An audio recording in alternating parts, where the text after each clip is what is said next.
Welcome back to Judith Plains, Montana. I'm BP, and this is the 555 Challenge.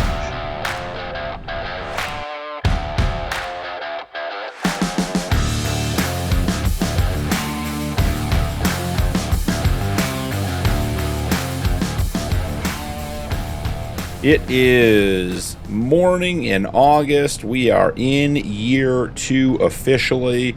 And guys, I just got done reviewing the last episode and talking about all the progress we need to make and decided it was time to do something about needing more money.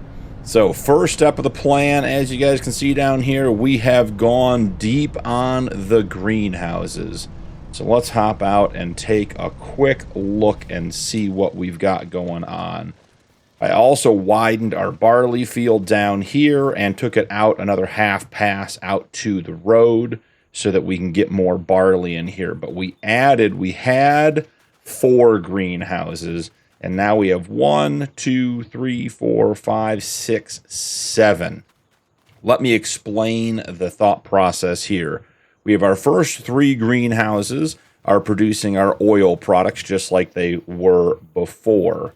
Our next 2 greenhouses are producing wheat, one for the chickens, which we're here to pick up, and the other is feeding the flour mill because we have that leased, and we may as well be producing flour while we wait to see how much barley we need for the whiskey. The next 2 are producing lettuce that is going directly to sale to help us offset the cost of our loan. So we put in a lot of greenhouses to try to get us moving here.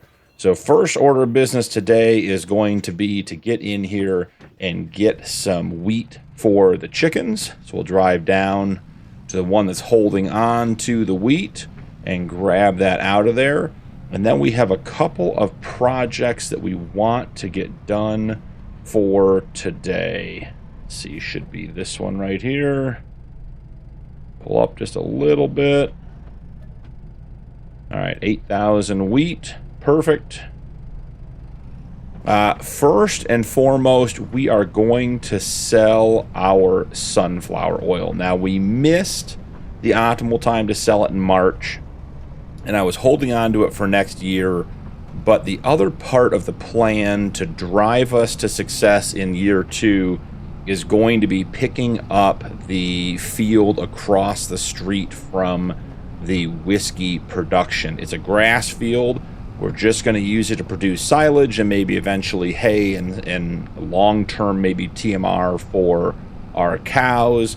But we need to find ways to make money. And right now, selling silage, which is what got us up to $104,000 today, is our main source of income. So in reinvesting in another field where we already have all the equipment and the productions to make the silage is just another way for us to keep building our money. And realistically, if we buy that field today, mow it, bale it, and put it all in the silage silo, we will then have enough silage to sell, I'm hopeful, to pay our loan payment that's due in September, and then we start to get into the selling season for a lot of our other products, and we should have more money coming in. This trigger has been a little bit finicky recently, so let's go ahead and throw the axle lock on, and let's see if we can't get the trailer to angle a little bit here. Tractor's not big enough to angle? Interesting. Well, there you go, guys. The crab walking case tractor. Had not had that problem before. We'll just pull up closer and get that trigger to hit for us. There it is. Get the 8,000 liters of wheat put in here for all of our chickens. And we will be good to move on to the next stage of the plan. There is one item that came up in the sale today that I think is worth investing in, even knowing that we're trying to build up to buy that field. That field's 100 and let's take a look at it here, guys. think it's 191,000. Field 60 right here is a grass field, 191,000, 7.9 acres. Not a huge field, not going to make us millions of dollars, but if we add that to our silage rotation, we should be getting some good money out of it. So we need to make another roughly 90,000 plus I need about $12,000 or $13,000 for what's in the sale that I want to pick up today. We'll have to see if we even get to that stage. So first order of business, jump into the truck, and we are going to head down to the oil mill and pick up all of the sunflower oil that we missed selling in the spring. I will see you guys down there. Quick and easy down to the oil mill. I want to try, we've always been pulling nose in over here. I want to try backing up over here and seeing if that makes getting loaded up and then consequently getting out of here any easier for us. So let's see. Snake it around that way. I think that's about where, probably have to move back just a little bit, but let's jump into the production. Go down to the oil plant and the sunflower oil we want to set to storing. We have 44,000 liters we're expected to pull out of here, which is going to be a lot for this truck and trailer, but we will, as always, figure it out and get it done. So let's see. Make sure we're not going to hit the building there. Don't drive over the product. It's not going to be helpful to anybody. I think we're going to end up with our nose in the corner anyways, guys, so may as well start loading. So there's our first 10. I did take the manure we got overnight and put it in the manure spreader and spread as much as I could onto our grass field, because that'll be ready to cut again in September. So I want to try to get as much yield out of that as possible. So I did that this morning. Other than that, we got the greenhouses set up after the end of last episode. So that was a quick and easy one. Okay, so 40, we said we had what, 44,000? Seems like it's all out of there. Set that back to distributing. And the one thing I still haven't done is fix the auto load for the back of the trailer. It looks great with all that stuff loaded back here, but as we've experienced before, guys, the straps don't hold back here, and we don't want to send sunflower oil down the road. Okay, so get those on. Throw the straps back on. Now, where is sunflower oil selling for at the best at the moment? At the moment, it is selling its best at Casey's gas station, which I don't have any idea where that is. Is it the same price anywhere else? $19.54? Nope, that is going to be the best. So let's go ahead and tag the gas station, and we will go on a little adventure trying to figure out where that is. I think that's up by the shop. I think. I'm not totally sure. So the plan is get this sold, and it's going to give us like maybe just barely enough to buy that field. And I still need to find the $12,000 or $13,000 for the sale item. Now the sale item is the International Feed Truck Mixer Wagon. So it's an international chassis truck with a TMR mixer on the back. I could do that, which is sort of my thought.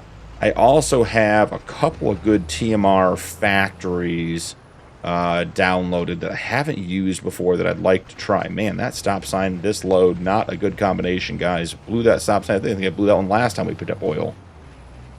But they are closer to like 50, somewhere in the $35,000 to $50,000 range, maybe even $55,000 range, which long term, for the number of cows and cattle and water buffalo we have, not a big deal.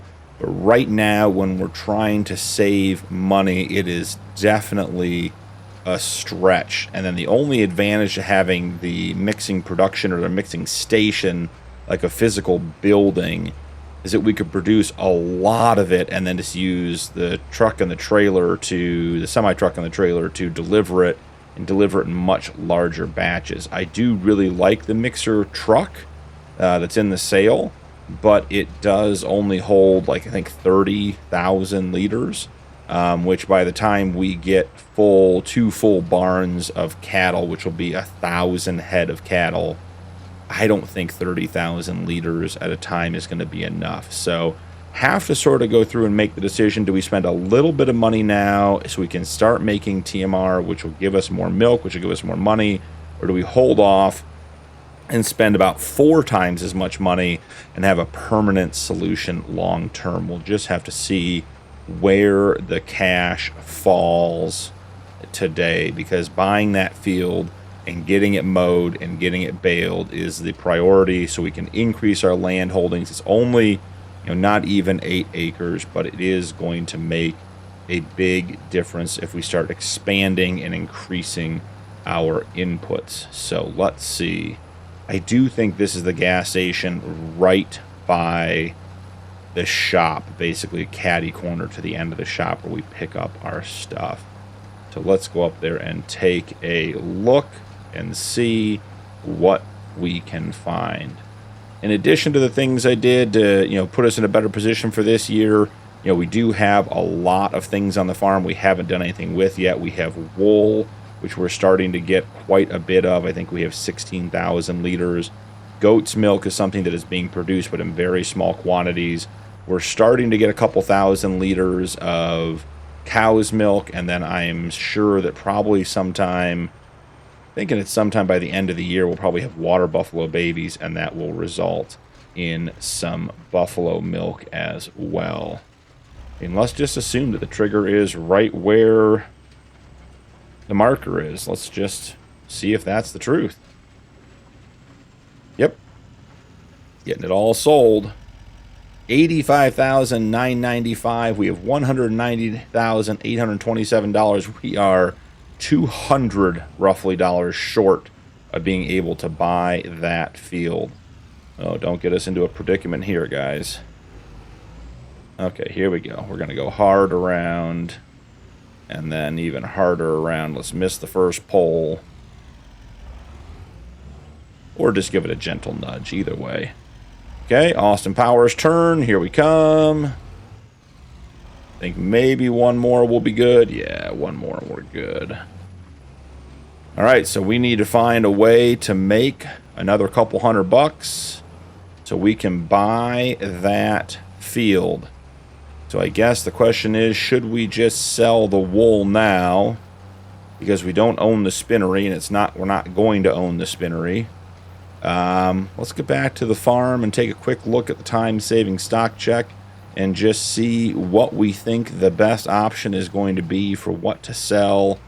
Because realistically, if we could make 20 grand, I could get the mixer truck and the field. If we make another 2 grand, we can afford the field for sure.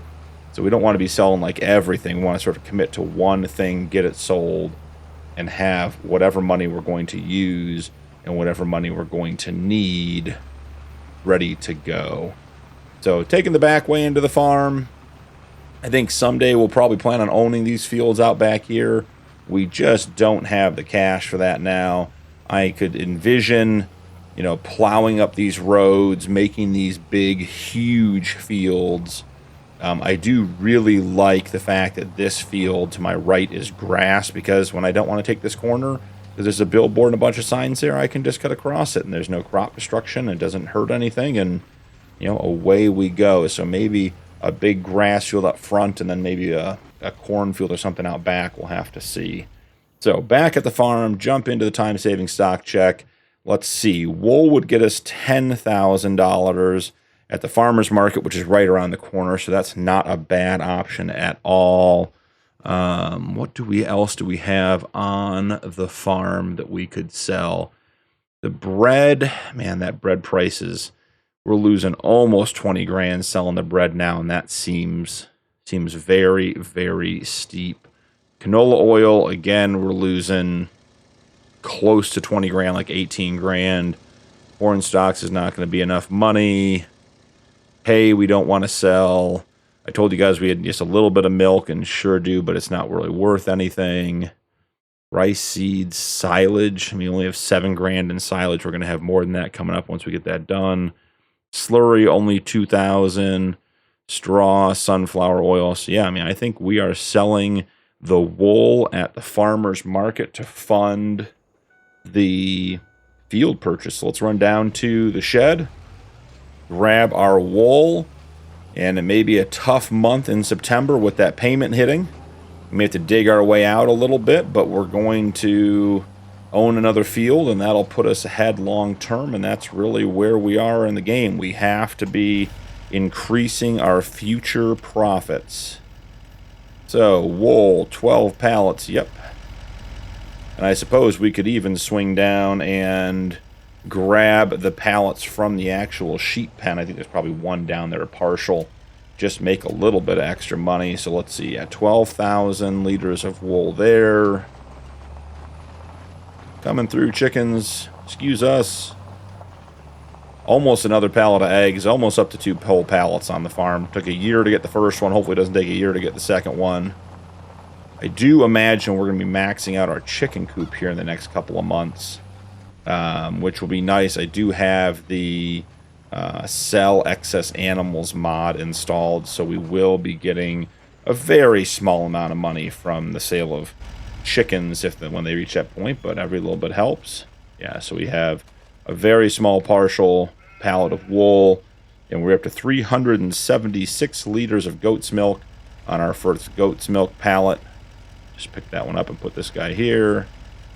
Close the lambs and the goats and the sheep and everything back in. Throw a strap on that. Make sure we got everything. Head over to the farmer's market, which happens to be right next to the field we're buying anyway. So this is a good spot for us to be. Once again, guys, I don't know what it is about this map, but the corn just looks so good on this map. It's tall, it's big, it's robust. Love looking out over our cornfield. Also know there's probably 5 to 6 chickens in the middle of that field because there has been since day 1 for some reason. But they're happy out there and they're not hurting anything. So if they're happy, we're happy. So this is the field right here to our left. Again, not a huge field, but enough that if we get into it, get the silage made, and get it sold, I think we're going to start pulling in an extra 50 to 70 grand a year, getting a couple cuts off that field and making it really worthwhile. So here we are at the farmer's market. We will slide on into the sell point. And away the wool goes. $10,326. So we definitely have the money to buy the field. We probably don't have enough to buy a mixer truck, which just came into the sale today, so it probably will be there for a day or two. But it'd be nice to start, at least be ready to make TMR for the cows. So let's pull over here. And guys, our first purchase of land since day 1, field 60, $191,736, 7.9 acres. It is grass. It is ready to harvest. It is fully fertilized. It does not need plowing. It does not need lime. I don't even think it needs rolled, guys. I don't think it was mulched, though, no. I mean, so this is a high-quality field. No stones in it, just the stones down in field 54 and where we added on to field 50. This is a great field. So here we are, purchasing our first new piece of land. I'm excited, guys. It's going to be a tough month in September with that loan payment hitting, but we will find a way to make money. And now we are officially over 60 acres of field, and we are on our way to our 500-acre goal. So I'm going to run back to the farm. Let's grab the Case Magnum. I've been thinking about it, guys. I'm really torn. I think I may want to go to a Macdon mower just for the speed and consistency. The mowing setup we have on the Magnum right now is actually great. It would just be nice not to have all of that stress on the Magnum. I really didn't think that was going to be our go-to tractor. I thought we'd get more use out of our Versatile, but the horsepower requirements for so many things have been bumped up, And the Magnum is just the answer. So it really has proven to be the workhorse on the farm. I did use the K-Squad tractor spread manure this morning just to get it out of the shop and get the engine turned over and make the oil move around and everything else. Certainly didn't need that big of a tractor, but wanted to get out and get it running a little bit because the Magnum, we're at 57 miles and 9 hours on this. And remember, we got this as a used demo and replaced our other Magnum, so that's just in like half a year we put all those miles and all those hours on this tractor. So pulling over to our new grass field, let's get situated here. I think we're gonna have to do 2 headlands. So we're on field 60, no rounded corners. Yeah, let's just do rounded corners. I want to see what that course looks like. The pretty round field to begin with, and it'll keep the grass on the field. Yeah, we're going to lose a little bit on the left edge and a little bit on the right edge if we do rounded corners. Do I really care? Wow, and why are we doing the up and downs that way, guys? Okay, do we have it on manual still? Is that the problem? Headland overlap, settings, where are we? Manual. Okay, let's go with automatic. Let's try that again, so we're not going up and down. I don't know what that is, 25 times on a field that's not that wide. So they want to do a diagonal, which I'm not a fan of because it frequently causes missed spots. Oh, guys, we'd like to trust the AI workers, but we just know better. So one more time, we're going to do square corners. I want to get into the corners. I want to get it all. Yeah, that's going to be better. Okay, let's go ahead and get that started. And we are good to go. We're on mowing, so we'll come in here, save course, grass field 60, away for the win. And guys, I'm going to put this on a time lapse. First time we've ever mowed this field. I want to see what it's like, so I'll check in with you guys when we're done.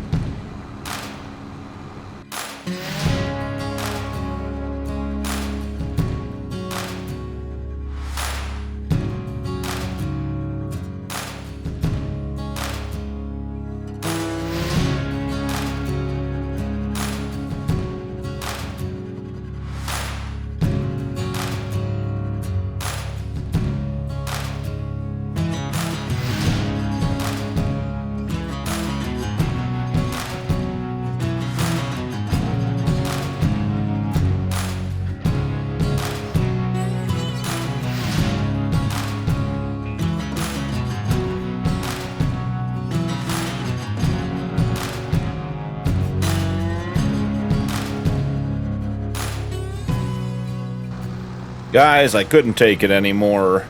We were missing spots. This diagonal is going to take forever. We are stepping in and going to get this grass mowed on our own. And in addition, we're going to try to get a little bit of extra around the edges.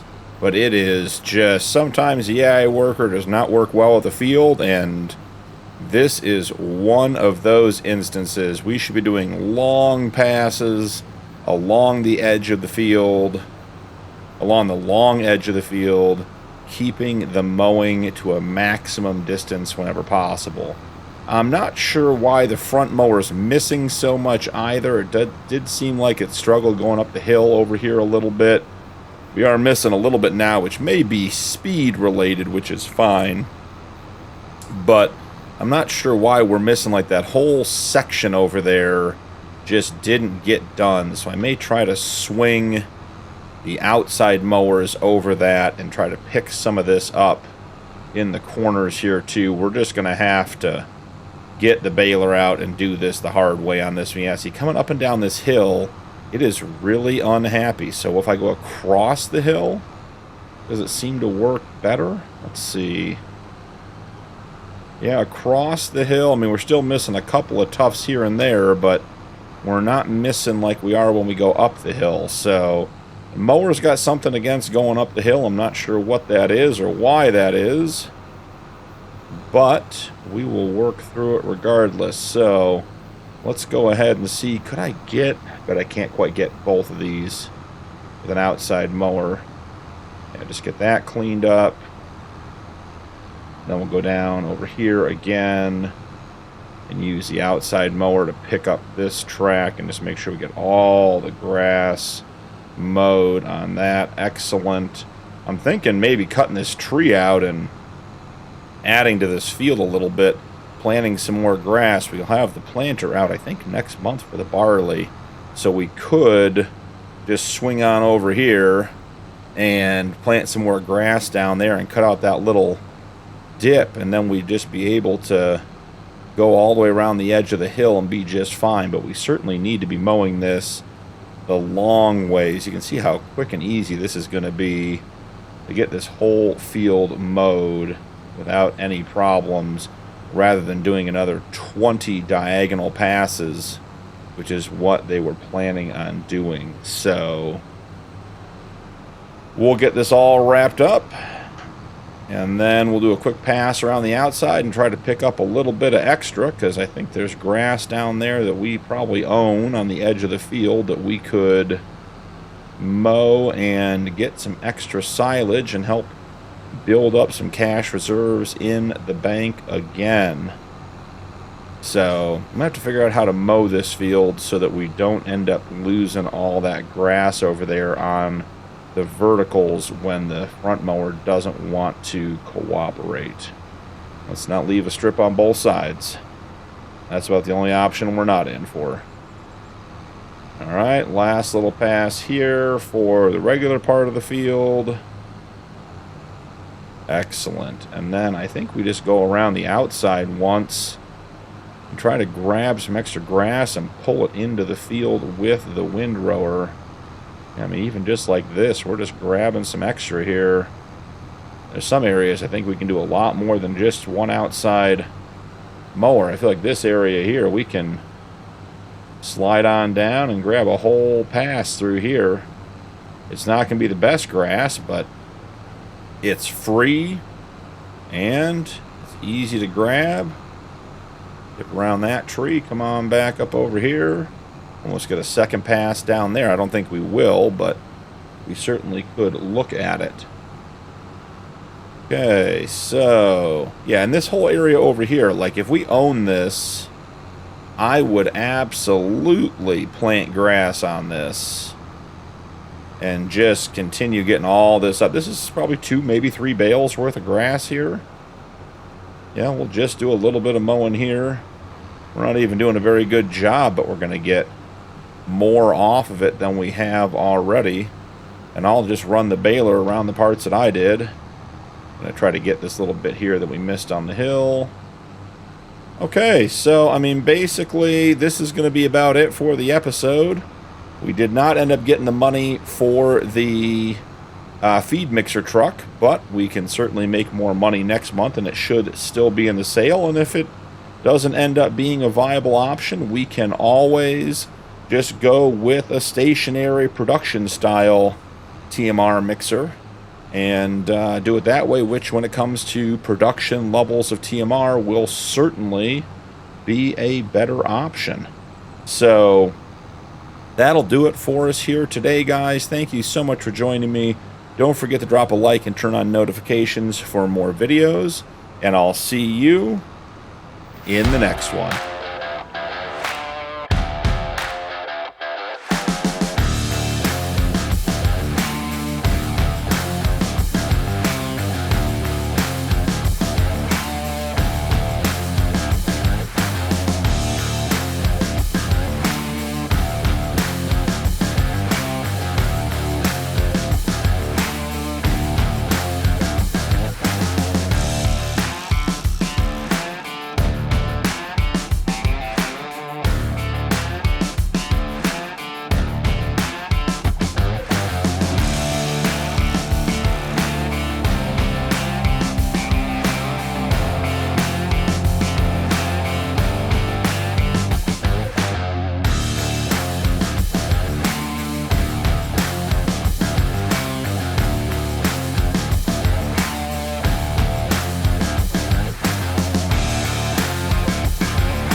We are in September getting the barley planted in our field.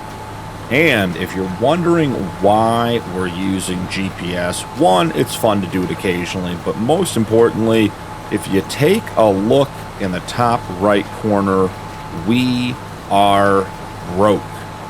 We bought that field last episode. We poured all of our money into expansion. We committed to expanding our farm before saving money for our loan.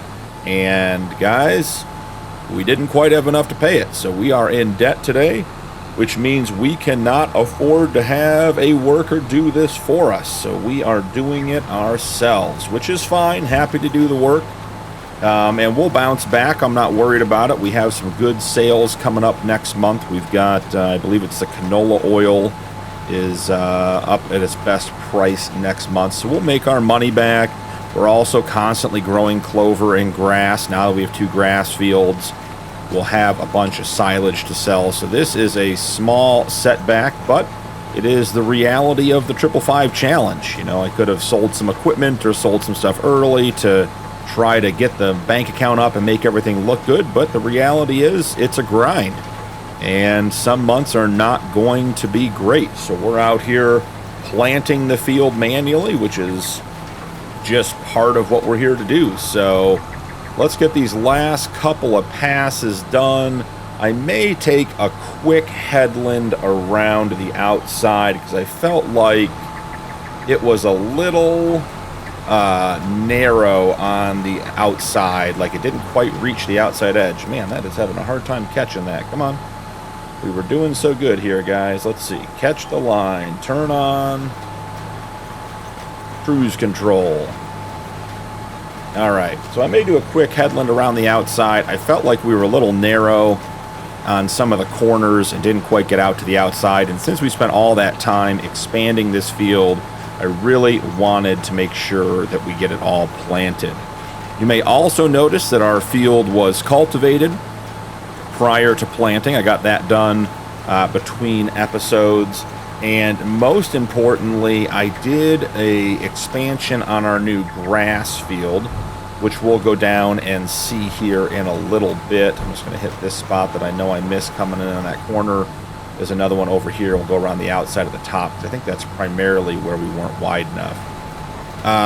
But in doing the expansion on the grass field, you know, once the grass is in, you don't really have the ability to change the yield other than making sure your pH and your, well, I guess your lime and your fertilizer are where they need to be. So I prepped that grass field all the way up. I did lime, I did fertilizer, I did stone picking. We leased a stone picker, and I rolled it when it was done to maximize our yield on that, to make sure we were getting everything out of that expansion.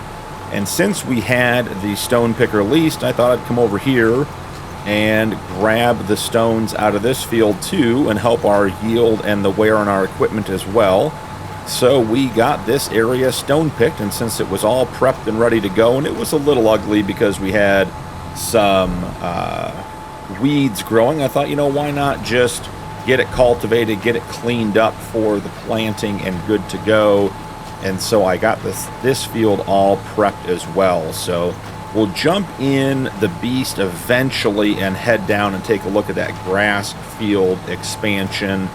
I did commit, and one of the reasons we're in debt this morning, when I leased the stone picker, I did commit to buying a lime production for the farm. I figure if we're going to be stone picking and we need to stone pick the cornfield when it's done this year, because it has bad stones, like big, lots of stones, you know, we may as well get the lime out of it and not end up spending the money. So that is the barley field complete. Let's take a quick look over here and see. Let's get you folded up. That is a good looking field. Jumping into the PDA for a quick look here. Yeah, I mean, that we expanded the bottom of this field out quite a bit. You can see sort of where the green mark is. That's where the old field was, and that's how much we expanded it, and the little tiny strip at the top where we made it wider as well. So glad to have more barley coming on the farm. And since we have more greenhouses and some are producing wheat for our flour production, we can use all of our barley for whiskey, which is going to be good as long as we have enough corn. I'm thinking our next field might need to be another corn field. Whether we have to buy it and plant it, or buy it and harvest it and then, or buy a cornfield and just harvest it, we will see. I do want to jump out here real quick. Let's go ahead. Grow stage 3 of 4. We're in September, so we will get one more cut off of this. Let's just reset, and let's get those turned off. Let's see. Just get off the field, and I guess that'll take care of it. So I'm going to park this down here for the moment so we can get it washed, because that was a dirty, muddy job. Try to take care of our equipment. But in an effort to keep everything going, we do need to get that field rolled. And I guess I'm going to have to do that manually too. So let's do the quick farm tour, and then I'll bring you back after I complete the rolling and we've done the little bit of the farm expansion tour. So the changes that we made overnight. Down this way behind the old chicken coop is where we put in our lime production. Go ahead and hop out here and show that to you guys. So there's our lime production. We produced just under, I think, 2,000 liters of lime with the stones off of those fields. I think it's still running from last night. I did empty it, so we'll go ahead and turn this guy off so he's not making all that racket. And then the big grass field expansion. Let's head on down and see. Man, we gotta look at all that wool, guys. We gotta grab some of that wool later. So the grass field expansion, I expanded it out towards the bridge on the end. And then, here we go, jump out here for this. And all the way down to the river. I think I took out 3, maybe 4 trees. So we'll go take a quick look at that as well. No traffic coming. So this is all the existing area, and then that area I mowed, I expanded into. So starting right around here, this whole area down the hill, we added all of this that we're driving on now, and all the way down to the river. I left some of those trees on the steepest part.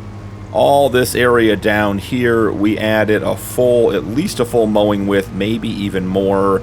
And then at this end, you remember there were 1 or 2, I think it was 1 big tree and 1 small tree that sort of came up from the river. It's right in this section right here.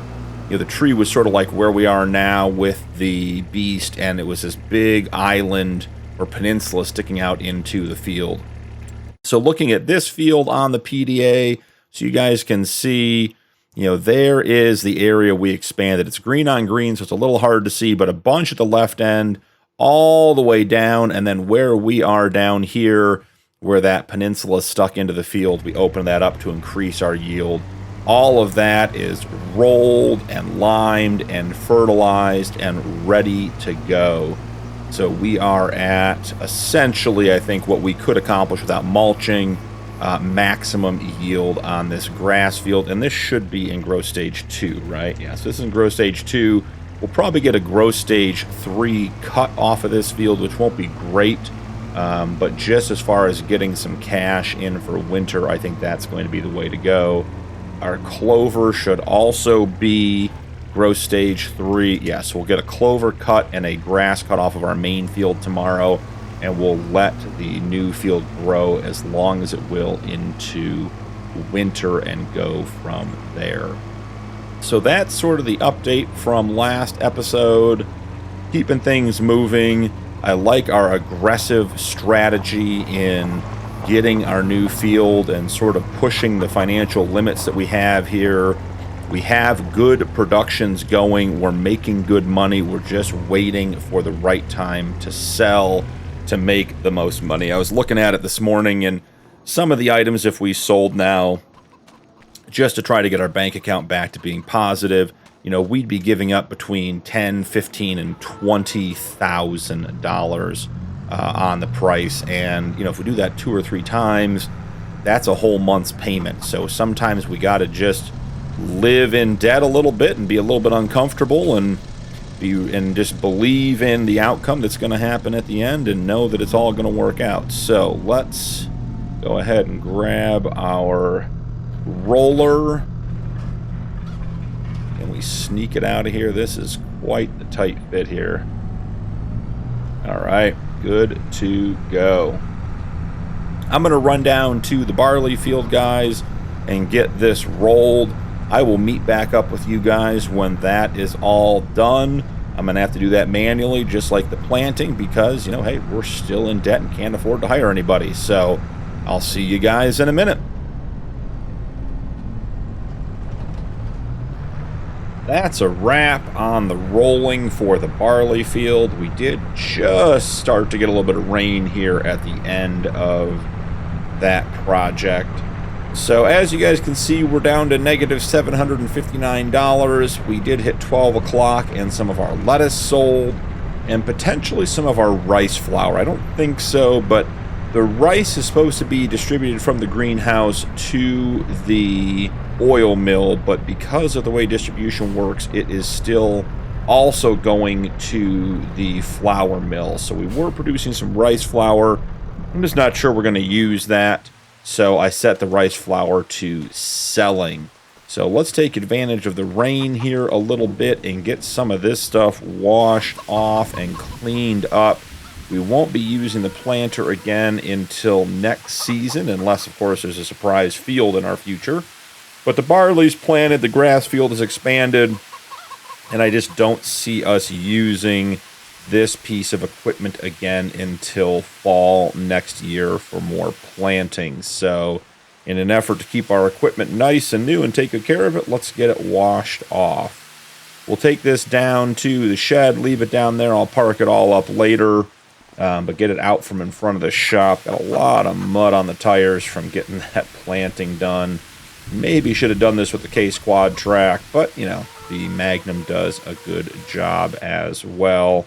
So for the rest of the episode today, we've got to run over and make sure our greenhouses are topped off with water. So we'll run down there. Maybe we'll take the little case and the open trailer and grab some more wheat for the chickens and just keep them topped off. They're not burning through a lot compared to what we're putting in there, but there are quite a few chickens, and it probably is a situation where we're going to run out and not know. So I'd rather keep them topped off and not forget about it. So that'll be fine right there. Run this guy back up to the shop and get him out of the rain. We'll get the Versatile and the roller washed up and put away. Pretty simple episode today, guys. Keeping the crops moving. Just want to keep progressing the farm. Go ahead and get this door over here closed. Grab the Versatile, bring him down. Love the startup screen on the Versatile down there. Great to see the logo. Okay. This one turned off. And, oh boy, that's not at all what we wanted. Leave that tractor alone, guys. We want the pressure washer. Okay. We just used it. Okay, have to switch keys again. We talked about that the other episode.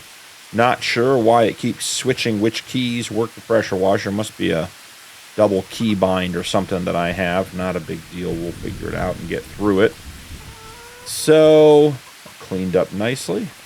I don't know that we've washed our Versatile since getting on the farm, so this will be a good clean for it. Get our front loader arms all cleaned up as well. Finish cleaning all that up. Great. Now let's see about getting this thing put back in its back corner of the shed. This is a bit of a tight parking job back here, but we will either figure it out or keep trying till we do. So let's get it run in this way. All right, here we go.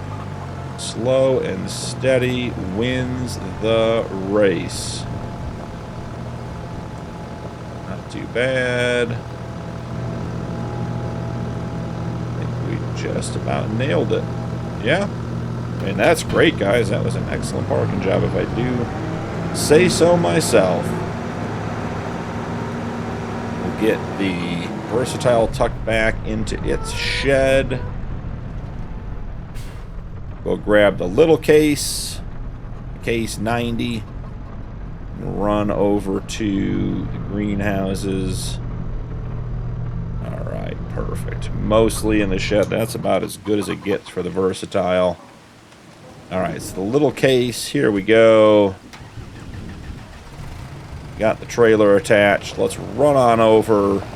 We got eggs to put away and wool to put away. I forgot. We got to get that out of the rain too. So we'll run down there and grab that stuff. So have a little more to do today. Thought we were just about done, but not quite.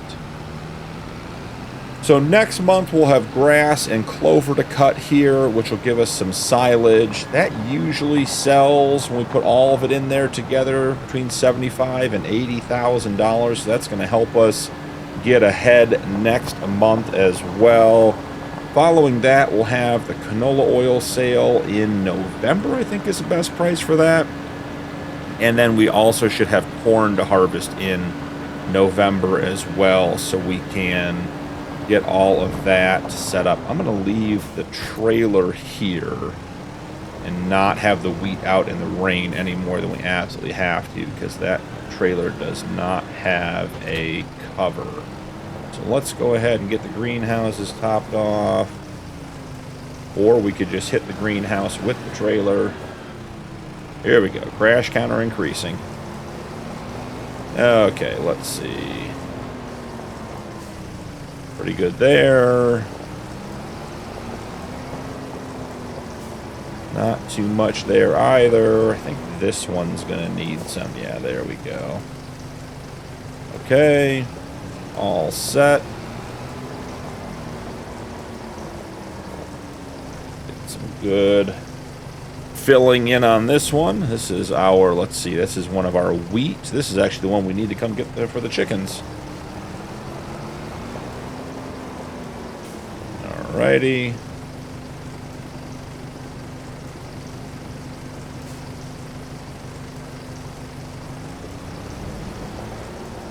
Alright, and we have a little more to go into this one.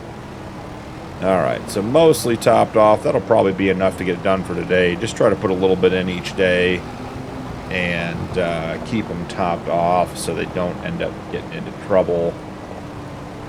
So we'll run back down here and grab our Brantner trailer, which today we wish we had a rain cover on. But alas, it is what it is.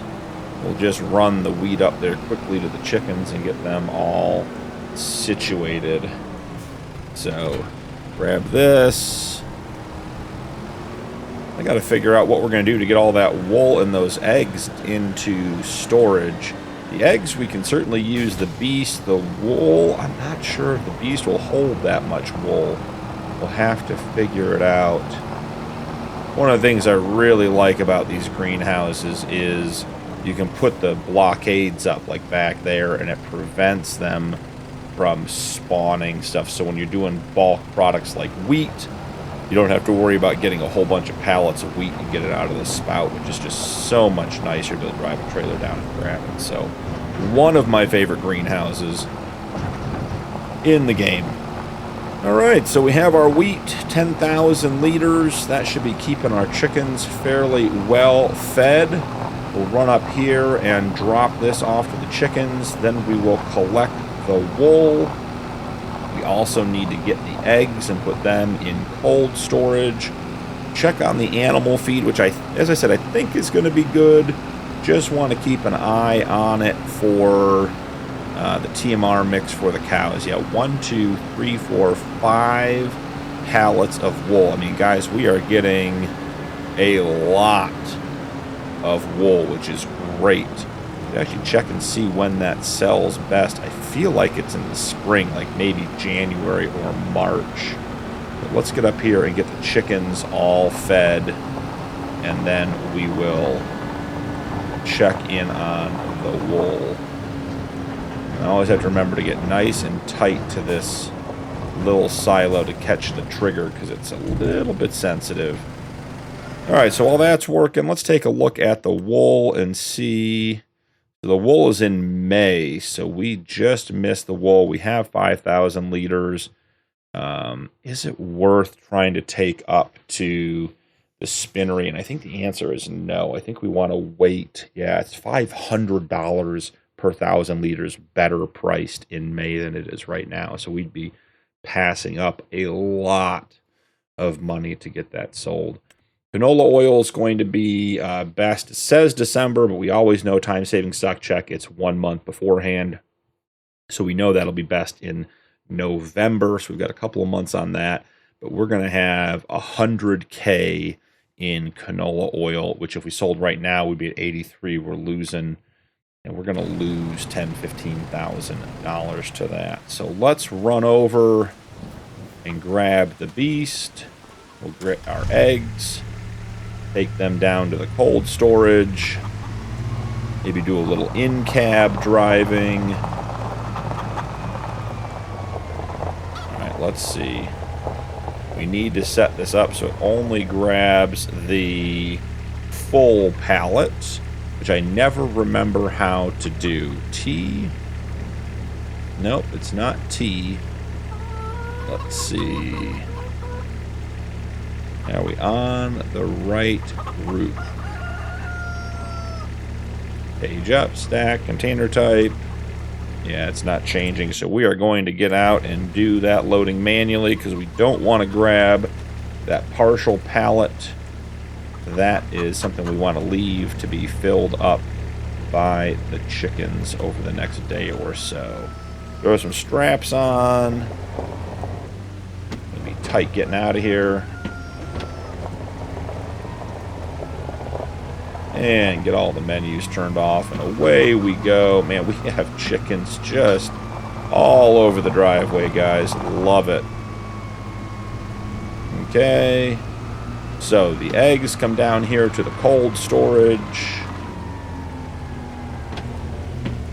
Throw the straps off. Great, that one was taken. So down here we've got 2 pallets of eggs and 20 pallets of bread out of the 400 total pallets can be stored down here. There is some more bread we could go pick up. I don't think we'll do that today, but there is more room to store it when we need to. So head down. I think it's going to take a couple of trips with the wool. We'll get all that put in. I'm not sure if I want to do anything with the wool, like take it to the spinnery and have it turned into fabric so we can then, you know, have clothes made. I mean, it just seems like a lot of work.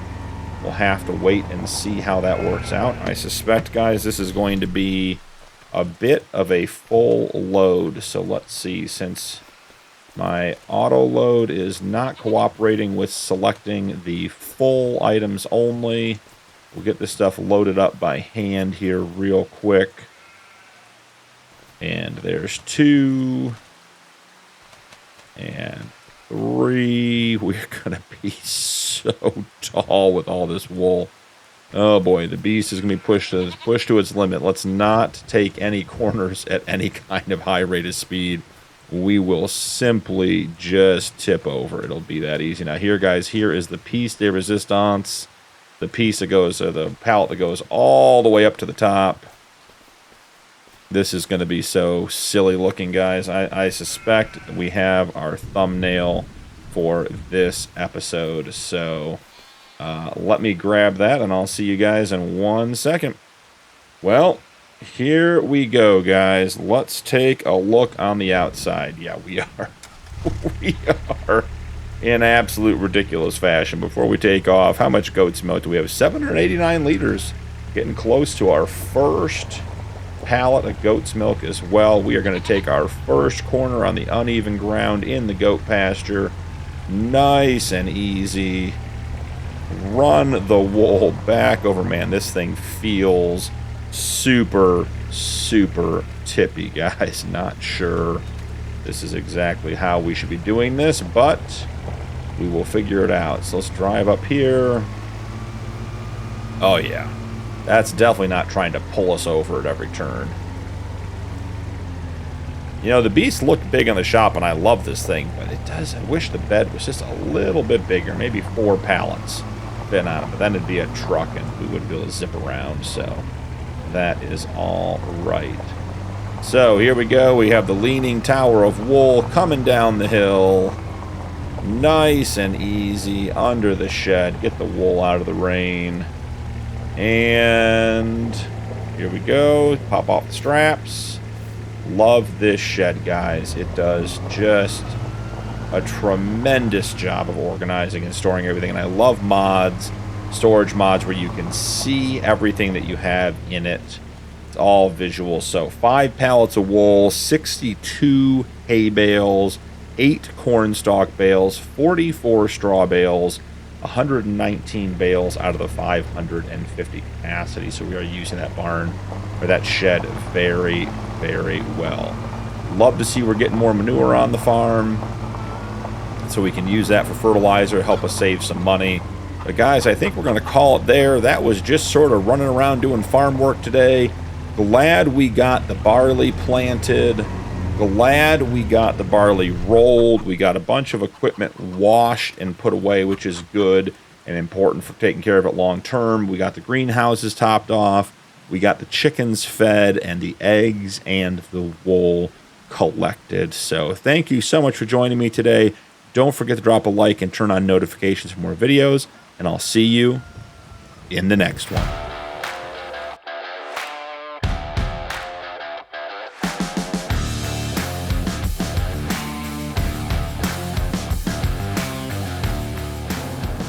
It is a rainy October afternoon, guys, and we have some straw to put into the cow barn. So let's go ahead and grab whatever we can here. Should be grabbing the rest of these. There's one more. Go ahead and grab this last one. There it is. So, why are we using the new Pro Bale auto load from Black Sheep Modding? Well, there's a weird collision with this door to this cow barn. And if you remember, we bought a Elmer's straw blowing wagon a couple episodes ago, and I went to use it to put some straw in these barns, and just it wouldn't get through the door. So we sold that and bought this. I thought this would be fun to use. I haven't used this one. I don't even think I used it in Farm Sim 22, but I thought this would be a good, fun way to get some straw spread and moved around. So we're going to get the barns topped off this morning, and then we have quite a big update. So last time we met, we were significantly in debt. And this morning we have $3,600 in the bank. So how did we get to that point? Well, I got up this morning at 6 a.m. and I mowed our grass and clover fields and then baled it all up and put it into our silage silo and sold 550,000 liters of silage, and also sold the Elmer straw wagon because there's no point in keeping that if we're not going to use it for spreading straw. So that left us with, we were net positive about $56,000, somewhere in that area. And I decided to do a little bit of spending. So on our way over to the water buffalo barn, let me show you. I opted not to go after the mixer wagon. I opted to put in a full-blown TMR mixing station over here, guys. So let's jump out in the rain and take a quick look at that. This is a really cool multi-silo mixing station. It has a couple of recipes, and that's what I like about it. You have a silage and hay recipe, a silage, hay, and straw recipe, a silage, hay, straw, and sugar beet recipe, which I think we can make in our greenhouses, and then silage, hay, straw, sugar beet, and mineral feed. And the really nice thing is all of these recipes are additive. So if you put 265 liters of stuff in, you get 265 liters of TMR out. So we're going to get that loaded up right after we drive this stuff down to the water buffalo barn, and I'm excited to have that on the farm. I did consider the mixer wagon truck, which was much, much cheaper, like $11,000, but we played with that one before, so I wanted to do something a little bit different with this playthrough. So I'm going to run down here, get these corn stalk bales put into the water buffalo barn. Just barely fitting through the door there. And let's see. And go ahead and get them dropped off. I don't think it's going to use many of these, but we'll leave them here so that they get taken in as we get more water buffalo. So let's get this guy parked up, and let's see about getting some TMR made, because our dairy barn is out of food. I filled it up a little bit this morning with some extra silage, and then left it with the intention being that it would be at 0 right now at 1 p.m. in the afternoon, so we could get TMR in there and increase our milk production. Drop that off, and I think I probably also need to drop the weight off. I threw a weight on the back. I'm not sure how the Bale Pro works, if it actually negates the weight of the bales on the front of the tractor or not, but I figured, hey, we're always looking for a little bit of realism, not a lot, but just a little bit. And if it was going to be heavy on the front holding 4 bales, then let's just get a weight for the back. It was on sale for like $700, so not a big deal. All right, so the first question is, how are we going to get all of this stuff over there? I think we'll start with, how much silage do we have? Let's ask that question first. See which truck we need. Okay, we only have 10,000 liters of silage, so we're going to start with the little Case 90 and our Brantner trailer. Get that brought over to the mixing production and get that put in, and then we'll probably grab the Volvo and just bring a bunch of bales over. I didn't do any testing ahead of time, so I'm really hopeful that the production takes bales, because if it doesn't, it's going to prove to be a bit of a challenge. We'll have to figure out a way to get all of those bales broken up, so I'm really, really hoping that it takes bales. That would be good news after all of our efforts. So let's get filled up with some silage here. I can go ahead, I have time turned off just for the minute while we get everything set up. As soon as we get everything loaded into the TMR station, we'll turn time back on to start making some TMR, because we need to get the food into the dairy barn before the 2 o'clock hour. Otherwise, the health of the animals will suffer. So we're sort of coming at this production backwards. I think you're supposed to come in from the other side, but I guess there's no right or wrong way as long as it works. Go ahead and get this guy emptied in. And then we'll head over, we'll park this guy and get the Volvo truck over there with all of the bales we're going to need. I think we're going to do hay and straw. Get it in here. We're going to leave some hay for our sheep. Probably should run down there and just check and see. And, oh, we have our first full pallet of goat's milk, guys. 1,000 liters. That is exciting. So food, they are at, let's see, we just had it and just lost it. They're at 41,000, so they're pretty good on hay. We have a ton of wool. Another 1, 2, 3, 4 pallets plus a partial. We're going to have to get all that stored away today, too. So, can we make this turn around? I think we can, as long as the axle lock is turned off. So we'll get this guy tucked out of the way. Maybe we'll leave parking him up till later, but I just want him not sticking out around the corner because we're going to be bringing the Volvo through here with the bales.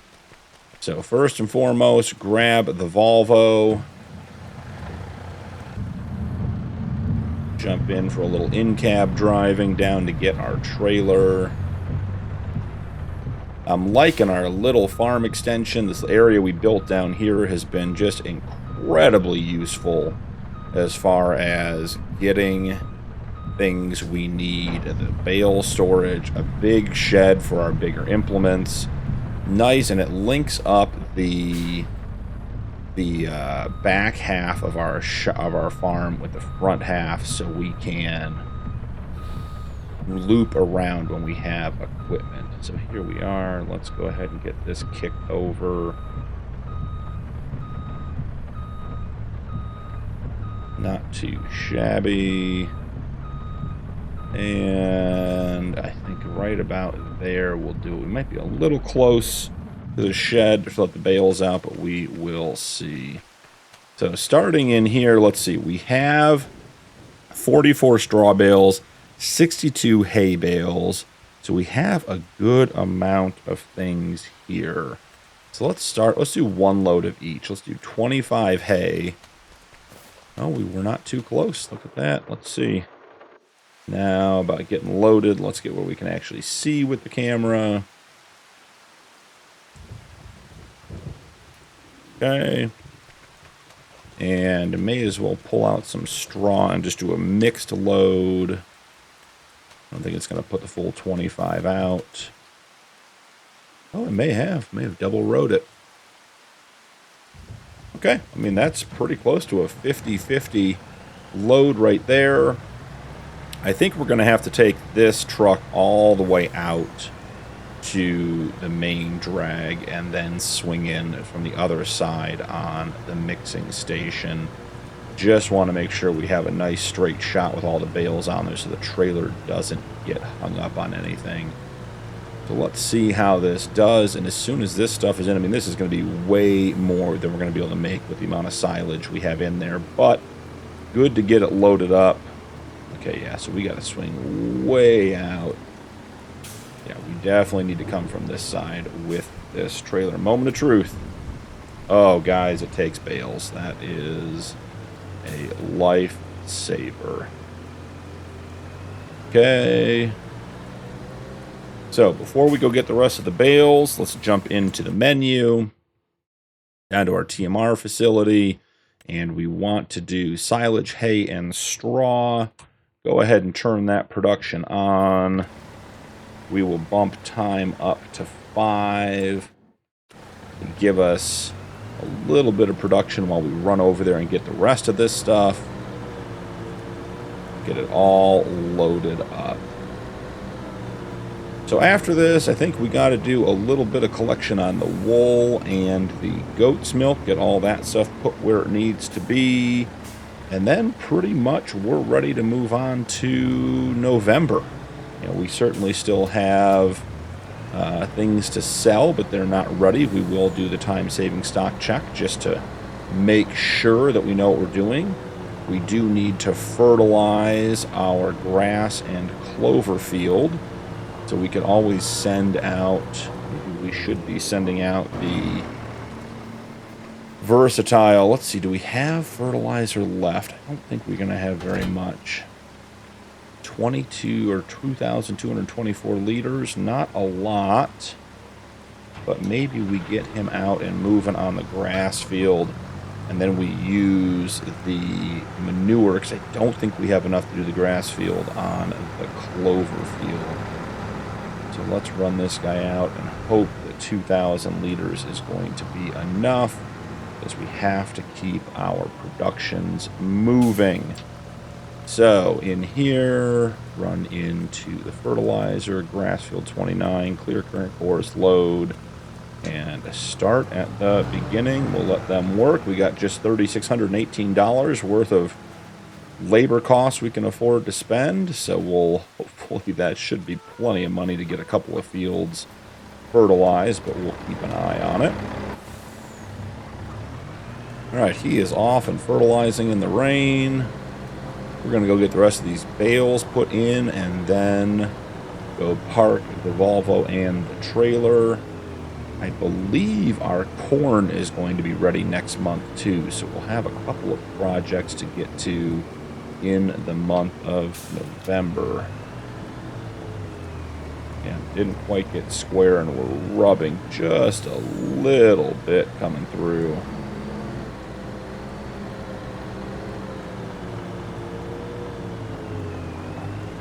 Gotta watch our time and make sure we get the food down to the dairy barn before 2 p.m.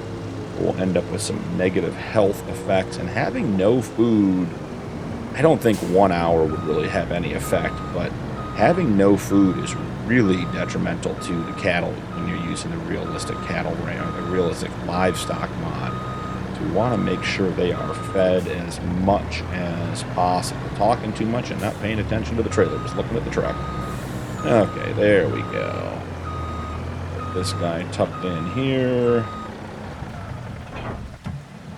Let's go ahead. We'll actually just park the Volvo for the day. I don't think we're going to need it anymore. Put it back in the shed where it belongs. Keep it out of the rain. And we are in.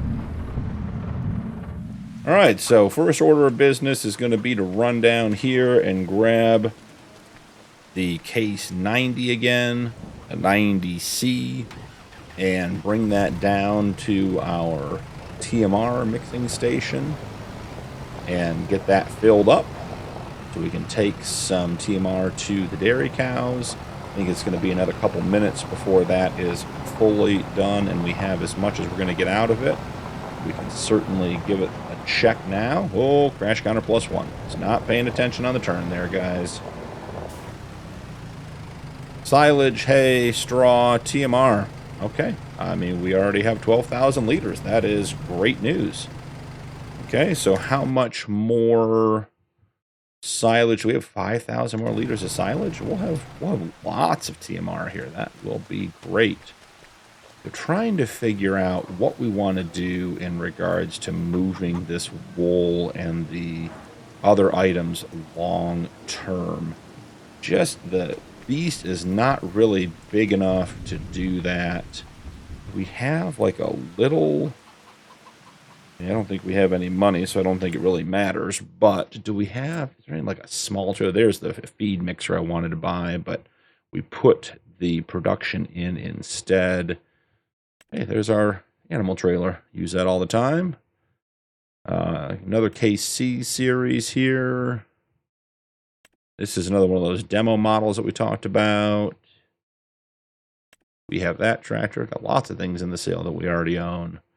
Let's see. Yeah, there's nothing in here. Looking for like just a very small trailer. I mean, even something like this we could probably pull with the beast. Does it have a bale? It has a bale trailer capacity. We think that'll fit like 2 or 3 pallets. Is that going to be big enough? Go with the Farmtech, which seems to be just a little bit bigger. Okay, the Farmtech does have a bale trailer option. Also has colors, which is nice. Now I would actually reverse those. I do it this way. Do the main part red and then the front black. Or maybe the whole thing red. Actually, that doesn't look too bad. Do all of it in case red. Yeah, I mean, so that's $6,000. That could be a good option for us long term to be collecting that stuff. I think that's going to be big enough. I don't think we want any of these bigger trailers. I mean, I think like the Brantner, does this one even have a bale option? Yeah, I mean, that's huge. We could not pull that with the Beast. Maybe even the 90. The Case 90 would struggle with that one too, so we'd have to see. But yeah, I think maybe pick up one of these cheap little trailers just to drag around and get everything. But for now, we'll just do it with the tools we have. Let's jump on in and head down there, keeping an eye on the time to make sure we get our cows fed. We've had a lot of rain on this map, guys. It is more rain than I think we've had on almost any other map we've played on recently. So, that is craziness. Alright, so now back to, can we pick out just the full pallets? Yes, just the full. Not really going to make a difference because we're really only going to be able to stack 2 before it thinks it's full.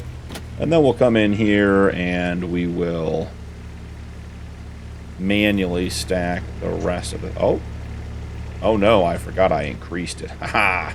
Look at that. Okay, so. And let's grab, I think it's going to grab in the milk too. Try not to grab the milk. Perfect. Alright, so we have our bales. Let's take a look at how ridiculous this looks. Okay, we're in the barn. Well, I mean, once again, if it works, can you really be blamed for it? And the answer is no, but it is. Okay, we're not turning very well because it's leaning so hard. Alright, so let's get the gate closed, get this stuff over. We'll run back over and grab the goat's milk next and run that down to cold storage. We are going to have to figure out something to do with our milk here fairly soon. You know, I'll have to look at the price of the dairy. Maybe when we sell some oil or something, we'll pick up the dairy as well. We'll be able to do that because there is that pasta recipe that I was interested in that requires butter. Alright, sneaking in here. Perfect. How much wool do we have? Be a great question. Wool. 9,000 liters of wool. I mean, we're getting there, guys. It takes a lot of wool to do anything because you got to go from wool to fabric and fabric to clothes if you're going to maximize your profits. And it takes just a ton because each one of those productions has some loss to it. But we are getting there. Okay. This will be a much more reasonable size load. Just the 1 pallet. Alright, that'll be better.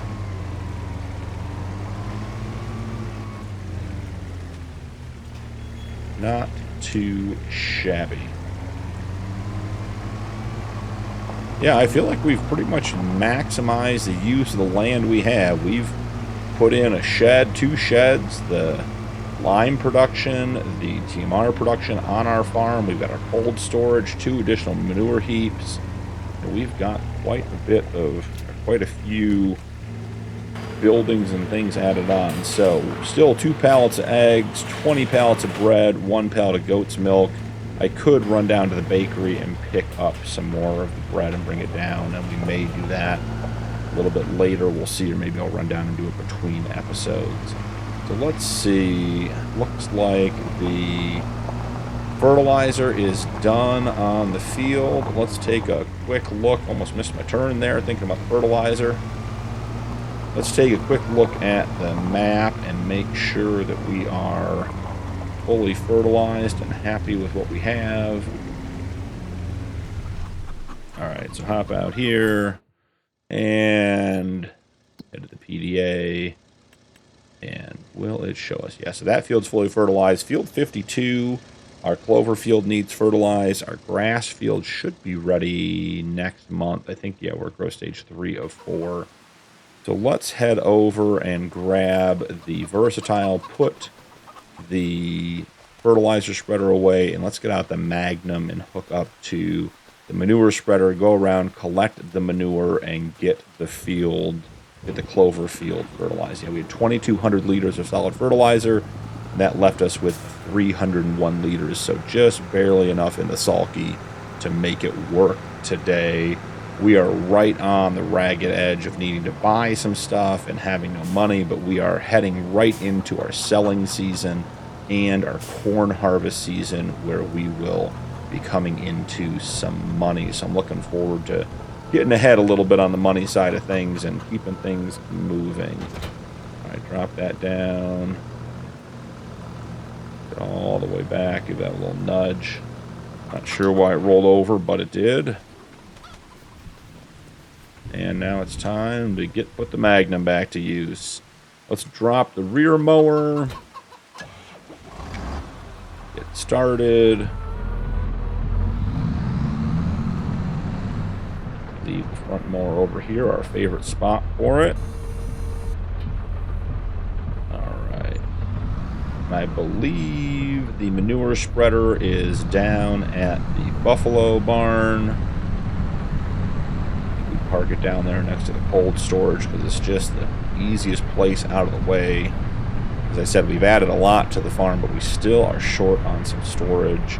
Plus, it's just nice to have this down here because you know if you're going to grab it, you just want to buy a manure heap because you're going to top it off anyways. So, grab here, pull up a little bit, get into the trigger. Hey, 9,800 liters of manure going in, so we're at 15,000 to begin with. That's not a bad place to be. We'll grab up here and head down to the dairy barn manure heap, which should have a whole heck of a lot more because it is just a much more full barn. I think we're getting close to 100 animals up there. I think we had 3 calves like born again this morning. All right, it's a bit of a tight fit with the IBC over there. 27,000. This thing's gonna be close to full. Has a 50,000 liter capacity. I love that. For the manure spreading, don't have to fill up too often. We do have a boatload of slurry we should figure out what to do with. I could sell it at the VGA, but it's worth so little. I could put down a fertilizer production and convert that over. It just, you do that and it works, but you just end up with so much fertilizer that you just don't need and can't use. So not sure if that's worth the investment, but if we're going for 500 acres, we might just need a whole bunch of fertilizers. So let's see. I don't remember if we have a course set up for this field or not. So we're in field 52. We want to go to manure, so we don't have a course set up for this. So excellent. 2 passes, 2 rounded corners. That all works. Let's go ahead and create the course. That's nice. That's doesn't look like a lot of passes. Might actually even get it done. Let's go ahead and start there. And we said what? I always forget. Let's get the door open so we can turn around. I'm not going to try to back this thing out. It's the collision on that door and my driving skills make that a match not made in heaven, guys. Excuse me, ladies. Just need to borrow a small piece of the yard to get turned around here. Okay, excuse me, pardon me. Yeah, they're not happy about me being in their farmyard. Definitely wouldn't want to turn this thing around when it was full. That would be a real challenge. Close it up. Yeah, we're at 92 animals, guys, so that is really, really good news. We're going to break 100 animals here.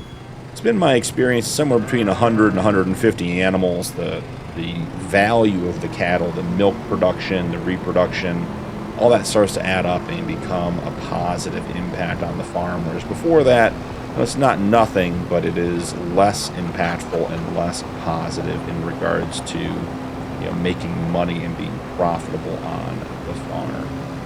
I'm going to park the C90 over here, or the 90C over here, and just to remember to grab more TMR, because they're going through it's about 2,000 liters an hour over there. So the 19,000 we put in there is great, but it is not going to be enough to keep them going. And I guess the question is, are we out of silage over here? Yeah, so we're out of silage.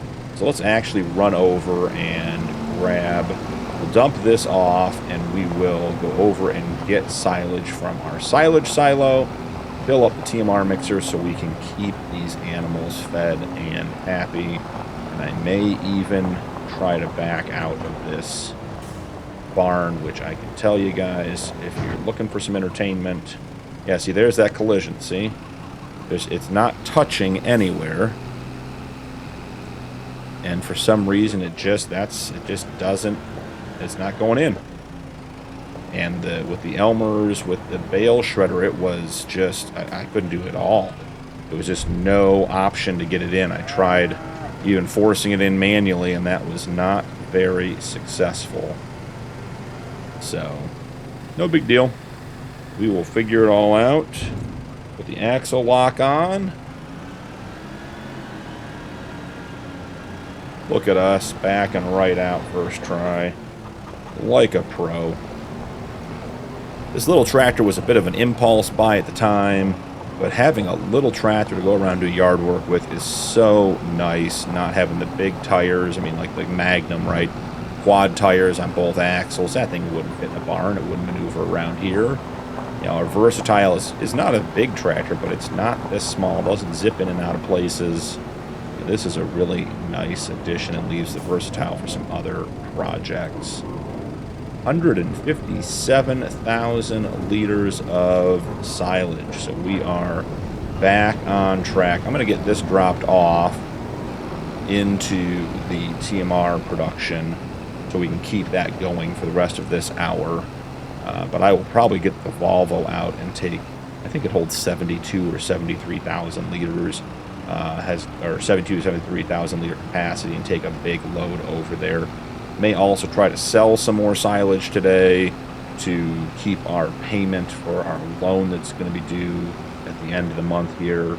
Try to keep us in the positive after making that payment. So let's see, if we're on the left side dump, then I think we go, that should be right side, and that should be back to the back. Get that all put in and be good to go. Well, thanks for bearing with me, guys, on an episode where we just did a bunch of yard work, trying to keep things moving. We will be in November for next episode, and as soon as this is actually, we'll just let that run. Let's go over and check on our corn. I think when we come back in November, big jump, got it. Yeah, we are at growth stage 6 of 7, so we will have corn harvest for the next episode, and I'm excited for that. And then we're going to need to lease the stone picker and get that field cleaned up after we mulch it. So we are in good shape overall, guys, growing rapidly. That commitment to buying that grass field definitely put us in a financial hard spot, but we're getting through it, and I think we're turning the corner, and we will be back on track here shortly and making money. We have, let's look at the time-saving stock check as long as we're here. I think we have canola oil. Yep, that will be at its best in November. And as of right now, we have $108,000 worth of canola oil. And obviously, we are still producing some. So if you look at our oil plant, we are still at all zeros on the inputs, guys. Our greenhouses are just massively producing the production needs. I mean, they are, let's see. We go down and find the canola 1.3. So we're at 864 cycles a month at 6. So we're producing 6 times 8, what, 4,200 liters of canola. Actually, is that even true? No, because we are on the manure production, which we can actually ramp up since we are keeping up with it. So let's go ahead and bump that guy up. Is this the wrong one? Is the canola on? Okay, must have bumped it and turned it off. So let's see. This one is the sunflower. That one is at 300%. And this one should be the rice, which is also 300%. So we are just producing a ton and ton of canola here. So this is 864 times 12. So we're actually producing what? I mean, that'd be 8,000, 10,000-ish, 11,000-ish liters of canola a month. And then when that goes over to our oil plant, it is a 20 to 10 ratio. So we're getting half of it. So we're getting 5,000 liters a month thereabouts or more. So in very, very good shape to sell some canola oil next month and make some money. So I will do some more projects off camera. Bring you guys back in November for the corn harvest and round 2 of making whiskey. Thank you so much for joining me for this episode. Don't forget to drop a like and turn on notifications for more videos. and I'll see you in the next one.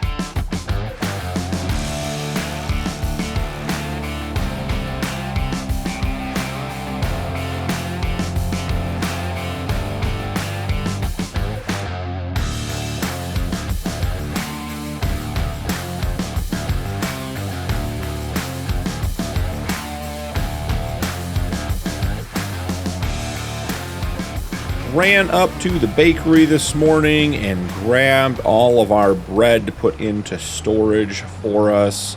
Had a busy morning. As you can see, we got the new grass field all baled up. I got to run that down to the fermenting silo to make some silage. Also got our barley field sprayed for weeds. Got to get the Versatile put away, and then it's November, so we've got to get to the cornfield, which is looking really, really good. So let's get some stuff going here. We should have canola oil to sell today. We'll have to watch the price, maybe check that when we get up here and get the bread put in.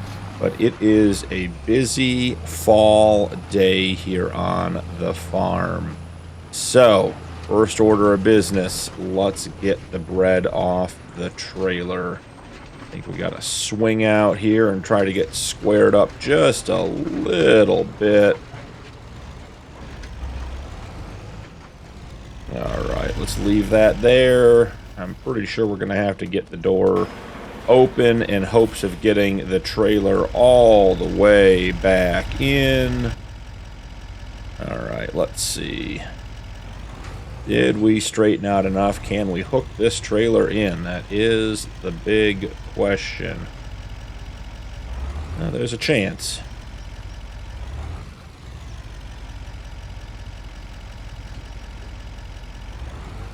May have to do a quick pull-up. Let's see. And I think we're going to have to pull up just a little bit. There we are. Get all of that. Oh, we lost one. Always that shelf on the back edge that gets us. Got it in a little bit harder. Perfect. And then our one straggler pallet here. I think we're closing our truck in the door. There we go. That'll fix that problem. So coming back here, 59 pallets, 2 pallets of eggs, 56 pallets of bread, and 1 pallet of goat's milk. We have got the first rack filled up and are working on the next one. Looking good in that regard. Go ahead and get back in the truck. Pull up a little bit, we'll get the door closed. Alright. Let's get that door closed. Keep the cold air in and the goods fresh. Okay, so I think the next order of business is going to be get the harvester and the quad track and the big truck over to the corn field. So let's maybe stash this guy here out of the way.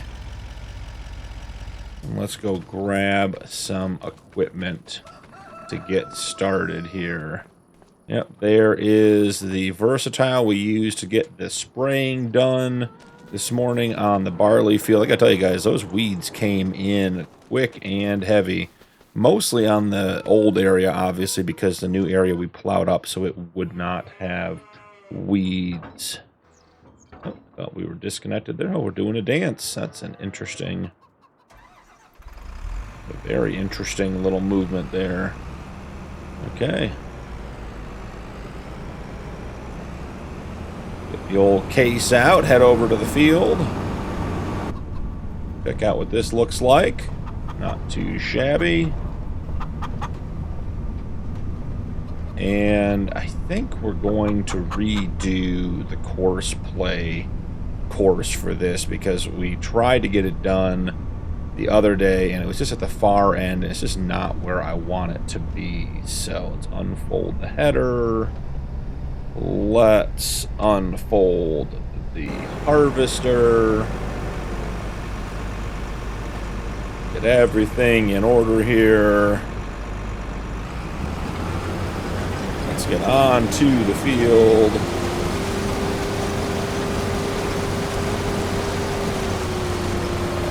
Got a little cut in there. That'll work.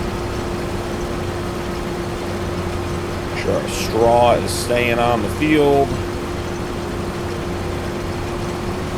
Right, here we go. So, jump into the course play menu.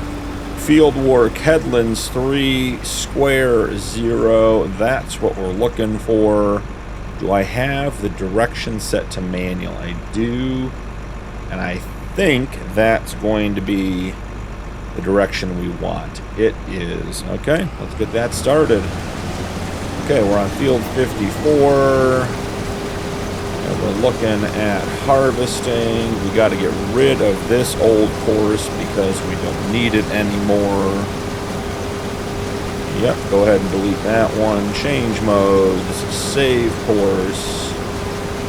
Let's go. Save course. Corn on 54. Okay. Perfect. Got to the first headland. We are good. Now we run back and grab our quad track, get hooked up to the grain cart, and bring that over to do some carting, along with the Volvo attached to the trailer so we can get all of that great corn in. We got to do some corn drying today. Got to do some corn. Just transition over to the whiskey factory. Get it taken care of. So swinging up through here. Go ahead and grab our Hallmaster trailer. Beautiful.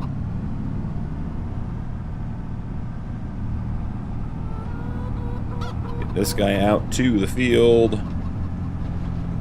And then we are looking at canola oil. We got to bring in the grass bales. Got a couple of things to do, but we should be in pretty good shape for the day. Now, as always, we want to verify that this guy is set up on this field. This horseplay doesn't always switch fields for you. There we go. Nice and easy. And he can just start his job and be ready to go. He should be turned off by the time we get back.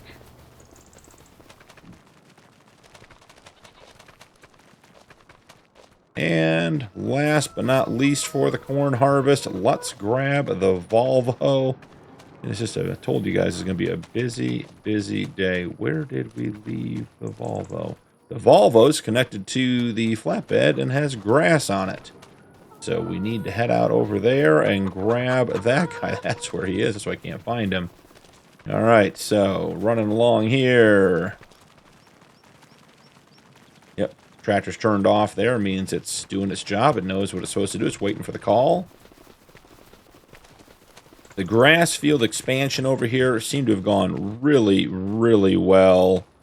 We got a lot of grass off this field. 318,500 liters. That is a lot of grass, guys. You can see we cut it all, and it came up really nice with 100% fertilization, lime rolled. It was just in really good shape, a very high yielding field, a great addition to the farm. Expect this to generate, well, we may use some of the silage for TMR, but I expect this to generate about $45,000 worth of silage. So that is a nice addition. That's almost 1 month's payment on our loan. So just having that extra cut coming in and creating some more income is a big positive for us. So get him down here and into the silo. All right, this is always got to ride the fence line here. It is a narrow little turn here. Oh, it missed just one. Okay, all of that's in there. Let's get the step deck parked up and out of the way. I don't think we'll use that the rest of today, so we should be good in that regard. Gotta sort of duck in around the silo with the camera here. Oh, too much moving the camera, not enough paying attention to the trailer. Let's get zoomed in a little more, make it easier.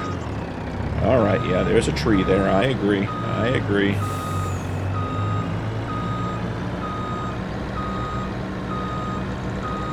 Just missing the shed. Okay. Make sure that's all the way under. Get it out of the weather. All right, and now over to our trailer. I get this hooked up, and I'll be right back with you guys when we're at the field. Pulling up to the field now, guys. Looks like we have our first empty on the harvester going on with the grain cart over there. That is good news. Means I'll be ready for this guy real soon. Okay, so we are making progress. Let's run back now. Just make sure everything's running smoothly over here. Yep, harvester's back off and doing its thing. Grain cart's ready to go. Excellent. Let's get the versatile put away, and while we're working on that, we can check the price of the canola oil and see where we are there. Today should be the best price. We'll have to wait and see. So, time-saving stock check says, let's see, canola oil, $19.57, and on its way down. That's interesting because that is not the best price. $19.51 and on its way up. $19.47. So yeah, we got some improved values on the way. We'll bump the time scale up here a little bit and get to the afternoon. While we're working on that, let's get everything rinsed off here. It was a dirty job spraying all those weeds. Oops, didn't mean to jump in. Oh, now we got to change the controls on the pressure washer. Okay, there we go. Get that nice and rinsed off, cleaned up. Try to keep the farm looking good. All right, good enough. Let's get the sprayer tucked back into the shed. And then we'll go start collecting the canola oil. We should at least have it on the truck and on the trailer, so that when it's time, we are ready to go. This one we sort of put caddy corner in here, try to get the sprayer and the fertilizer spreader into this shed with enough room to also get the tractor pulled in a little bit. So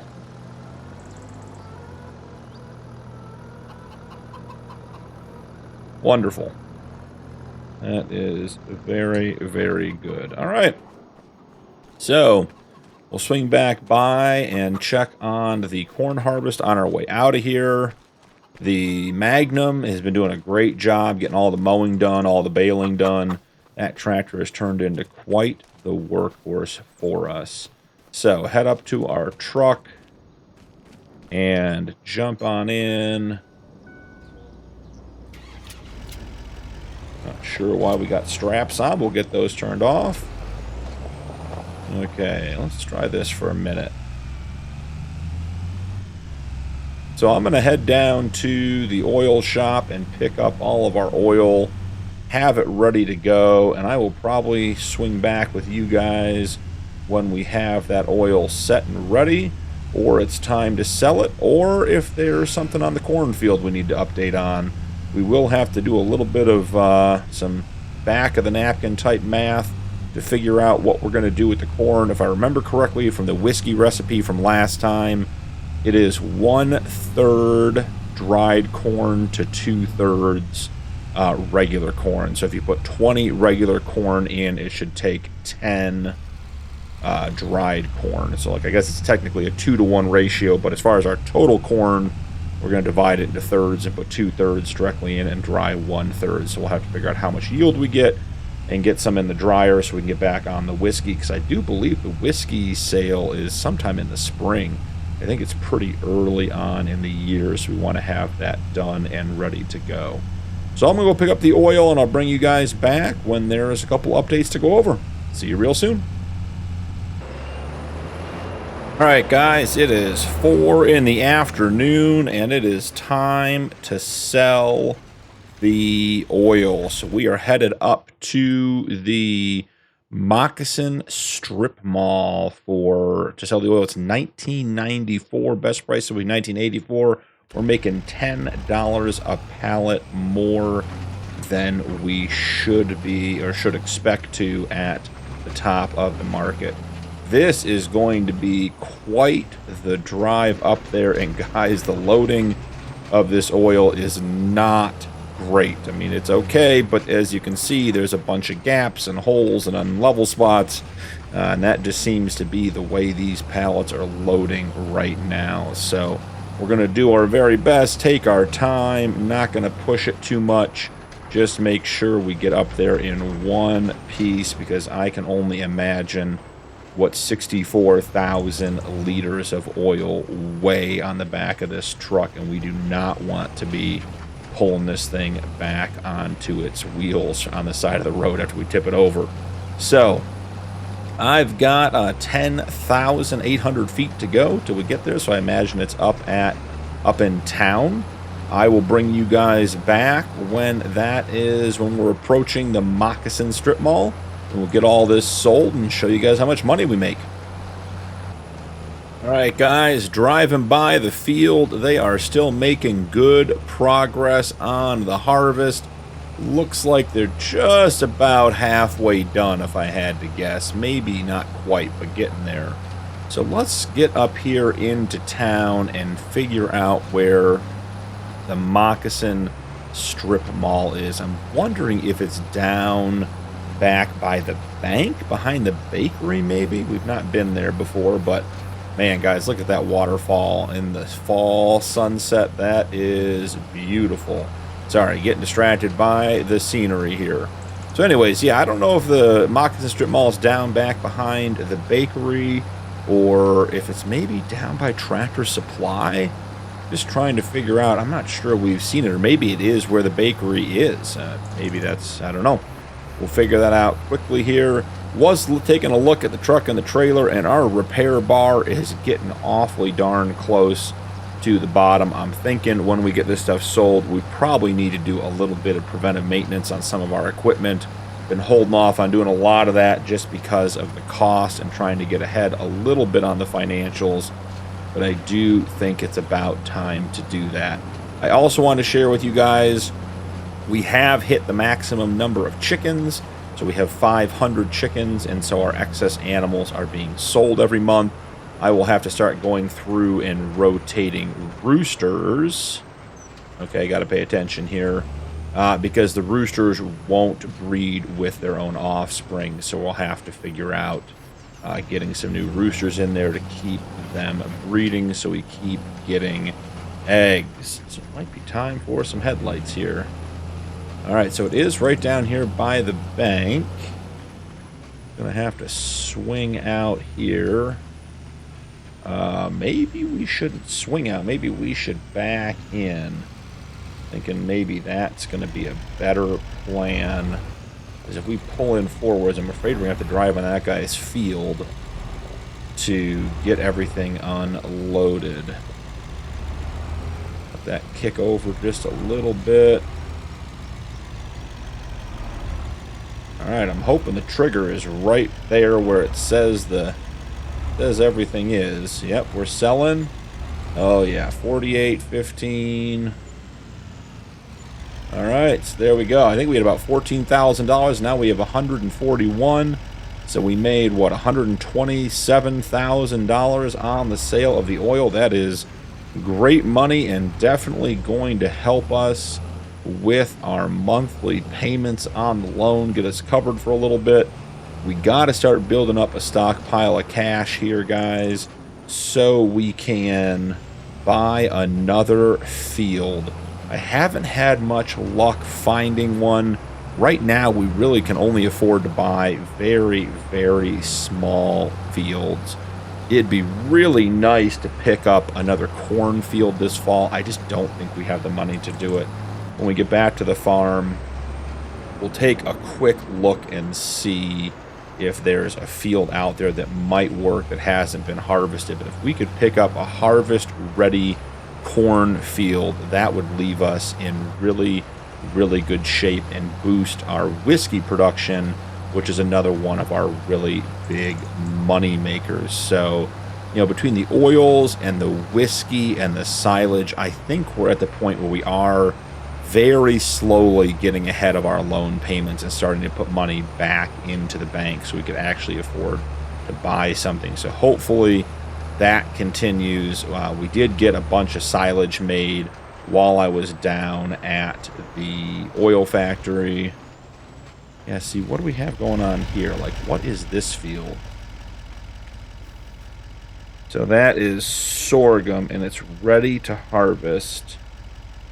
Yield bonus is only 57%. Not a great field. I'd love to buy something near us, but quite frankly, we really can't. Beggars can't be choosers. We can sort of have to buy what we can afford, and if we have to put the harvester on the trailer and drive it down through town and around out back, well, that's just what we're going to have to do in order to get that next field. And then maybe over time we harvest it for a couple of years and then sell it and buy something closer when we have more money. But we are going to be very limited in our field options because a lot of fields on this map are, you know, a couple $100,000, and we just don't have that kind of money. Guys, that is a nice looking harvest right there. Look at that. The sun's low. Nice cool fall day. Looking sharp out there. The equipment is running well. Makes me happy to see the farm working the way it should. So let's jump out here and take a quick peek at the fields that might be available to us and see if anything in there makes any sense at all to pick up. So jump out of here, and while we're doing that, you know what, I'm going to run over here and just let's go over and watch the harvest here a little bit while we check in on everything. Let's see, maybe we can grab a spot in the harvester and just let that guy go up and down. We'll just jump in and take a ride with the worker. All right, not too bad. So as far as land options go, head into the PDA. We want something that is, man, there's a lot of harvest-ready fields. Like field 53, $318,000, guys. That'd be a perfect field right next to us. It has, what is it? Oh, it's wheat, or I'm sorry, it has cotton in it. We don't want to harvest cotton, guys. That's not going to do us any good. So I'm trying to figure out, like, field 43, 167. So what's in field 43? 43 is grass, which isn't terrible, but I'd rather get something. Let's see, where are the cornfields? All right, so we got 33, 45, and field 2. Field 33 is 258,000. Field 2 is 186.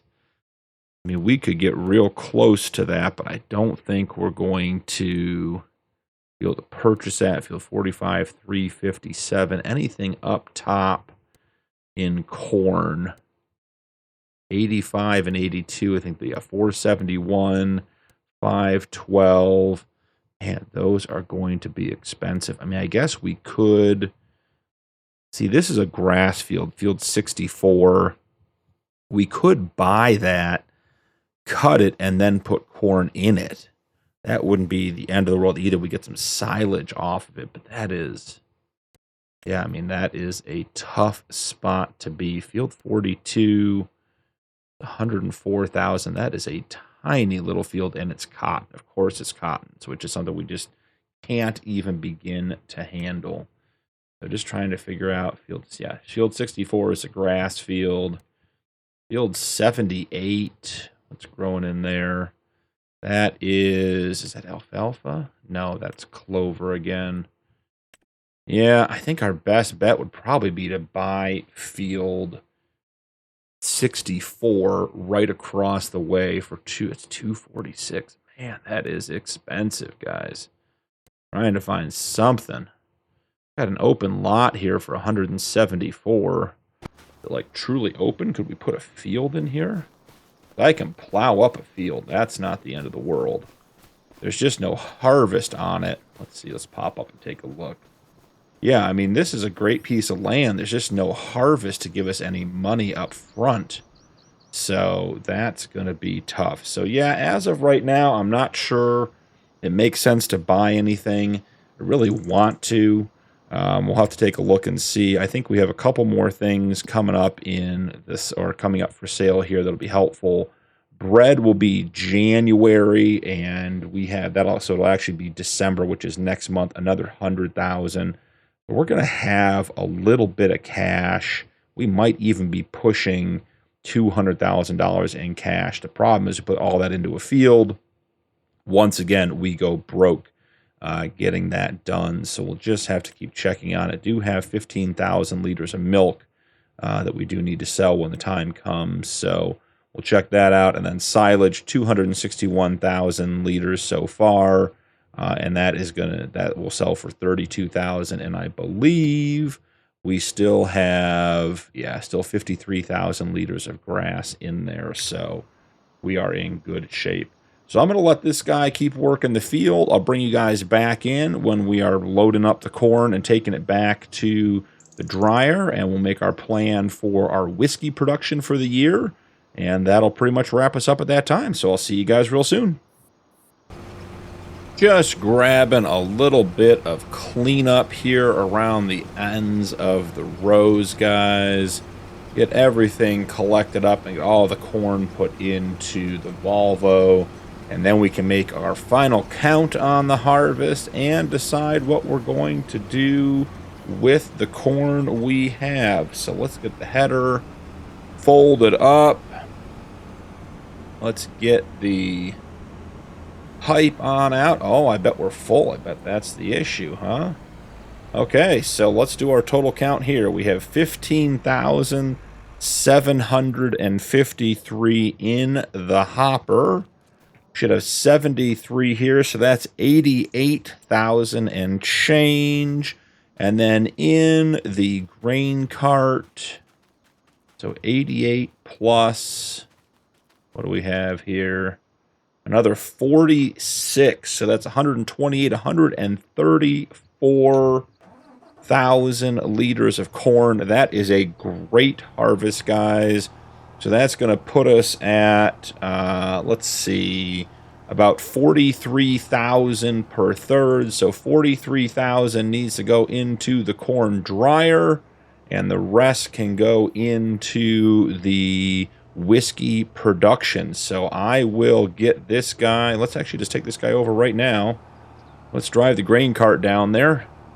And we need 43,000 liters in the dried corn. Actually, a little more because it produces a little bit less. So let's just put all 46,000 liters into the dryer. And we'll get that started. And that will be good enough for this episode. Got a lot done. Got some stuff sold. Got the corn harvested.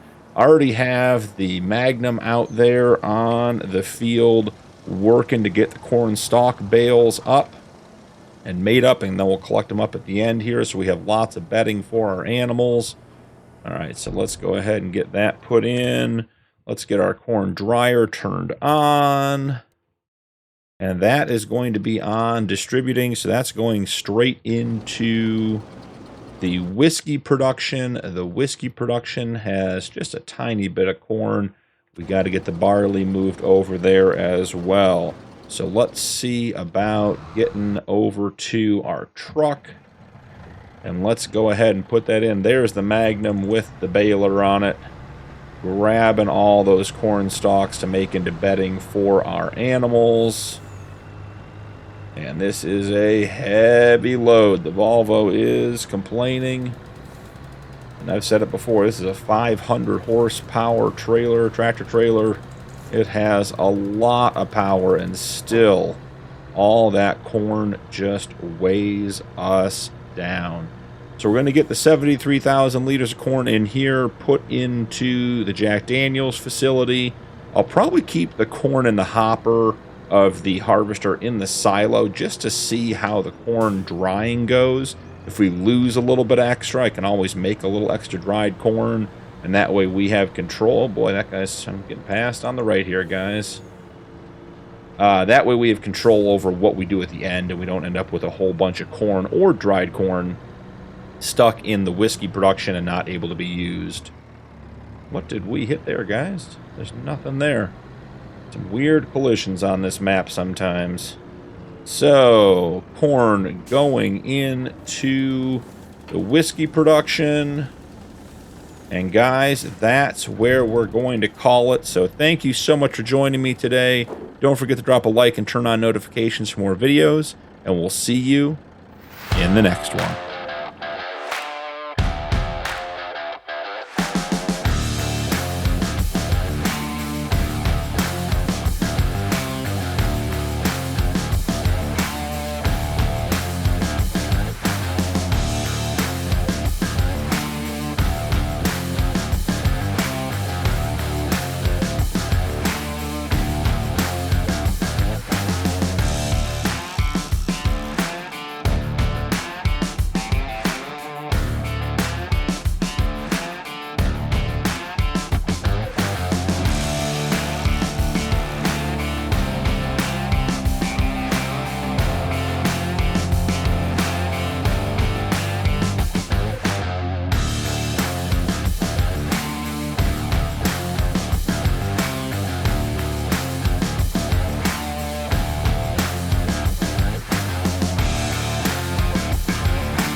We are in December, guys. It is cooling off, and we have a whole bunch of things to get done today before the snow arrives. I'm hoping the snow comes next month. So first on our list is going to be getting some manure into our greenhouses. They are just starting to run a little bit low, and we gotta make sure we keep them topped off because they are our big money makers on the farm right now. So let's go ahead and unlock that axle and head over there and do that. As you guys can see, we have the Volvo hooked up to the step deck here, and we have all of our bread loaded up, a whole bunch of it. I actually started this with the Super Duty in our regular production pulling trailer, and we had so much bread it didn't all fit on there, so had to swap it out and get the Volvo out of the shed and hook it up and bring it over and get all of that bread on the trailer. Now that I did run up to the bakery this morning and pick up that bread as well, so we have all the bread for the bakery and all the bread from our storage on that trailer. And as soon as we're done with this, the price is really, really good down at the Hobson Strip Mall. So we're going to run it down there and do that. I did forget 3 bales yesterday when we were doing some work on the field. As you guys saw on the montage at the beginning, we got the cornfield plowed, and I did pick up a rock picker. So I leased it, did the rocks, put it into the lime facility, and I think we had like 3,700 liters of rocks in there. So we should get about 7,000 liters of lime out of that, which will be great. So just checking here real quick, one of these had significantly less than the other. So the third one is very low. Second one has about 2,000, and the third one, and the first one I should say, has about 4,000. So we've got a $5,000, $5,000. So maybe we'll put 4 in the third one, and then 2 in the, well, let's see, 2, yeah, let's start with putting 5 in this one. So that'll take us down to about 4,000. And then we'll put 2.5 in the second one and 1.5 in the last one. All right, there we go. And we make this turn without getting on our field. This is why we love the little tractor. Look at that turning radius, just exactly what we needed. So we're going to put about 2,500 liters into this greenhouse. Could leave us just under... Oh, do we not have the trigger? Thought we had the trigger here. There we go. Just wasn't quite there yet, apparently. And that should put us back up into good stead for keeping the greenhouses moving over the winter. Yep, and then we'll put the least amount in this one, and then we'll come back and see how we did. So let's see. The third greenhouse has 6,000, the second one has 4,400, and the first one has 5,000. So we're pretty balanced. Not great, but not terrible either. So while we're here, I'm going to disconnect real quick and make sure we got water in all of these. And then we got some work to do, guys, because once we sell the bread, I've got another master plan. We are picking up a field today. It's going to be a bit of a challenge financially, as usual, but we've just got to commit to the growth. So I'll tell you guys right now, we're going to be picking up the grass field 64 right up here across from field 60 where we were, where we expanded the grass field. That one's $246,000. Wow, I feel like that price went up. Maybe we won't be able to afford that. We'll have to see. But if we cut that today and put the grass in the silage silo, we can sell that and hopefully pay our next month's payment on the loan. And then on top of that, I think we'll get one more cut off of that field before we have to put, or before we choose to put corn into it. So I think we get 2 cuts, hopefully make $75,000 or $80,000 off that field. And then we will come back with corn in that field to get our whiskey production up, just depending on when we have to plant. So that's the plan. It's going to make getting through winter a little bit tough, but we're going to figure it out. And like I said, if we don't buy more field and get more animals and increase our productions, we just will never get done with the challenge. So we can't just keep the status quo. All right, almost done with the watering. Feels almost like a couple of these got missed yesterday when I did them. They seem to be taking a lot of water, so glad we came over and got these guys topped off. They are definitely our big producers right now. I did switch the last wheat greenhouse we had for the chickens over to distributing.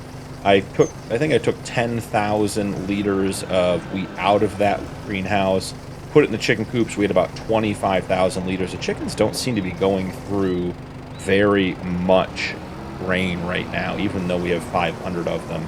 So I'm thinking we'll leave both wheat greenhouses on distributing to the flour mill and then eventually to the bakery for bread.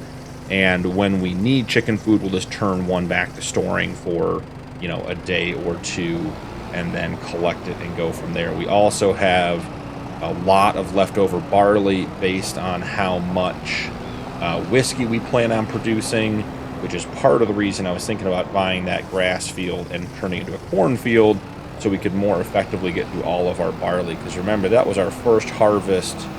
Actually, that wasn't even our first harvest. That was the last harvest off the small field, and we have that expansion we put on the barley field for this round of harvesting. So we're going to have even more barley, so we just need more corn to make more whiskey. All right, let's get the Brantner run back up to the farm. We'll jump into the Volvo and head down to the Hobson strip mall and get all of that bread sold. I guess I'm hoping we make $150,000 on the bread, because we need $150,000 to buy that field, and that is the plan for today. So we'll just have to see how that goes. If we need to sell a couple of extra things, maybe we'll sell the wool again. But maybe we'll figure out what we can sell to get that extra money if we need it. So I'm going to get this parked up, and we'll switch over to the Volvo. I have to say, I do really enjoy our back little path here running up behind the chicken coop. Makes the farm so much more accessible for so many more pieces of equipment. Don't have to back everything in and out of the way. All right, so heading over to the Volvo. Let's get down to the Hobson strip mall and get this bread sold. All right, here we go. All right, so we have 66,000 liters of bread, which they claim is going to be worth 139,000. We're going to be awfully close on that field. We're going to have 143,000. Are we going to be, what, like 3,000 short or something? Is that the way we're going to be? Yeah, we'll probably be about $3,000 short, so I may have to find some way to make some more money and sell a couple things, because that grass field is ready to harvest, and if we buy it this month, we'll get a second cut off of it before we plow it up and turn it into a cornfield. So anyways, I will see you guys down at the Hobson Strip Mall. We are arriving at the Hobson Strip Mall, and I have to say, I am not excited about taking this big truck through the back here. This first part isn't going to be bad, but the exit could be a real challenge. All right, try to get it all sold at once. Okay, 134,000. We have $238,000. We need 246. We are $8,000 short. All right, here we are, attempting to get out of here. Riding the rail here, this corner right here. Ooh, boy, that is going to be snug. Then we got to hook all the way back up the other way. Woo! Made it. Was not sure we were going to do that, guys. Well, I got to find $8,000. So I'm going to head back up to the farm, take a look at what we have. I imagine it's going to be wool. We could always sell some corn stalk bales. They're really worth nothing. We have a whole bunch of them, though. We have a tiny bit of milk, a tiny bit of goat's milk, a tiny bit of buffalo milk, a couple pallets of eggs. And we have some oil down at the oil shops, but pre-selling that before the best price is really, that would be a big hit to make 8 grand. So I have to get up there and figure it out. So I will get back to the farm, make a plan, and come back to you guys when I have a solution. Well, I think I got it figured out, guys. We're heading down to the Montana Hay Company with a huge load of corn stalk bales. I'm hoping this is going to be about $22,000 worth of corn stalk bales. This is all of, not even all of, this is some of the harvest of the last cornfield, what was left over. We haven't even burned through the first set of corn stalk bales from the first corn harvest. So I figure having these on the farm, great to have a backup, but not really something we need to keep around when we're looking for cash. I have not been down to the Montana Hay Company. It is down there over the bridge. So the road goes up around to the left. We got to figure out where we're going. Is it cut through here? I don't think we go through there. The McDonald's parking lot doesn't connect. Okay. Oh, maybe it's up here. This looks like a good option. A nice tight turn for us. All right, let's see if this wanders down to where we need to be.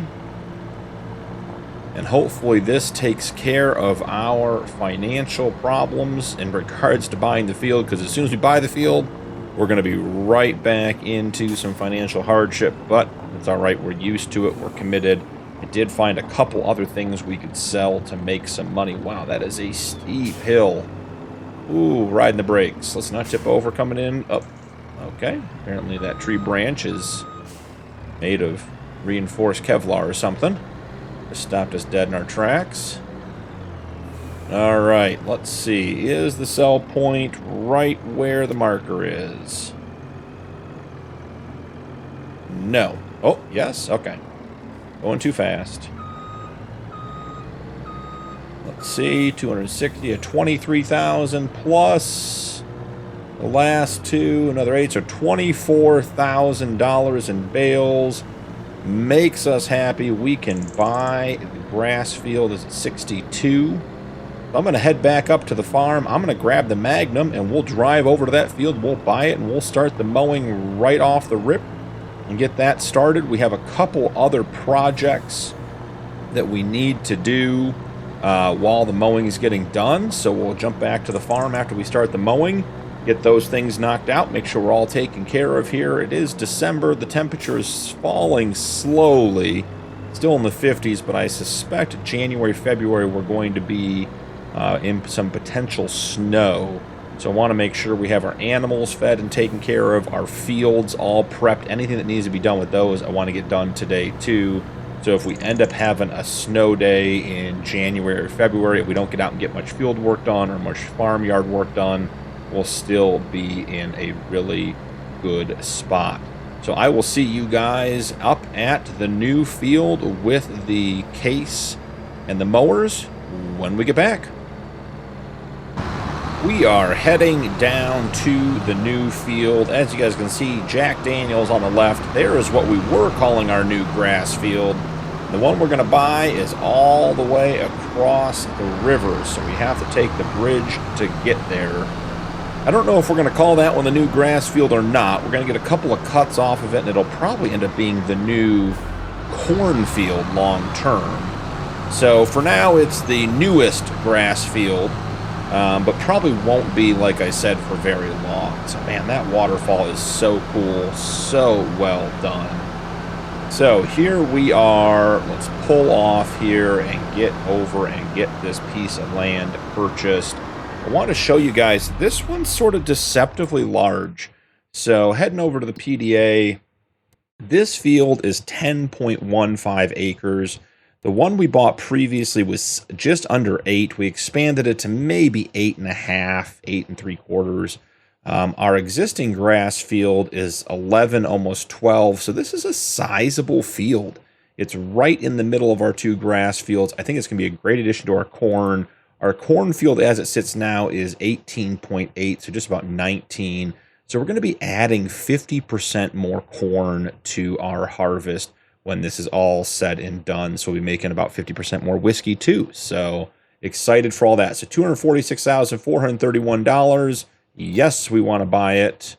I'd love to have the contract mod on this playthrough where we could, you know, be doing some contracts and getting some discounts on pieces of land, but that's not within the rules. So we are just going to take what we're given and be happy with it. So I'll go ahead and grab an edge here.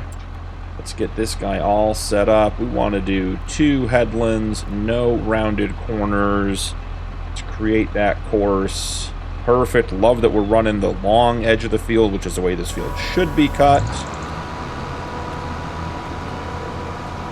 Make sure we get all squared up and taken care of. Just make sure this guy makes the first corner or so and is doing what he needs to do. Yeah, look at all that nice, beautiful, tall, rich grass. It's going to be in silage and making us money real soon here, guys. See what he does here on this first corner. This is really, there's really no obstacles on this field. A nice big field, wide open edges. Okay, don't back up too far, my friend. There's a cliff there. All right, well, we're getting a little bonus grass around the outside edge. Can't complain about that, so cool. We're going to let him work, and we are going to cross over here. And that is good looking. Here we go, ready? And we'll jump over. Haha, kept our feet dry. All right, so heading back to the farm, we have a couple other projects to get done. First and foremost, we need to get the sheep fed. We're going to, which will get hit by an ice cream truck. That'd be a dairy disaster. And go ahead and get the sheep fed. Make sure they're all taken care of. They weren't super low, but they're starting to get there. We haven't done a hay cut at all this year.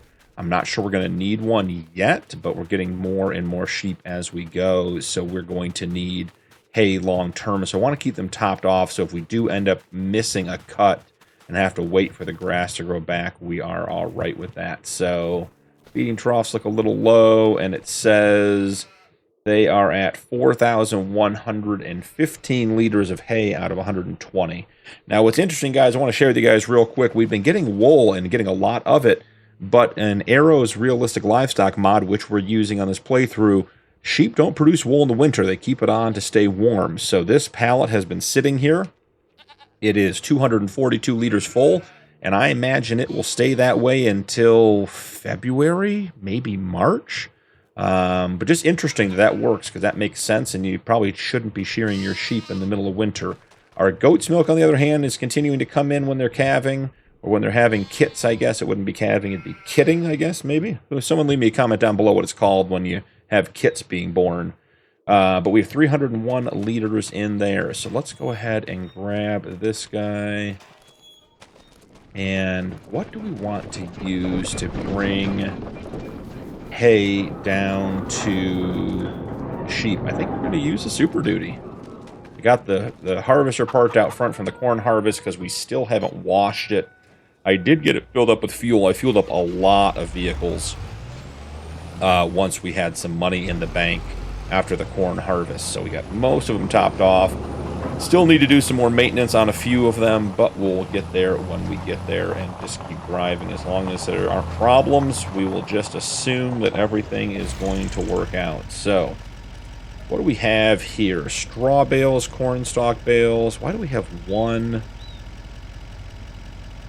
Corn stalk square bales, 9,000. Corn stalk square bales, 4,709. Oh, we had a partial. Got it. Okay. Hay, we have 25. We actually have 37 bales at 8,000 liters. So 20 would be 160,000 liters, which is more than that holds. So 15 would be a quarter of that, would put us right about 90. So maybe we go with 16 bales. See if we can't get the sheep pen mostly filled up. We still have a ton of hay and straw in the TMR mixer, so we're in good shape there. We can really use a lot of this. 128,000 liters. Okay, so we didn't do our math very well. That's on me. We're going to be more than full down there, which is fine. We'll leave a couple bales in the trigger. and get all of them topped off. Don't hit the cement block. That's not going to be good for the trailer. There we go. Maybe we'll jump inside here real quick and try to make this a little bit easier. All right, here we go. Heading over to the sheep pen. And then I believe our new grass field, the one on this side of the river, needs some fertilizer. So we're going to get the... I was going to use the case, but I guess we're going to have to use the Magnum. But that's doing the mowing. So I guess we'll have to get the quad track out to spread manure. That'll be quite the big tractor for that. I wonder if our manure spreader can use... if the horsepower on the Versatile is enough to run the manure spreader. We'll have to check that. I think it might struggle. And that field, as many of you have been commenting, and I love the comments on the series, that field, the slope on that down to the river is significant. Small tractors, anything that is close to underpowered, heading down that hill has a hard time getting back up. And I had, I think, 3 or 4 comments on a video about that recently, so we'll have to be careful not to use the Versatile if it is underpowered or even a little bit close as far as power goes. So let's get, and it is muddy in here, hoping not to get the trailer stuck. Okay, I think that's gonna about do it. I assume we're in the trigger. Perhaps we're not. We're too high. Okay. Well, let's see if we can get... Oh, we're running over the pallet of wool. There we go. Ran it over. Let's see if we can get... This is... We're going to end up getting the truck and the trailer wedged up here if we're not careful. Okay, so let's see about doing an unload. That seemed to do it. Yeah, just... I think the trailer was too high. Oh, perfect. And then the extra bales will just hang out there until they're needed. So the sheep are completely topped off and ready to go for the winter. All right, guys, excuse me. I got to come through here. I'm going to try to sneak through between all you guys. Okay, excuse me, pardon me. We got a goat and a sheep commingling there. There's a sheep coming out of the barn. Nothing to see there, folks. Don't even take a look. All right, so first off, we got to go fix the wool pallet. That sheep, go back. Oh, yeah, that's not what we wanted to see either. So, all right, let's see. Put the wool pallet back in. Get the doors closed up. You guys can see how steep this map is. Speaking of steep terrain, the front wheels of the trailer are not even touching the ground here. Lots of slopes. Makes the map a lot of fun to drive. Definitely need some high horsepower equipment to get everything done here. You don't want to be stuck on the hills with too little horsepower. So let's get parked here. And I don't really remember how much power our Versatile has. So let's see. Versatile is 272. And our manure spreader is 265. Yeah, I think that's far too close for that field. I think we need a little bit more horsepower than that. Let's get the harvester parked and put away, washed and put away, so we can get the quad track out. Been waiting to do this all day and just need to stop putting it off and just get it done. This has been a really, really good harvester for us. Done a great job. Some of those mud streaks off on that side. I think we are about almost there. The mud's almost gone. All right, definitely need a new paint job on this guy, but only so much we can do. When we have millions in the bank, we'll get a new paint job for the harvester. At that point, we'll probably have a couple of harvesters, I would hope. With 500 acres, it's going to be tough doing that on one harvester. Okay, nice and easy by the fences. Get tucked in here.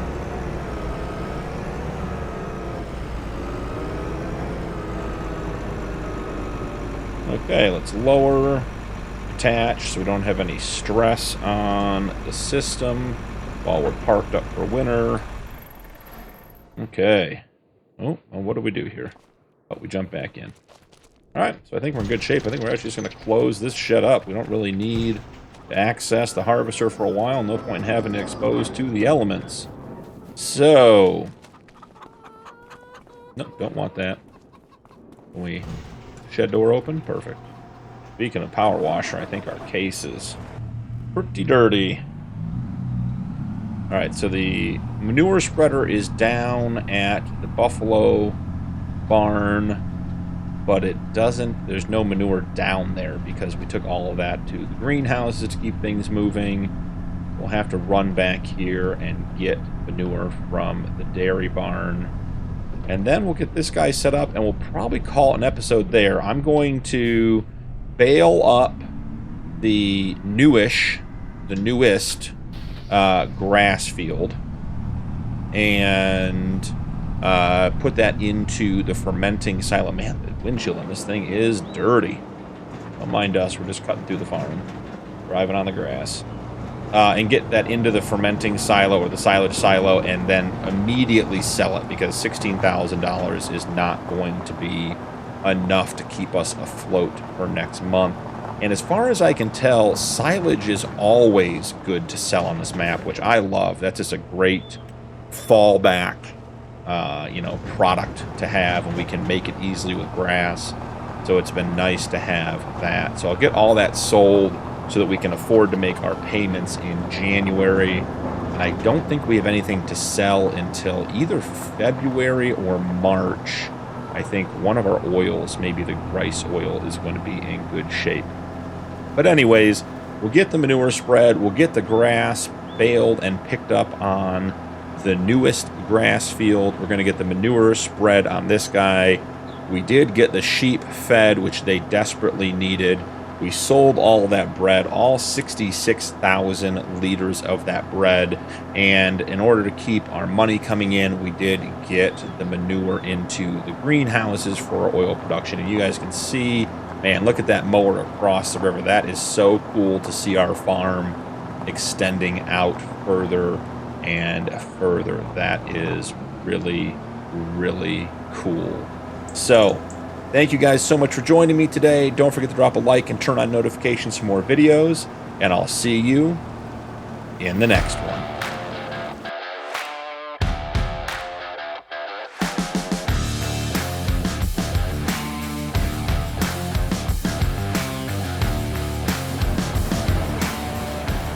We are in February, guys, dropping some corn off at the whiskey factory. I did some mental math, put about 2,500 liters of corn into the dryer, which will get pushed over here once it's dry, and the balance goes in here. And we should be pretty close to maximizing our whiskey return for the corn we have. It has been a busy morning getting everything done. So where do we start? We got through January. Wasn't a lot to do on the farm. We are now in February with a whole bunch of updates. The newest grass field, the one all the way across the river over there, we got cut last episode. We baled it, brought it over, turned it into silage, and sold it all in, that would have been December, made about $44,000. We brought 20,000 liters of whiskey back to the farm and put it in the cold storage. We fed the cows and bought a couple of things for the farm I wanted to share with you guys. So first and foremost, there have been quite a few comments over the last couple of weeks about automating the watering of the greenhouse. You guys are very concerned about getting all the water in there. So I went ahead and popped a water distributor on the farm down here by the greenhouses, which will take care of filling the greenhouses and should also put water into our whiskey production, which will be helpful. So you can see it spinning down here. It's a little wind-generated water distribution product, so not bad. Here it is working in all of its glory. distributing water to all of our greenhouses and keeping everything topped off. So for everyone that was concerned and suggesting mods, which I appreciate all the input, we got that one taken care of, and the watering is automated now, which is good news. So a couple things came up in the sale. We got a new corn header, which I'll show you guys on the way back to the farm. We had the folding one that was 9 meters. A 10-meter fixed corn header came on the market. It was Case brand, actually, and lined right up with our Case harvester. And then, ironically, the very next day, which would have been this morning, the trailer for that header came up in the sale as well. So here on the left, we have our new 10-meter corn header on its new trailer, all parked up and ready to go for corn season. We won't need it until the fall, but it is here and got a little extra working with, which I always like upgrading so we can continue our efficiency in getting stuff on off the field and into the farm. The this is the Sealand. I gotta remember which trailer this is. We got a new step deck trailer. I'm gonna actually jump out and show you guys. I really like this trailer.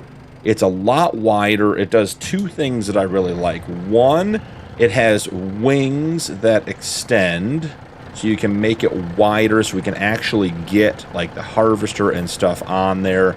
And two, rather than having a ramp at the back, the wheels slide up and the whole thing becomes one big ramp. So we have a nice, smooth, even surface. And then if I wanted to put the wings back out, as you can see, we have a nice working width there. So nice new trailer, and that one is the, let's jump in and see which one it is. I always forget the name of it. It is the, where to go? The Kalen Siebert 48-foot step deck. So it's this one right here. We got that one on the sale, so we sold our other step deck, which served us well and was great for hauling stuff around. But as we get bigger equipment in fields further away from the farm, we're going to have to be transporting our harvester and other large equipment, and having those wings that come out and allow us to put big equipment on there squarely and securely is going to be really, really important. I'm going to go ahead and leave this guy back up here by the manure to remind myself to put more manure in our 3 oil greenhouses. We do need to get either the Magnum or the Quad Track. I think we'll use the Magnum down here to grab the manure spreader and take it over to the newest grass field so we can get that field fertilized so it starts growing. Because the plan is to still get one more cut off that field before we plant the corn, and then use that silage to sell and make some money, and then plant the corn in that field. So here we are. Yeah, I drove most of the vehicles around. Sorry about the stuttering, guys.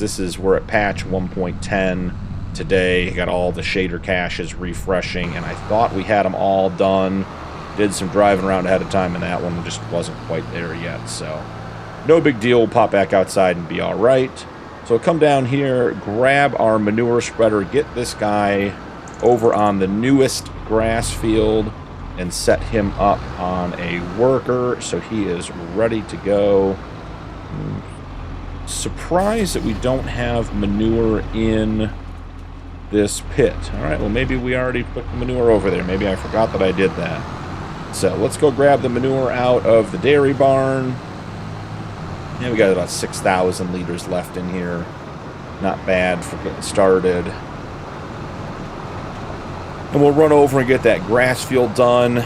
It is the right day to sell our milk, which presents us an interesting situation on how we're going to get it over there. We do have our water tender that we're probably not going to be using very much anymore because we have the automatic waterer. And I wouldn't mind sharing the water tender with the milk as well. I don't think those two products would be a problem mixing. We obviously wouldn't do like slurry or fertilizer or herbicide in the tank and then also put milk in there for consumption. So I think that's a reasonable thing to use. There are, I believe, one, maybe even two bigger tankers available in the sale that could be interesting, and I'm thinking long term we may need a bigger tanker than our little water tender to run milk up to the dairy, though we'll have to see, because quite honestly we'll probably end up taking it up there most days once we get the production fully up and running. I'd love to buy the dairy. I think it's $210,000. I checked between episodes, and we're just not going to have that kind of money right now. So we're probably either going to have to lease it or just sell the milk for profit right now. And then over time, as we get more money, we eventually buy the dairy and start producing either bottled milk or butter or cheese or potentially buffalo milk. Or buffalo mozzarella. We don't have very much buffalo milk. It's not even worth looking at selling. I think we have a couple hundred liters still. I'm not even sure we've reached 1,000 liters on that yet, so we'll have to see how long that takes. Still trying to buy water buffalo every opportunity we get. There just are not a lot of good animals in the sale. So field work, 1. Yeah, I mean, we can do square corners. That's fine. That's not really a problem. Might be a little bit challenging on this field, but that's all right. Get that done. Excellent, get that started. I'm not even going to save that course because, well, I guess we're not changing the field. So we could save the course for when we put corn in. Just want to make sure this guy isn't going to go too far over the edge before we jump back into the menu. You can see how steep that field is, guys. Need a lot of horsepower and a lot of torque to get these big pieces of equipment around these fields on these slopes. Glad we have a couple of big tractors to do it. Love the Versatile. Thought it'd be more of a workhorse for us, but a lot of our equipment just needs more power than the Versatile can give us.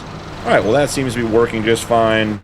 Let's jump into the menu here, and we're on field 64. We'll come down to manure, save course, and right now we'll save it as 54 because it's not going to be grass long term. It's 64, not 54, so that'll be helpful. Change mode, change name. Yep, and let's just make that 64. Okay. He is off and working. We're going to run across such a cool little creek. Look at all that snow and the water. Very, very cool. So, next order of business for us, we need to get, I believe it's the sunflower oil. Let's take a quick look at the time-saving stock check and see where we are. But I believe we have sunflower oil.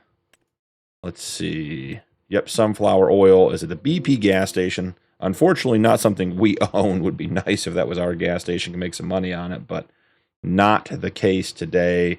And we have 29,000 liters of sunflower oil. Should be about 63,000, and we are about almost $30 over the best sale price. So we are in good shape on that.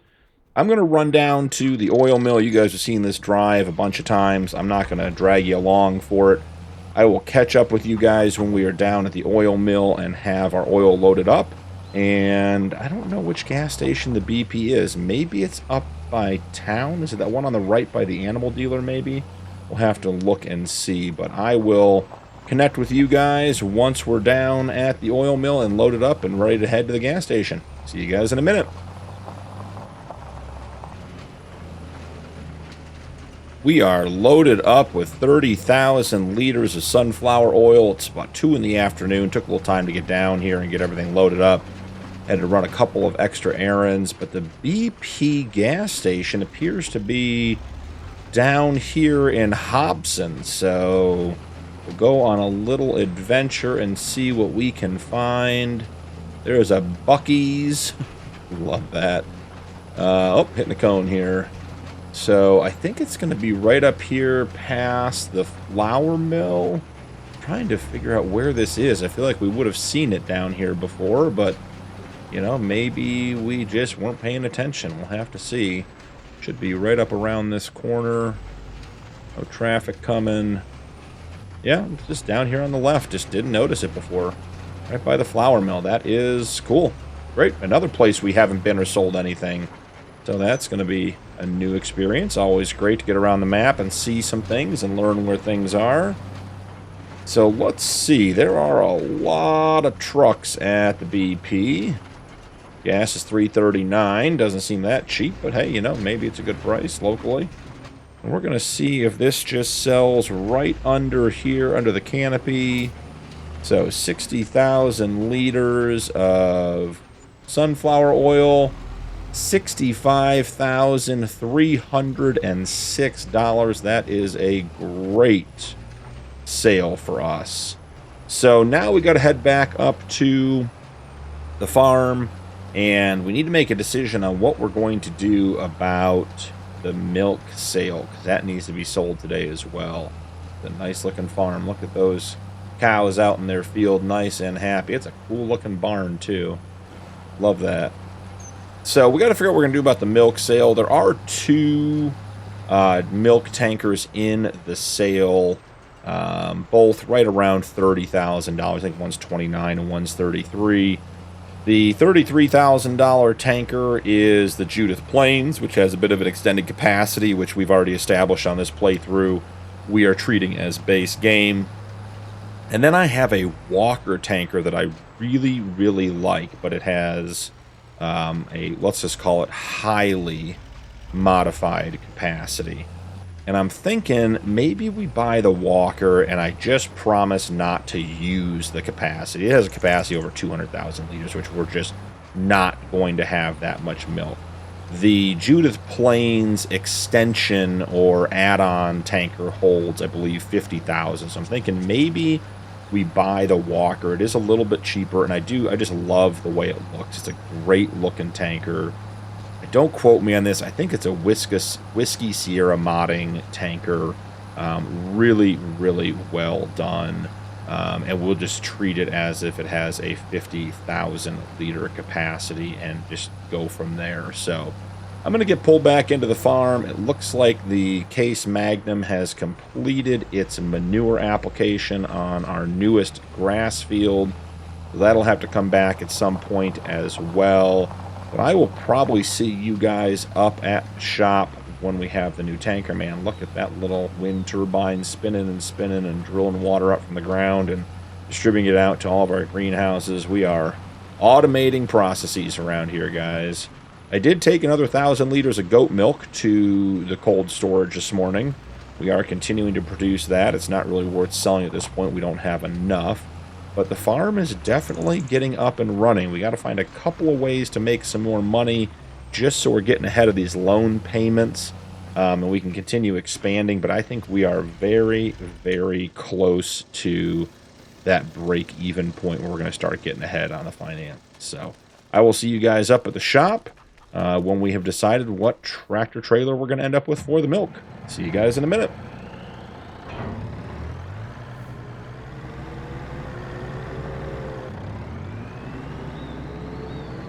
Pulling out of the dealership, guys, and we went with the Walker tanker. This thing, I'll show it to you guys real quick. Just a really clean looking tanker. Now, what I did to keep the gameplay within the rules, this is listed as a 65,000 gallon tanker.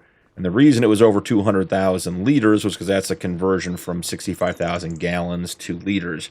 So I just knocked it down to have a capacity of 65,000 liters. So it's actually going to work. So you can see here in the top left, 65,000 liter capacity. So that's what, you know, we're not really gallons to liters, but, you know, we don't want to have a massively unrealistic capacity. So that is what it should be based on being in liters instead of in gallons.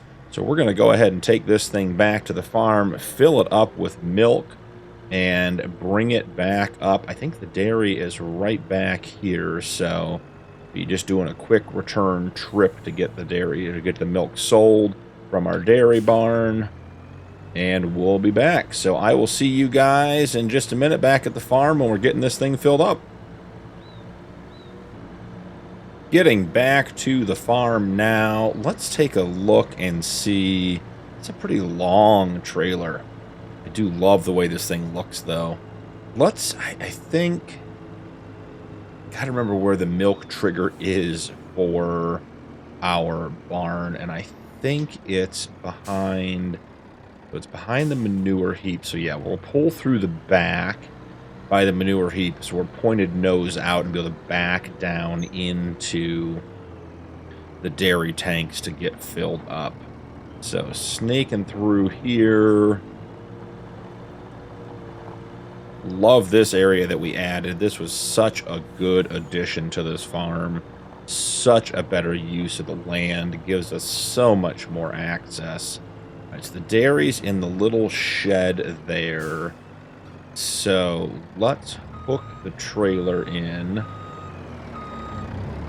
without hitting the tree, which is going to be a bit of a challenge.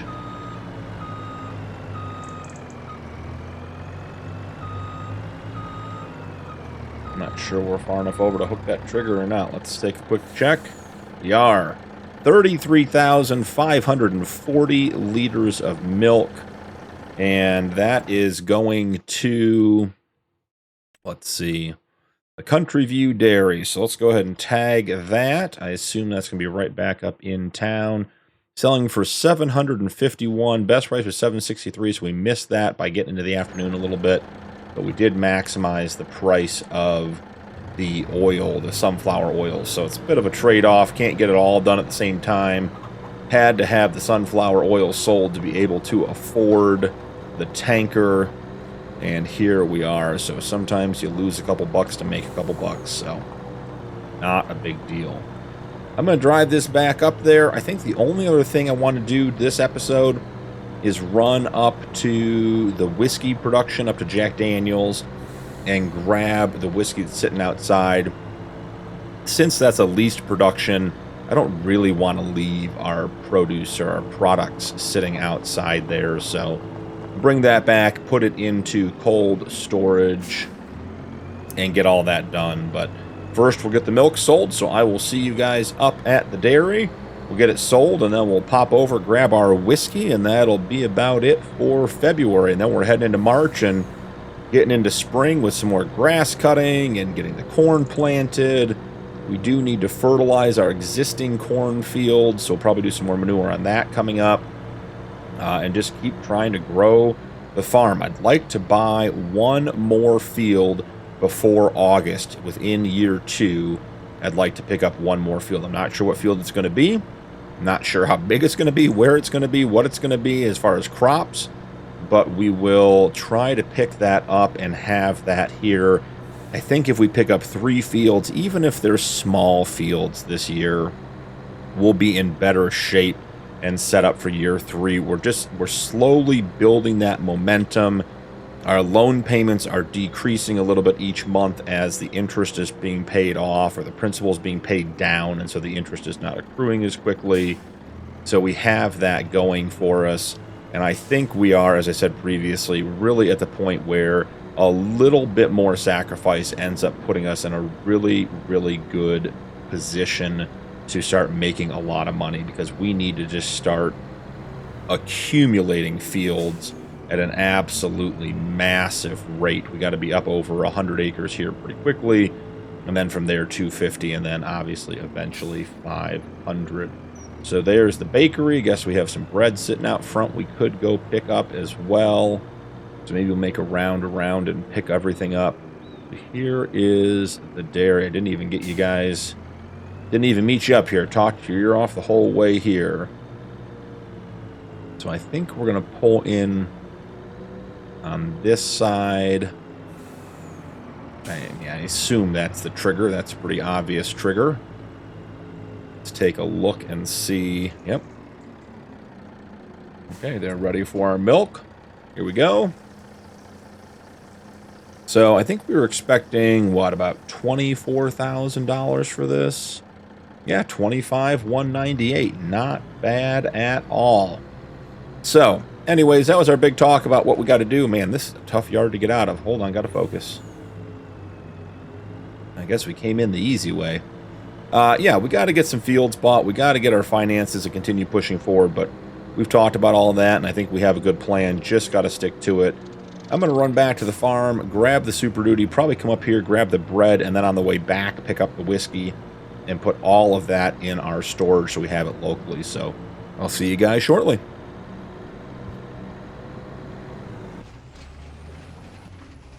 We are getting ready to pull into Jack Daniels. We have 16,000 liters of bread picked up. And on my way back, I'm noticing the repair on our truck is not good. So we might end up dropping this guy off at the dealership at the end of the episode and let them do some maintenance on it, make some repairs, and pick it up next episode after they've had some chance to do some work on it, because it is looking a little bit rough. And it is definitely our go-to. We put 86, almost 87 miles on it since getting on the map, and we got it used. So it is definitely been put through its paces, pulling stuff, working over rough terrain, everything else. So maybe time to let them do a little bit of work on it and get it back into shape for us. So let's see what we got here. How many more? Oh, 11,000 more liters. We got a decent amount of whiskey here, guys. Man, oh man. All right, is that going to be about it? Yep, that is it.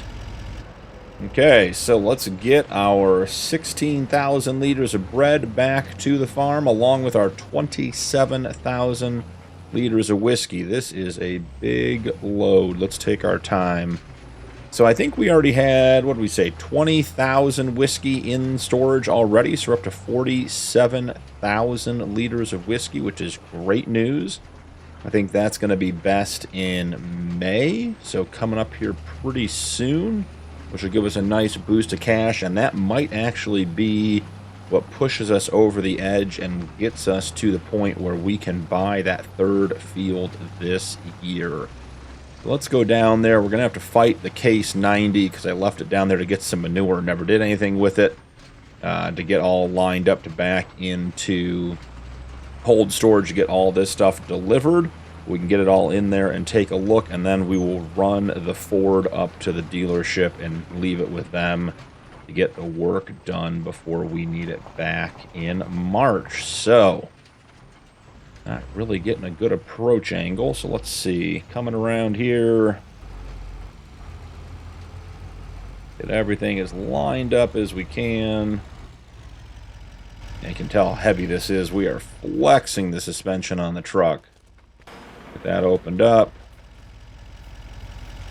And let's see about not hitting the shelf on what is our left-hand side as we look at it, which is our go-to move.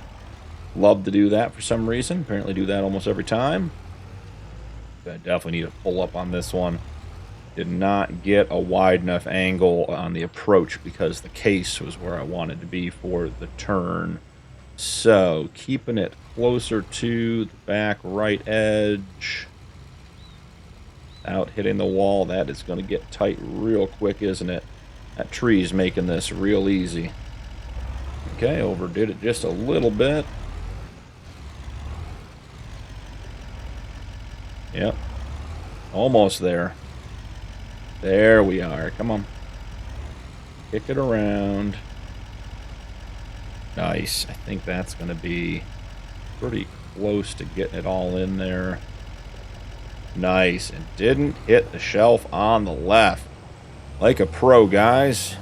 Must be the third or fourth time we've done that, and finally got it done without making a mess of it. So, in cold storage, 72 total pallets. We have 4 pallets of eggs, 18 pallets of bread, 3 pallets of goat's milk, and 47 pallets of whiskey. So, guys, you can see we're getting full in here.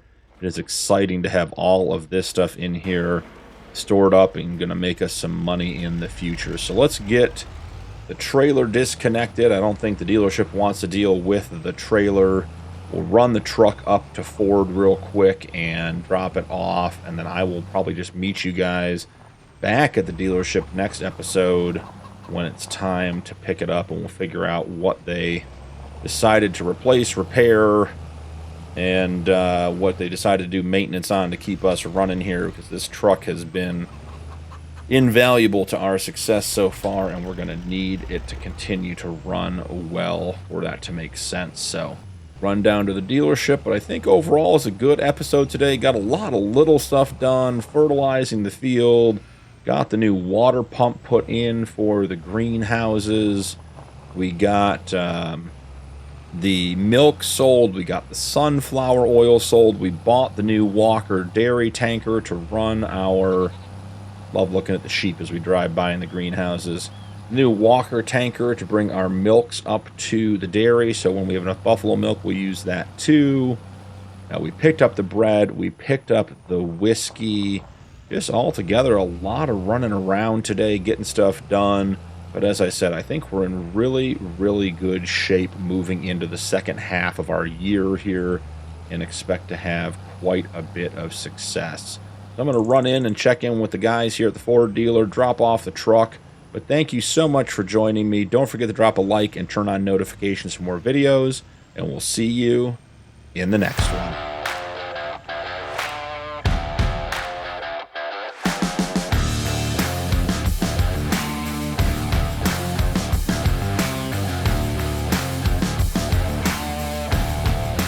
Welcome back, guys. Just paid for the truck, as you guys saw, $2,966. Quite a bit of maintenance. I said they parked it around here under the shed. Still wet from the car wash. They said they got all the mud cleaned off, so love their car wash. Appreciate them running it through, and we now have a truck that is in good condition. So let's jump on in, get fired up. Looking good, full repair done, everything is in order, and we are heading back to the farm. So a couple of quick things here in March, and then we're actually going to head over to April fairly quickly here. I want to go through our cattle and get a couple of rounds of cattle sold. We have some bulls that we just don't need. We have a lot of them, and they're worth some money. We also have some cows that are getting older that may not be good for reproduction, that may be worth selling.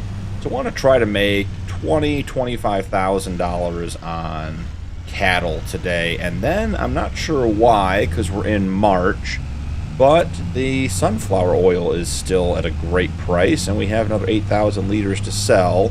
So I figure may as well head back down to the oil mill, pick that up, and also grab or take that up to the BP station and sell it there where the price is still really, really good. And after that, we're going to head over to April. Our grass and clover field here by the farm are in growth stage 3 of 4. So they will be ready to harvest next month. We want to get that done. The new grass field may also be in stage 3 of 4. The newest is 1 stage behind, so we're working to, we'll have to wait a month until, what would that be, May, to get that mowed up. So let's jump out here. Not sure why the trailer's open. There we are. And let's head on down. We'll go to the dairy barn first and just check out what animals we have there and what we want to sell, and then head over to the water buffalo pen to see if there's any bulls over there that we want to get rid of as well. A couple of things got done between episodes. Come on up the hill there, little truck. Got all the work done on it. Still struggling a little bit on that hill. I may try to level out that manure heap a little bit more. So anyways, a couple things got done between episodes. We spread some manure on the cornfield and got that all set up for planting, and had some new additions to the farm I'll go show you guys in just a second. So looking at our animals, looking for things. We have a couple of bulls here. That one's worth 38. We have our Holstein cows. Most of these are pregnant, and we don't want to sell them when we're pregnant because they will potentially give us, they are going to give us more offspring. Now, the bulls, we have a bunch of Holstein bulls, and we have all these young bulls that are growing up. This one's 8 months, this one's 9 months. I just don't feel like we need that many bulls. So 25 months old, 30, 31, and 32 months old. So I might grab all 3 of these and move them to the trailer. And that's going to be about 10 grand. We got to pop back in and pop back out because the order of the menu gets screwed up. Angus bulls, we have 2. This one is 17 months. That one's 14 months. I don't think there's any point in getting rid of those yet. This Limousine bull is too young. The Hereford, as I was corrected on saying by one of our lovely subscribers, I appreciate that, as a breed I'd never heard of, so glad I'm hopefully pronouncing it correctly now. We have a bunch of bulls, or a bunch of cows here. Any of these, 39 months, and it's a $5,000 animal. I think that one's worth selling just to try to get a little bit of cash coming in and to keep our stock young. So we'll move that one to trailer as well.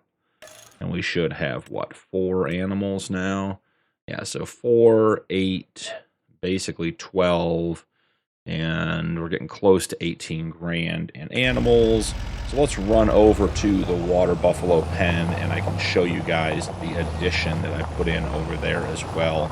Our water distributor that we put in last episode gave me an idea, and we had a little bit of cash at the end of the episode from our sales. And I thought, what can we do to keep our income up? So what we did, I'll show you guys. We'll run out and take a quick look here. Let me just get the trailer in position. All right, can we cut that around enough to make it work? You can. All right, so real quick before we get loaded up here, let's go down through here. And I found a really cool spot on the far end of the field.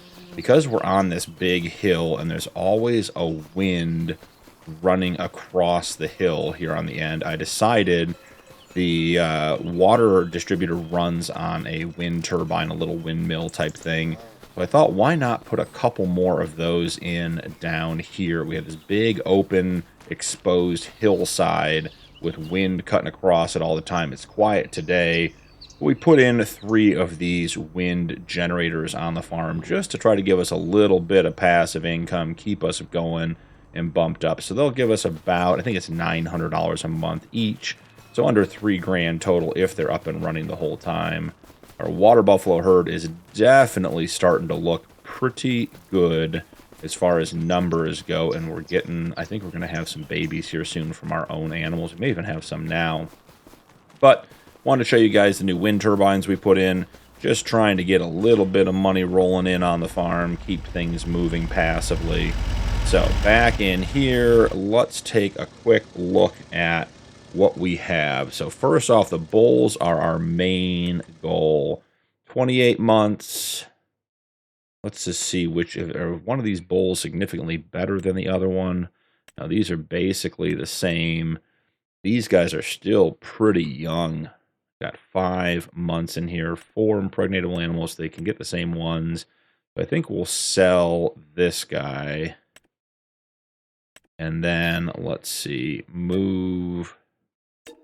Yep, didn't get the check. Move selected, got it. And then any of our cows, 52 months. If she wasn't pregnant, I would sell that cow. Her value is definitely decreasing.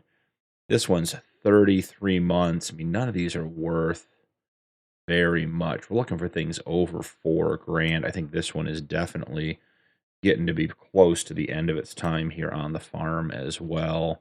1 baby and then recovering. Snowball. Let's see what Snowball's stats look like. Yeah, Snowball's a very good breeding animal. So yeah, I think we'll just call it there. We have a couple of animals to sell. It'll also help us with our food usage, not having all these extra bulls and the older cows on the farm. So go ahead and run down to the animal dealer and get these guys sold. I'll check back in with you guys up at the animal dealer when we sell them, and then we'll probably jump back here, grab the trailer, head down and sell the 8,000 or 9,000 liters of sunflower oil that we have hanging out, and go from there. So I'll see you guys up at the animal dealer. A quick and easy drive up to the animal dealer. Let's jump over to the sell point and get these animals sold and see what we make. Should be just about $20,000. So let's see. 1, 2, I guess we can do select all. And then sell selected, $21,521. Not too bad. Any water buffalo we should be buying. See, this has been the problem, guys, with trying to get our water buffalo herd up and running. We have 2 heifers and 2 bulls, and only one of them is even of quality that I would consider, but spending $1,400 on a bull when we already have a bunch doesn't make a ton of sense. So I guess we'll just head back to the farm. I'll grab the trailer, and I will catch up with you guys down at the BP station where we'll be selling the sunflower oil before we head to April. See you guys down there.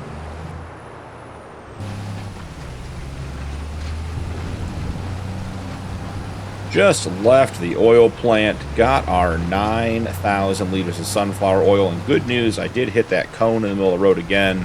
I think I'm batting 1,000 on that one, just hitting it every single time. But heading down to the BP to get this stuff sold. I do have to say, this truck drives so much nicer with the repairs. It's actually pulling well. It did start to feel a little lethargic before repairs, and now it's got a little pep back in its step. It's moving fast, getting up to full speed. Glad we had it serviced there at the local dealership.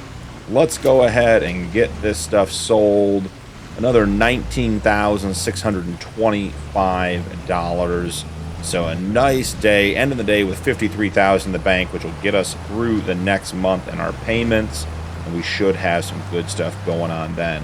So I'm going to head back to the farm, get cleaned up for the day, and catch up with you guys in April, and we'll be getting on to grass cutting and silage, maybe picking up some more cattle. We'll have to see what goes on, but I'll see you guys shortly here in April. We are in April, guys, and it has been a busy day so far. Both of our grass fields and our clover field were ready for harvest, so I just finished up spreading manure on all 3 fields. After cutting and baling, we got just under 1.6 million liters of grass and clover, which is going to make us quite a bit of money. We are going to have to put a little bit of that into some TMR. Our dairy cows are out of food, but we'll get them fed here shortly. So I'm just going to run the muck spreader back. This thing has been just tremendous. It looks awesome being all dirty and everything else, but it's been just a huge addition to the farm. I think we've spread manure on every single field we own in the last 2 or maybe 3 episodes. We did the cornfield, the newest grass field, and we just did all 3 fields now. So very, very good addition to our farm. So I'm going to go toss the manure spreader back at the buffalo milk barn where it likes to live. And then we're going to take the quad track down and get our new Case/Kinsey planter and put some corn in our big cornfield. So we'll get that done today, and then we'll be able to cut the newest grass field tomorrow, next month in May, which will still allow us to get corn planted in there for this season. So we're going to get one more cut off of that. And I think last time that made us just about $45,000 worth of silage. So let's jump in here. And the case planter is down this way. don't think it has any seed in it. We haven't used it yet. I don't think I loaded it up before putting it in the shed for the winter when we traded it in. Let's see. Yep, there's nothing in it, and that's perfectly fine. So we've got a bunch of seed up in the main shed. We'll run up there, pull some out. Since that field is fertilized, we don't need to worry about fertilizer. And this particular planter, we did not get set up with fertilizer because it has a bigger capacity when you add the fertilizer. So we're working with a realistic capacity for now for seed, but no fertilizer. We're going to have to move. Yep, got ourselves into a pickle here. Should just be a better driver, but we'll just move the truck and get it out of the way. So we'll get some seed in the planter. We'll get that guy going in the field to get us a little bit of corn put in, keep us going. I did, we'll have to swing by and pick up the whiskey. We are done with whiskey for the season. We did, I was very, very good with with the calculations in regards to how much corn and dry corn and everything else we should have. So I'll show you guys that when we get over there. Big bag of seed, that's a partial. Sure, we'll take that one. I don't know, do we need... almost 5,000 liters. Let's start with 3 additional bags. I didn't even get 3 out of there, so let's see what this does. I feel like this has a 4,500 liter capacity, but I could be making that up. So let's just get in here and let's start filling this up and let's see what we get. With the bulk fill mod, love that mod. Just grabbing all the seed out of all the bags. One click. Nice and easy. I think we need at least 2 more bags. So it is going to be more than 4,500 liters. We should at least get it close to full. Another partial bag? Sure. And do we have any other partial bags? Nope. So I think we want to have 2 bags of seed back just in case we need to put them in the seeder for putting the barley in, because that's going to be up for harvest here in, what is that, probably, is it July, August, somewhere in there we harvest the barley. So I don't know what we have in the seeder over there, so let's just keep a little bit in case we need more. Alright, so this is the first time out with the new case planter. This thing looks amazing. I'm excited to get it into the ground and get some work done. Let's get it unfolded. Man, this is a nice, look at that working with. That looks great, guys. So let's get squared up over here. Right on the edge. There we go. I think we're going to want to do 2 headlands just to make sure that we get everything we want. So create the course. Excellent. We're going the right direction on this. Always love when that happens. We're on field 54. It thinks the tank is empty for the fertilizer, but there shouldn't be any fertilizer tank. Let's take a quick look and just see what we have here. Yeah, it's 7,500 liters, no fertilizer is the standard. So it must think there's fertilizer in there. So we can fix that by just coming back here and request failed. We set the amount to 1. I bet that request failed.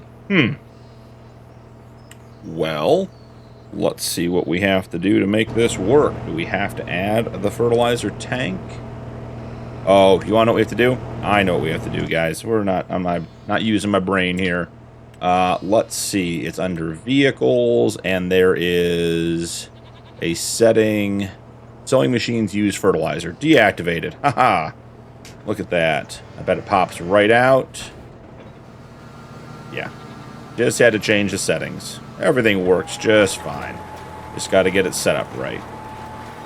Man, that is a good-looking setup. Look at that guy work. Love the quad track pulling the nice wide planter there. Let's let him get around this corner. Just make sure that everything works and is in order. And then we will head out and go run our errands around the farm. Now, let's grab the Volvo and our tipper trailer, head over to the fermenting silo, and let's get some silage over to the TMR factory so we can get our cows fed. Should have been more on top of their food. Shouldn't have let it get to zero, but was just working so hard on getting all the fields cut and everything else. It just wasn't paying that much attention, and it got past me. So I think we put a full, this thing holds 72 or 73,000 liters. I think we put a full batch in there. We'll have to get some more off of the next cut as well. So we are going to switch the buffalo over to TMR once they finish. I think they're on hay now. They were on silage. They were running low. We didn't have any silage over the winter because the grass wasn't growing, so I threw some hay in there to keep them going. It's, you know, silage is 90%, hay is 80%, so it's not a big difference either way. So as soon as they run out, they'll be switched over to TMR as well. So swinging on down through here around the back of the farm. Gotta get lined up here with this one. This is a tight little spot for this big truck. And there we are. Let's make sure that our TMR production is turned on. All right, it is. So we should be, yeah, we're already getting, yep, 182 liters. We're already getting TMR out of this, so that's great. We will back this trailer up and just put it underneath the downspout so we can get TMR when it's ready. We'll do that after we get the rest of our errands done and the cornfield planted. We'll run that over to the cows when it's ready. But there we go. They are staged and ready. So next up, let's grab the beast. We have a couple of errands to run here. We gotta grab the eggs. We have to grab the wool. So it is April, and we have wool again. So we were not getting wool over winter. We have 2 and a partial pallet of eggs. That's great news. We were not getting wool over the winter, and I was wondering which month it would come back, which I assume is not specific to this map, but more specific to the realistic livestock mod. So in that case, it is April that we start getting it back. Now, let's see. Full only. Want to make sure we don't grab any of the partials. Alright. That's a reasonable sized load for the beast, not 12 high like it was that one episode or whatever it was. Okay, getting this guy moving. We'll run these down to the shed and then come back up and pick the eggs up and take them to the cold storage. Had a comment, question in one of the comments about which mod this is. It's the Lizard Beast 1000, and it is a really cool, fun little mod. A little bigger than some of the other side-by-sides. Pretty quick. Love to have a slightly larger bed on it, but just fun and in general a good mod. A lot of fun driving it around. So we are up to 11 pallets of wool. We are getting there, guys. Soon to be enough to do something with. Hoping this is the year we can start doing something at the spinner, even if it's just selling it at the best time. That'd be better than letting that wool sit or trying to sell it when it isn't the best time for it. So, jumping out here. Did we get both of them? Doesn't look like it. Let's see. Oh, maybe. Nope, we didn't. There we go. We'll pop back out so we can see them. Yeah, look at that. That looks like a great looking setup with the eggs hanging out back there on the back of the beast. Run these guys down to the cold storage We'll come back and pick up our truck and go grab the rest of the whiskey, because I think we have about 10 pallets, maybe 9 pallets of whiskey down there to finish it up. So that'll be too much for the beast to handle. So we'll take the Super Duty down there and grab all of that stuff. You know, why not just have a little bit of fun? We'll turn our beacon on for safety. We're driving around. Alright, and while we're here, I'm going to open the door so we can back the trailer in on the Super Duty and get all of the whiskey out at once. We don't have to pop out and do that again later. And this thing is so quick. Gotta be careful when you're taking those turns. It'll zip right through them. Okay. And get it parked. Good enough. Beacon off. Power off. Yep, beacon's off. We're in good shape. Alright, let's go grab our pickup truck. Head over to the whiskey factory. And probably tonight, after the episode, I'll try to sell all that silage, or at least most of it. I was checking it out earlier. Best price is $124 a liter, which is above the best selling price, and that's at the animal dealer, which is, you know, right over there, right behind the whiskey factory.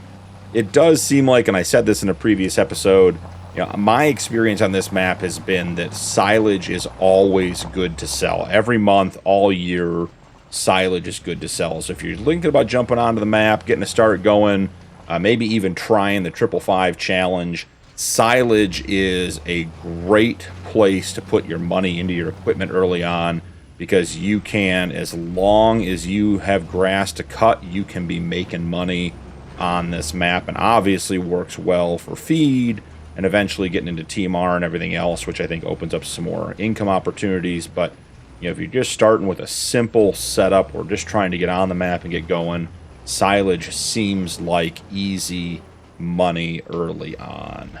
Does look like we got 10 pallets.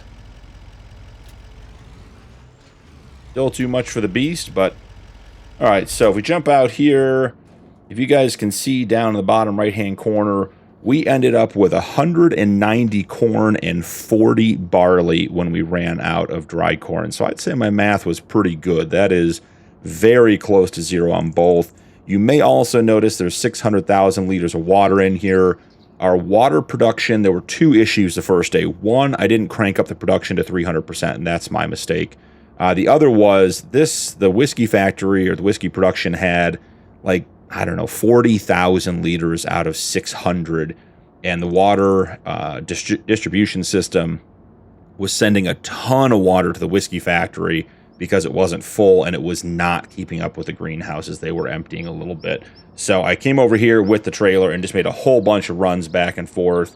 I think it's, what, 24,000 liters at a time. So the water distribution had filled some of it up, but I think I put in 340,000 liters about to get that topped off. And now that we have the water distribution cranked to 300% and the whiskey factory full, our greenhouses are staying topped off. So we are fully automated in that regard when it comes to water.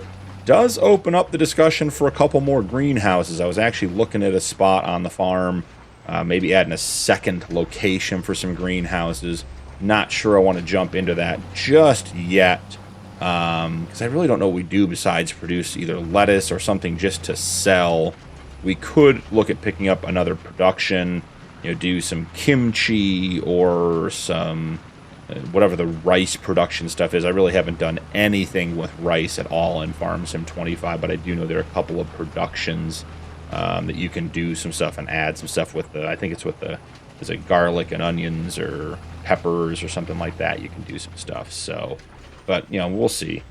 But I think at this point, just putting down more greenhouses just to sell more products directly is not really the direction we want to head. So we will see what happens.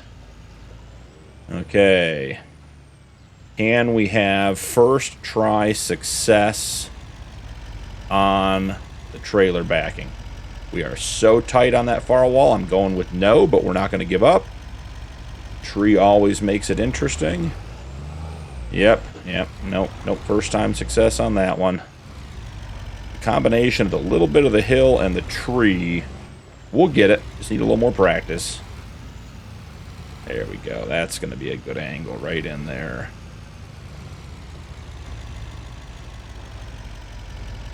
And we missed the shelf on the left-hand side. Pop that off, and we are good to go. All of our whiskey is in storage. Whiskey is at its best in June, I believe.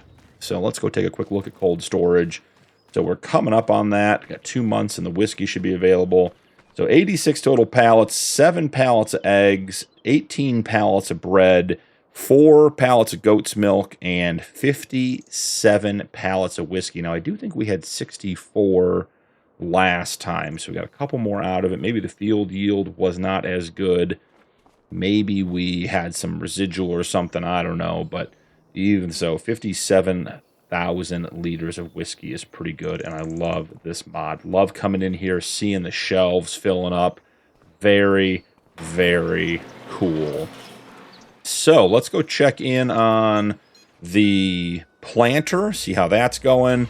We should check in on our TMR and see if we've made any progress there, or at least enough to get the cows some food so they're not hungry anymore.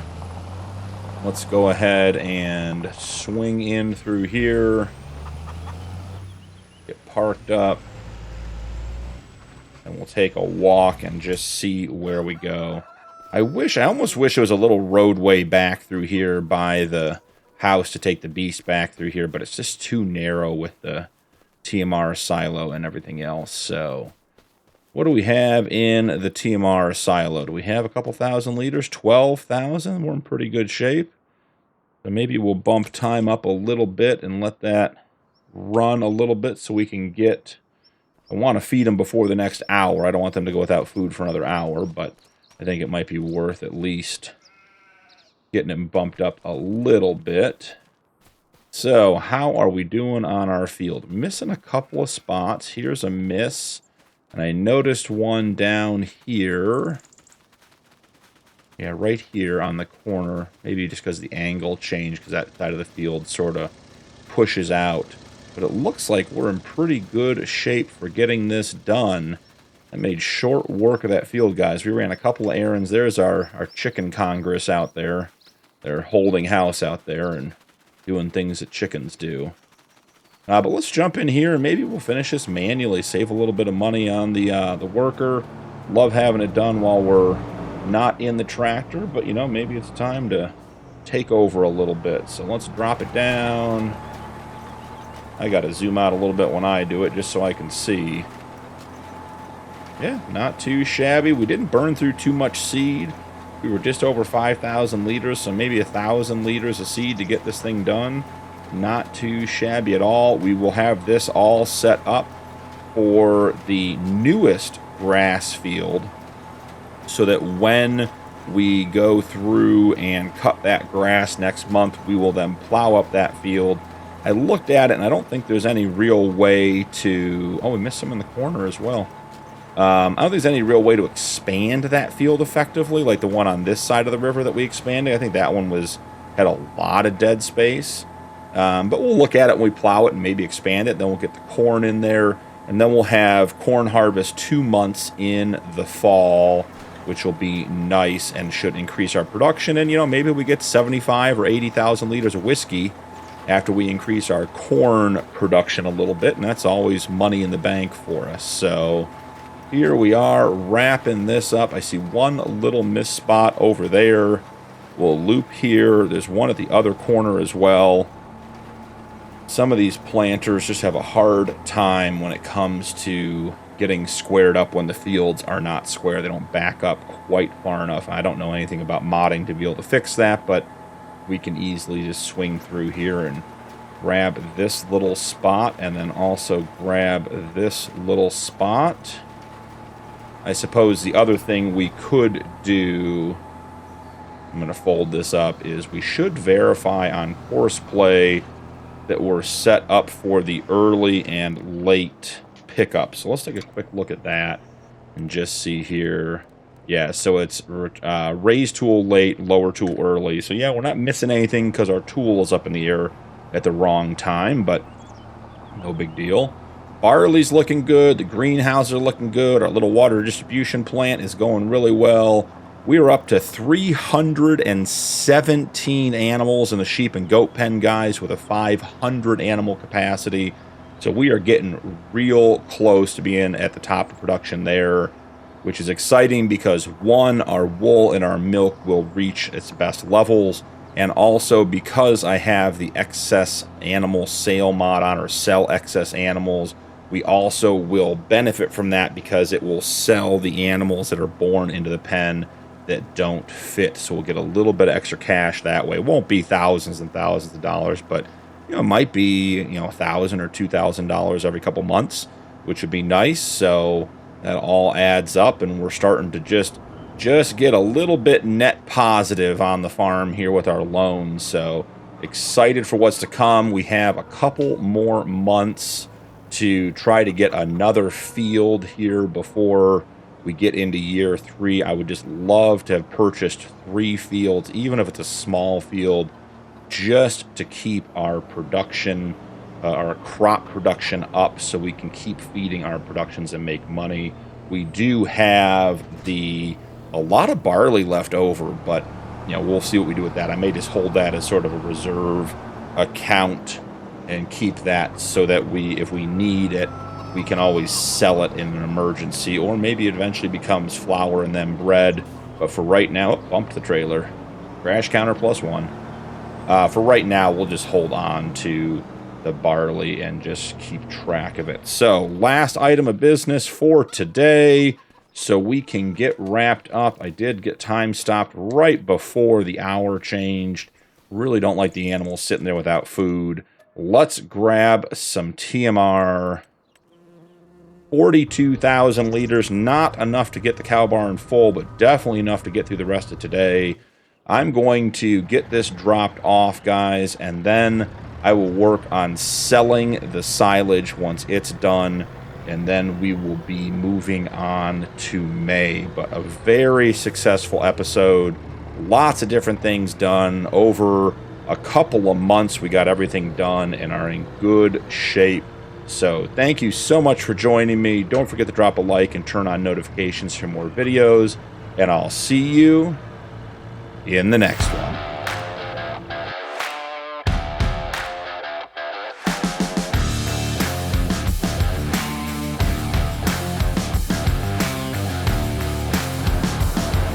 We are in May, guys.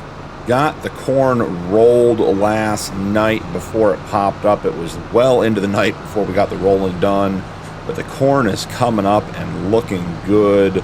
We did get all of our silage sold overnight. I think it was about 1.5 million liters of silage. We put just about 100,000 into the TMR mixer to keep the dairy barn full, and got a load put in there. Today we are working the newest grass field. It's getting its final cut, and then we need to convert it to a cornfield and get it planted. So we have a lot of work to do in our new field. So I thought we'd start by getting over there and getting it mowed, because then we got to bale it, and then we got to pick up the bales, and then we have to get it plowed. Maybe even mulched. Can you mulch freshly cut grass? I'm not sure if you can or cannot. I would assume you can't, but maybe we'll give that a try. And then get it planted and rolled. So it's going to be a heavy day in the field over here, getting everything done and wrapped up. So first and foremost, let's get the mowing done. I'm going to throw that on a time lapse and get that done here real quick, and I'll catch up with you guys when it's done.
just to go around the outside and pull a little extra grass in. I've been doing this on all of our grass and clover fields. Just trying to get as much silage out of this as we can. Plus, it helps clean up some of the outside rows a little bit. So, we'll just run around, grab this. Then we're going to head back over and get the baler, get him set up on a worker. As you guys can see, we've got $108,000 in the bank. We are hoping to keep that balance up and get, I think it's the rice oil cells in June. But we want to keep that up because we're trying to find another field to buy before August. So we're going to get this silage, or this grass turned into silage, and go ahead and sell all of that as well. And just, as I said, just try to keep our balance up, even though we have those $50,000 a month payments, so we can get a new field purchased. Almost done with the outside passes.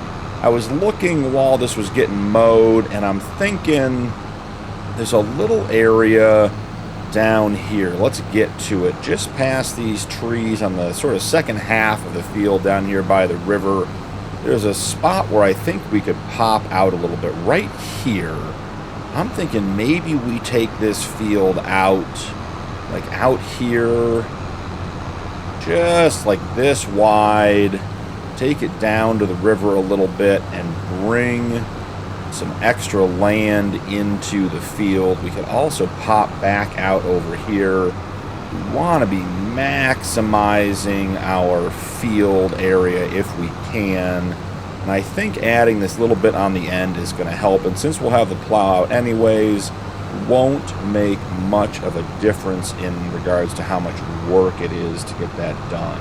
So let's finish mowing this up. That'll also give us a nice outline just for the area that we want to do.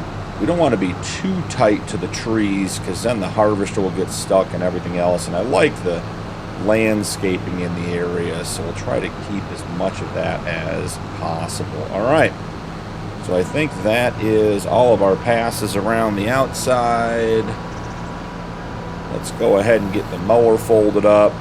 I'm going to run back to the farm and grab the baler. We're going to have to go around the outside and get those areas that are beyond the edge of the field. So I'll come back with you guys when I have that baler all set up, and we'll get this baled and then ready to be mowed, or ready to be plowed and planted. See you guys in a minute. Pulling back onto our newest grass field, let's take a loop around the outside and get these bales, or this grass, pulled into the field and picked up. One of the nice things I like about doing this outside pass as well is that this baler will occasionally leave a little bit of grass on the field. Even though it's supposed to windrow it all in, it just gets too much. You can't pick it up as quickly as it comes in.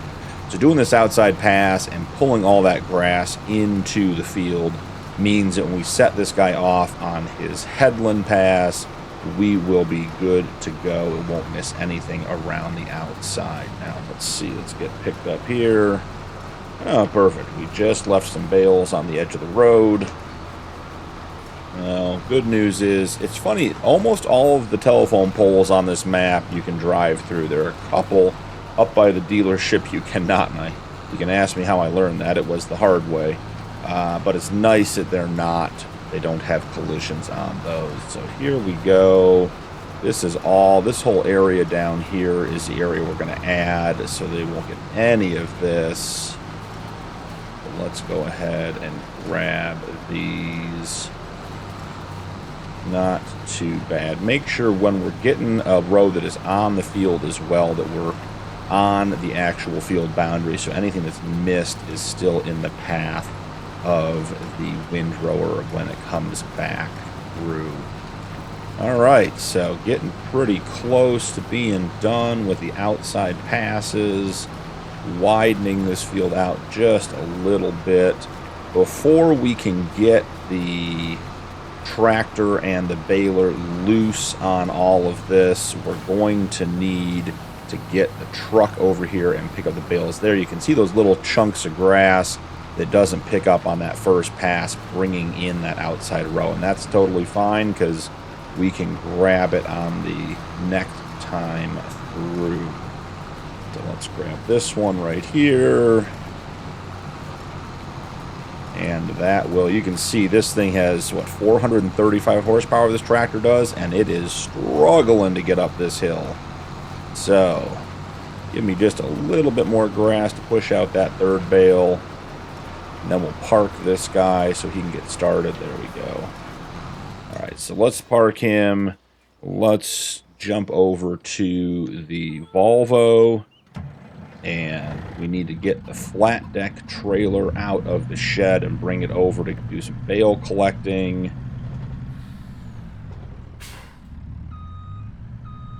Because if we leave all those beautiful 3 stacks of bales, which we love about that Krone baler, is that it triples them up for us so that we don't have to worry about it.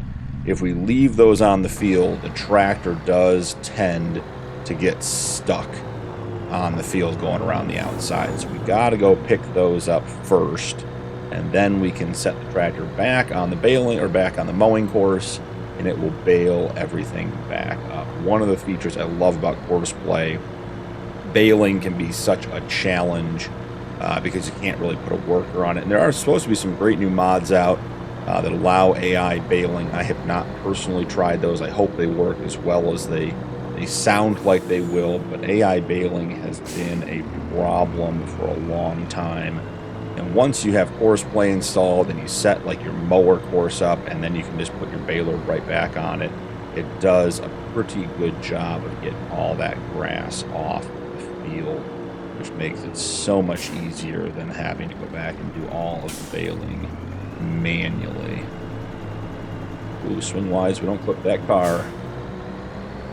Alright, so I did get this new tilt deck trailer all set up for auto load, widened it out a little bit, got everything where we wanted it to maximize its pickup, so it should be in good shape. So let's go ahead and get bale pickup mode turned on. Alright, that last one didn't come off the back part of the baler, so it's not ready to be picked up yet, but that's fine. Here's another one of those little chunks of grass. Those are all fine. It'll come back and pick those up when it does its headland. But I think we got, what, 3, 6, 9, 12, 15, 18. We got 18 or 21 bales off just the outside, plus our little extra we mowed up. So not a bad start to getting some more silage made and sold. I think the last time this field made us just about $45,000 on the silage, which would be great. Take us up to about $150,000 on the day, which means when we make our loan payment, we should still have $100,000 in the bank, which will be great. So let's get these picked up.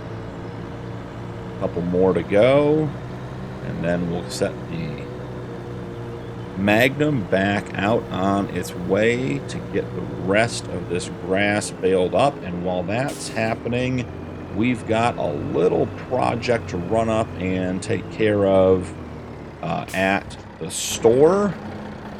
Let him run. So let's see. First off, let's get turned on.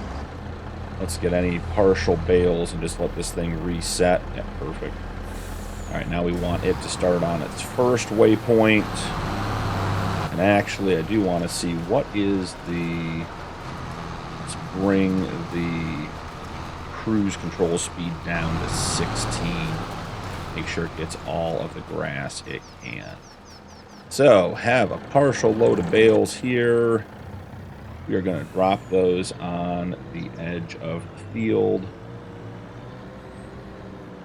Need to maybe put in a pull-off entry for this field over here. That is a steep pull-off. Maybe we should cut one in now while we're waiting on the rest of the bales. Okay, so those should be out of the way. I do wonder if we should just come in here and Give me some gravel. Something just to give us an access point, because we're going to need it when we bring, like, the harvester and stuff over. So let's just make a little access pull off here. There, that's not too shabby. Just give us a route to take, because that other area is pretty steep. I do wonder, maybe we should throw a quick flatten on that, or a quick smoothing on that, and just see if that brings it up at all. I don't think it's going to. I think the road is stuck. So, okay.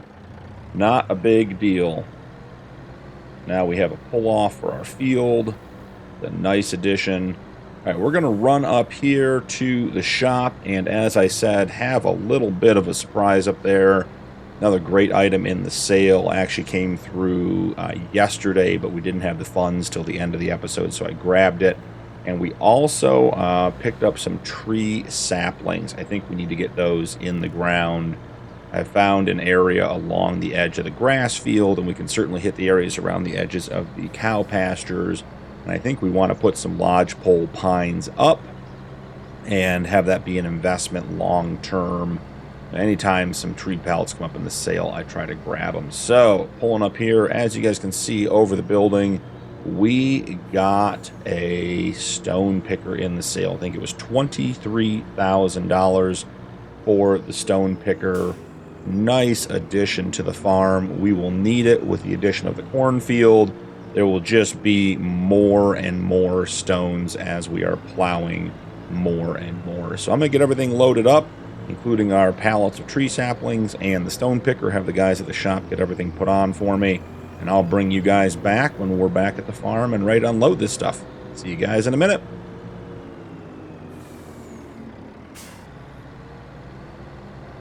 We are pulling back onto the farm. I grabbed the tree planter as well, just leased that so we can get that in the, we can get the trees in the ground this episode. So let's get pulled up over here and try to get everything unloaded here. So let's do this. And then let's go ahead and get that tip deck. Love the moving axle. Here it goes. Make sure we release the strap so things can move freely. Excellent. All done. So now I think we grab, I think the Versatile is going to be the best tractor to get this stuff off the trailer with. So here we are. Jump inside. And let's pull out and go grab the tree planter. I think we'll just put down to the side somewhere. Don't really need to put that away. We're going to go plant on the far side of the field.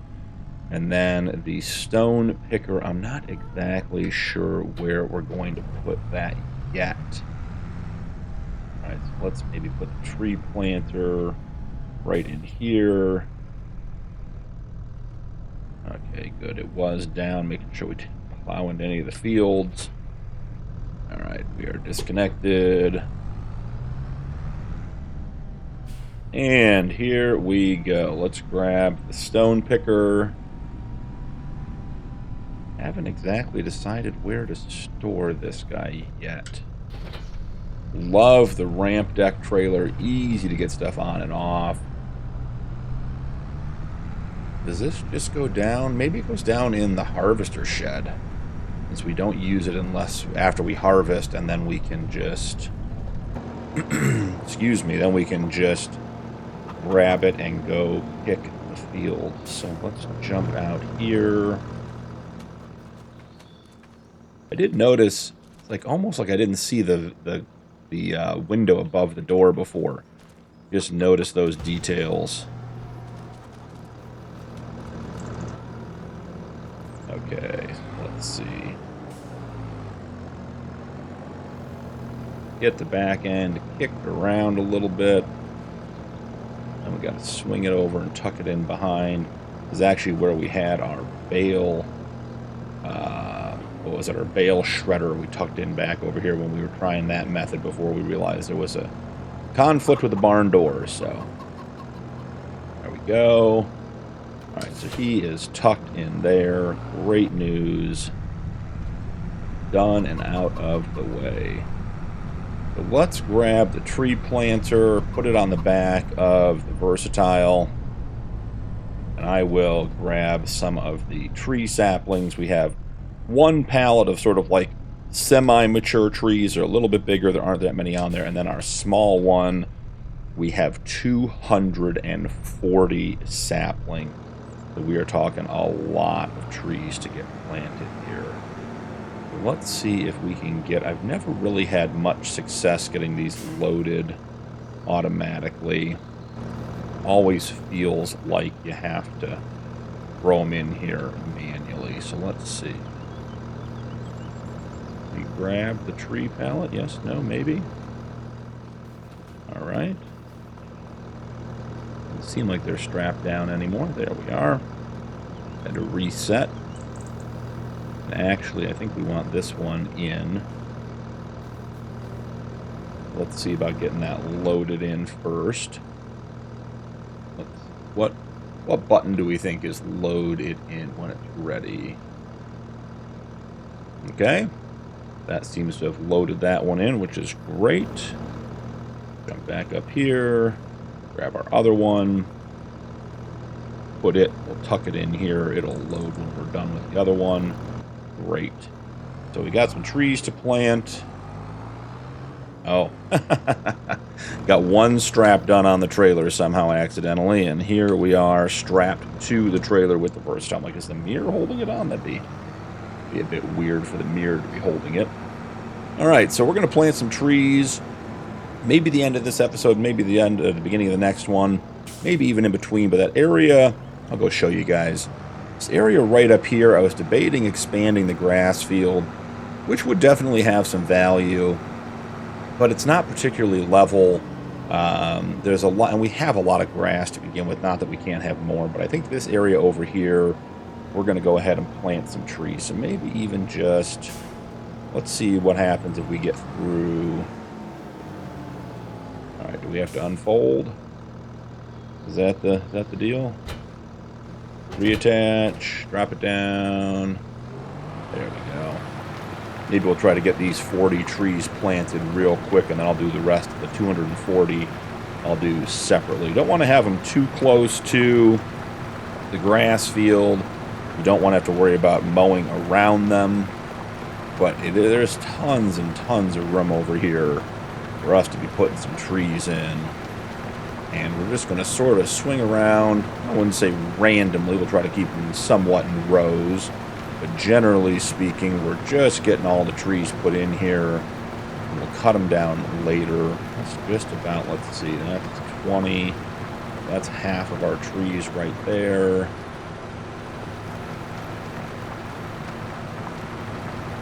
We'll have a little sort of baby tree farm going on over here that we can come back and harvest the trees at a later date. Getting the 240 trees out of the other pallet is going to be an absolute project. Those are going to be tough to get enough spots for. We're going to have to plant a lot more than just in this area. I think we'll probably do around the outside of some of the cow pastures and a lot of stuff like that. So, all right, well, those are in. Pull this guy back up the hill. We got our 40 sort of adolescent-sized trees, or not new growth trees, put in. Let's jump out and head back over to the Volvo. We are just wrapping up the plowing on the new grass field. I had to cut to the plowing, guys. Had a quick sound issue with the recording and did not get the footage between the end of the tree planting and the beginning of the plowing done. So we are finishing this up now. Have one little spot to go back and get. We did remove a tree down at that end of the field, down at the corner down there. And I had the Versatile over here with our little plow getting all the areas cut in. We extended down to the river down here on the right. I think I removed 2 more trees down there as well. And then we rounded the corner all the way down at the far end of the field. I'll show you guys real quick. we rounded the corner down here to try to smooth out that transition in hopes that the harvester will just take that as a rounded corner. So we did extend this little area down here at the bottom as well. Tried to smooth, there you go, see, I tried to smooth that corner out and make it nice and even. So now we have a reason to use our brand new rock picker. So I'm going to go ahead and leave this guy over here. We're going to sort of back him up out of the way. And we'll take the truck back to the farm, which I have blocking traffic up here. So, excuse me, guys. Sorry. As you can see, we got a boatload of bales off of there. 328,956 liters of grass, which will translate into the same amount of silage, which will give us probably right in that $40,000 to $45,000 range again, which will be great. So let's get these dropped off. We'll grab the Versatile, because that's a great tractor to do the rock picking with. Go over there and get him set up on the rock picking, and that'll probably wrap up most of the episode here. I'll get the corn planted between episodes and rolled. We've got a good length on this episode already, so don't want to just keep going on it. And we planted corn last episode, so there's no need to see that footage again. I might, maybe we'll put the rock picking on a quick time lapse, or at least part of it. It'll be probably too long to do a full time lapse, but we'll be able to get some of it over there to make to get a little footage of the rock picking. So here we are back at the farm. Let's get this stuff into the silage silo. I was saying, I think it was probably clipped in the recording. I did look it up. You cannot mulch cut grass, so we didn't miss a step in maximizing the yield on our corn field. So in that regard, we will be all set. I suppose it's going to have to be limed as well, so I'll get the lime out and do that. And luckily, we have like 9,000 liters of lime, so we are all set and good to go there to get that field prepped. I'm sure at a minimum, the new areas will have to be limed on that field, so we may as well just lime the whole thing. So there we go. All of the grass is in the fermenting silo.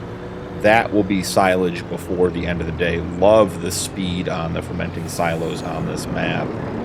So we'll get that sold, assuming there's a good place to sell it, which so far for the last 2 years, there's always been a good place to sell silage, whether it's the BGA, the animal dealer. I think we even may have sold some to the Montana, was it Hay Farm, Bale, Montana? It is Montana Hay Company. I think we sold some down there as well, so we'll get all that done. Running up here, have the Magnum, got the baler put back in the shed. The Versatile, I use this little lizard plow. If you guys can see, maybe I'll get a zoom in here. This is a cool little plow, not very expensive, and it expands and contracts, which is great for doing detail work. It's almost like two plows in one, because you can make it narrow and do just the edges of a field if you want to clean them up, or it's got a decent working width to do a little bit of field expansion like we did over on the newest grass field. So enjoyed that, even though we used the big case quad track and the huge Lizard SM72 plow to do most of the plowing over there, which made it nice and easy for us. You know, that plow and an articulated tractor can be very hard to do field expansion with. The articulation tends to snap the plow around a bunch and push it out past the bounds of the field or the edge you're trying to create. And having a nice small wheelbase tractor like the Versatile with a nice narrow plow that doesn't have a lot of swing on it when you turn corners is really, really nice for getting in there and maximizing your field size. So really enjoying having both the big and the little plow on there and getting all that work done. So we're going to head over here, get our rock picker up and running. We may even fill this thing. It's a decent sized field.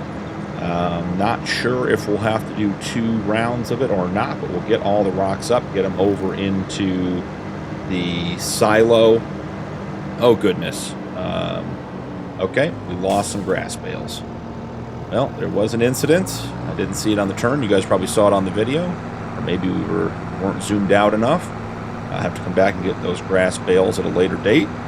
But we'll put this all into the lime production and get all that going. And before we get going too far here on the stone picking, let's see what we have as far as lime needs on this field. So let's just going to get this edge as we head down here. Okay, great. So what do we need for lime? Is it just going to be the new areas? Because that would be my assumption. Yeah, so the new areas you can see all down here. We need some, let's see, we need fertilizer.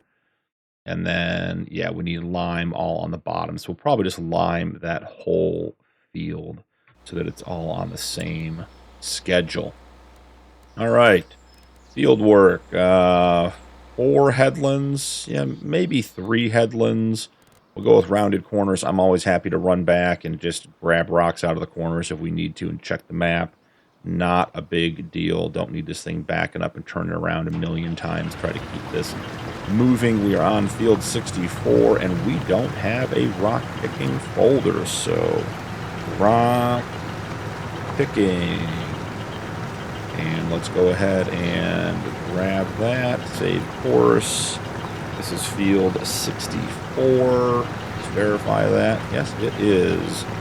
So we are good to go, and he is on the rock picking. So guys, I'm going to get the rock picking done. I'm going to get the liming done. I'm going to get the corn planted and rolled all before heading into June, which is where I will see you next. I'll leave you guys a couple of minutes of rock picking time lapse just to enjoy on the way out. But thank you so much for joining me today. Don't forget to drop a like and turn on notifications for more videos. And I'll see you in the next one.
We've made it into June. We've got a lot of heavy rain and we are expecting some hail. So I thought we'd run down and get some of our production sold. We have to pick up the bread because the bakery's full. We need to sell our rice oil because the price is good and only going down. And then we have to sell our whiskey today too. So I'm hoping to get that stuff done before we get to the harvesting, because our barley field, as you guys saw when we pulled out, is also ready for harvest, but we don't want to do that in the rain and in the hail. So between episodes, I did get our new cornfield put in. We got that all planted and rolled and limed. So it is set and ready to go. We'll check that out when we run up to the bakery to get our bread. But excited for that. We do have almost $84,000 in the bank this morning. We did sell some of the silage we pulled off the old grass field before it became the cornfield between episodes. And I did put a bunch of it into our TMR mixer and fed our cows and our water buffalo, so they are all topped off and good for a couple of more months. So with all that in mind, let's go ahead and get this rice oil all collected up I think I checked this morning, we're going to sell it at the Subway store. Seems to be the best price. So we do have some stuff sticking out here already. I wonder what we have out and about to pick up. I'm thinking that's probably not the rice oil we need. You can see the hail hitting the deck of the trailer. It is some nasty weather here in June in Judith Plains, but you know, that's just the way it happens sometimes, so no big deal. So let's get the trailer squared up, and then I will go see what we have on the ground, maybe sell a little bit extra oil, make some extra cash. Between the oil and the whiskey, I am expecting to make quite a bit of money today, which would put us in good shape to be able to look at buying another field. I did, with some very helpful comments from you guys, figure out how to sell or to return the lease on our leased factories. So the whiskey production is no longer being leased, which is good news from an expense standpoint. I would like to buy it next season when we have whiskey to be made instead of leasing it, which is another $240,000. So we do have a lot of expenses coming up. All right, so this is a little bit of canola oil. Let's see if we can't get this to, what do we have here? Let's get this to distributing. So the oil plant, our rice oil is set to distributing. We want that to storing. Canola is on distributing. We just have a few extra there. So let's go ahead and get everything loaded up onto the trailer. I think we have, what, just about, is it 67,000 liters of rice oil? Let's see, 62 plus whatever's already on there. So I'm guessing it's just about 67,000 liters of rice oil. And we're at like 25 or 30, almost 30. Glad we brought the big truck and the big trailer. This is an absolute ton of rice oil, which is great. Just want to make sure we have the space for it.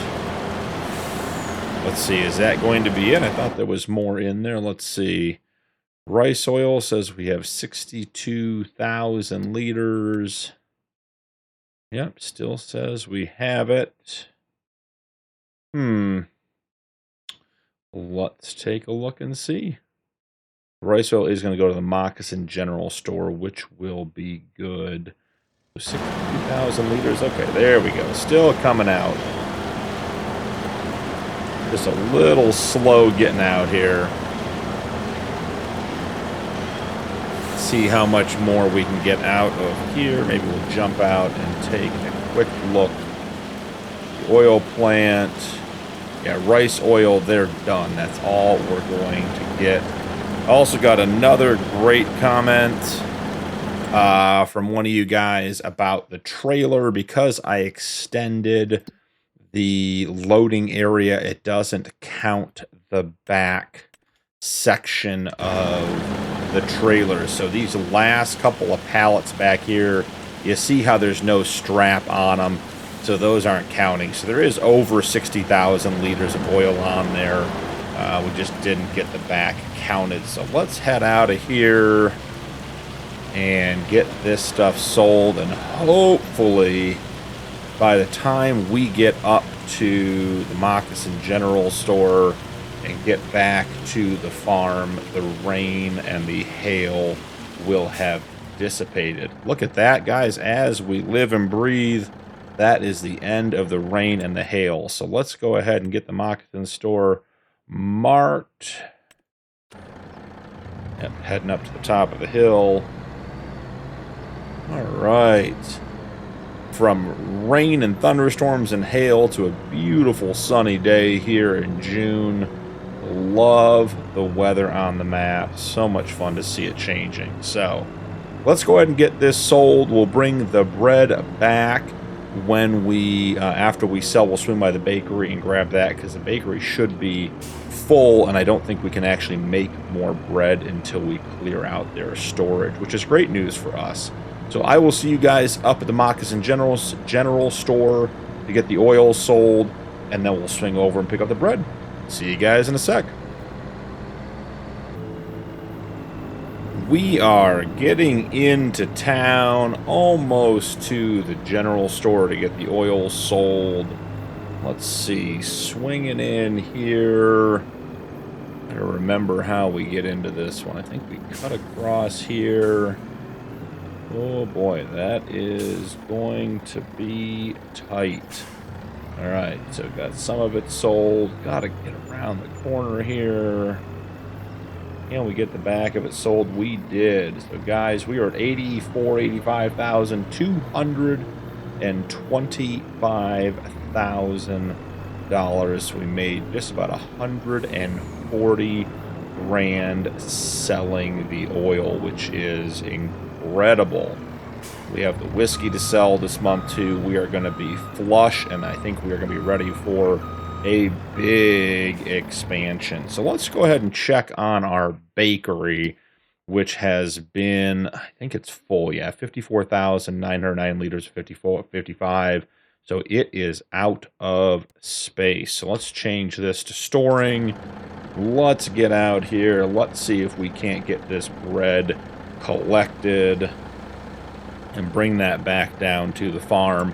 The bread's not going to be good to sell until January, which we know really means December. So we have several more months before the bread will be ready.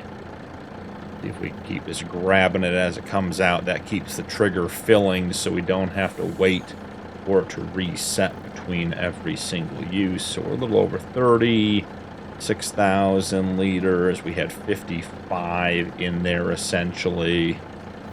I think we got a couple more and we will be in good shape. So let's check and see. Head back in. Yeah, we have 36 liters of bread. Put that back to distributing. And let's head over to the Volvo and see if we can't maybe get a little untangled from that power pole before we swing out. Can we make it out this way? We will see. This is going to be a pretty tight corner here. Now we got to get flipped all the way back around. Did end up taking out the stop sign, but it'll be all right. So heading back this way, we will get to see the new cornfield, which I am excited about. Was thinking back to some of our early times on the map and some of the exploring we've done, and there's that ethanol plant down there. I think I want to put some corn into ethanol as well. We've had really good luck with the corn going in for whiskey, which is great news, but want to diversify a little bit. And I think maybe eventually even we could pick up a field down by the ethanol plant, put corn in it, and have that be a dedicated corn for ethanol field. And we wouldn't even really have to harvest it and move it anywhere. We could just harvest it down there and then deliver it directly to the ethanol plant, and have to see how that works out. So one of the things I was thinking about adding into the production list that we have, I want to just swing over here real easy. There you go. You can see all of that beautiful corn rolling down the hill. We got all of it filled in. It's rolled. It's lined. Get out and jump and take a look. Yeah, 97% yield bonus. We weren't able to mulch the cut grass, but that's to be expected, so not a big deal. Heading back to the farm, I think we need to get this stuff dropped off, and we need to get the harvester going on the barley. So I might actually just swing this guy up by the yard and get the harvester going first, and then drop the bread off in the cold storage. We do also have to get the whiskey out of the cold storage, so we've got a little bit of work to do there as well.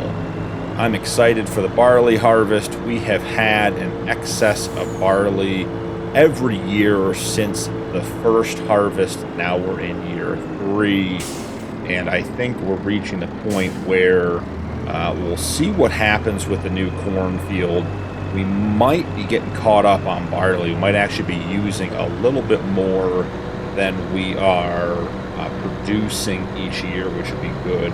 We'll have to check the balance, but definitely want to keep pushing the whiskey production out of the 2 cornfields we have and look at picking up an additional cornfield for the purposes of getting some ethanol produced. So, heading in, got a couple of pallets of wool, maybe some goat's milk over there. Get those collected later. Let's get pulled up over here, out of the way. Gotta go. How do we want to do this? I think we want to go past, because the header is there for the barley. Well, let's park here for 1 second. Let's get the harvester out and headed over to the field to get the barley harvest rocking and rolling. So heading in here. I have seen over the past couple of weeks there have been several mods that have come out for automatic garage door opening and closing, and I'm thinking I might try one of those out. It was one of my favorite mods in FS22, just as sort of a neat convenience and a little bit of a trick mod, but they're a lot of fun, and I think we could get that going. The big thing is just making sure it works with everything we have. So, big case is out and ready to get to work. We are almost fully repaired. We are essentially, we are full of gas or fuel as well. So we're all set there. I think I'm going to have to nudge. That's the corn header guy. Let's pay attention to what we're doing. Where did I put the... Oh, the other header's down here.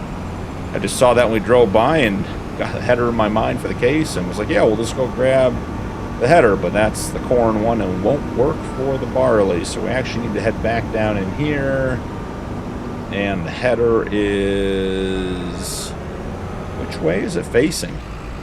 Is the trailer... I'm hoping the trailer hookup is on. Oh, it is. Look at that, sticking straight out. That is going to be just about perfect. So let's get turned around. Use our grass area here. I will tell you guys, there was a moment where a Nexant harvester pack came up in the sale, a couple of pieces, and we got real close to swapping out the harvester for the Nexant. I did the math. I even tried it off camera to see if the finances would work out. We could just replace a bunch of equipment, but unfortunately it just didn't quite work out. What is going on? We have way too much of an angle here because we're on the hill, and so pushing it down the hill is only going to make it worse. Can I get it to drop just a little bit? I didn't think this was going to be the hard part today. There it is. Lovely. I didn't think getting hooked up to the header was going to be the hard part, but apparently between going for the wrong header and then having it parked on the hill, it's going to be a challenge today, but that's all right. We're up for it. Heading up and out over here. Just want to make sure we have the right course play set up for the barley field. Give that a quick check in just a second. Once we get up here, we should be good to go. So I think when we're done with the barley, we'll go ahead and put it in one of the silos. Since I said we have some left over, and we no longer possess the whiskey production, so we can't store it in there until we either lease it again or we end up buying it. And like I said, I'd prefer to buy it. Let's see if we can't get swung around over here. There we are. Let's get connected. Let's raise up. Let's unfold. get untangled from the fence.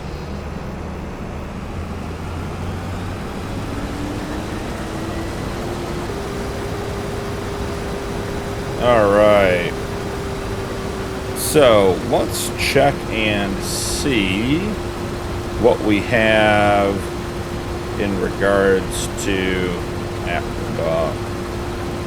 Alright, so we have auto drive, which we don't need. Let's see what courses we have set up. So we're down here on field 50. Harvest 50.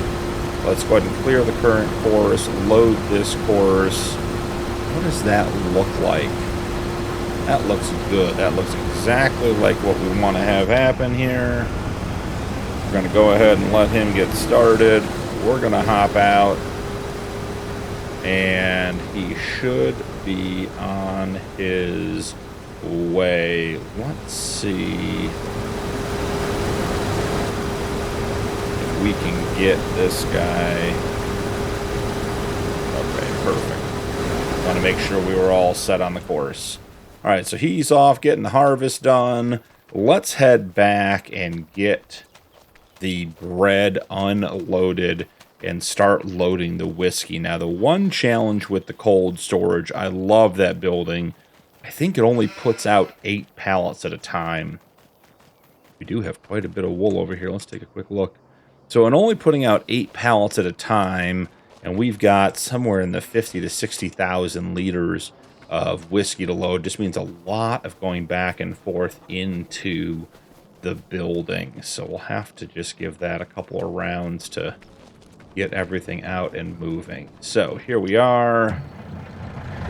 Let's head in here. Okay.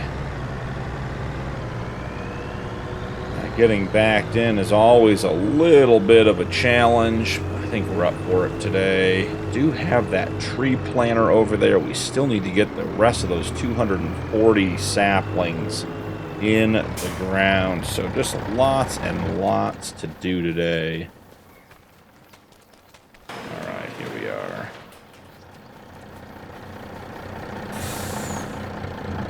All right. If we can't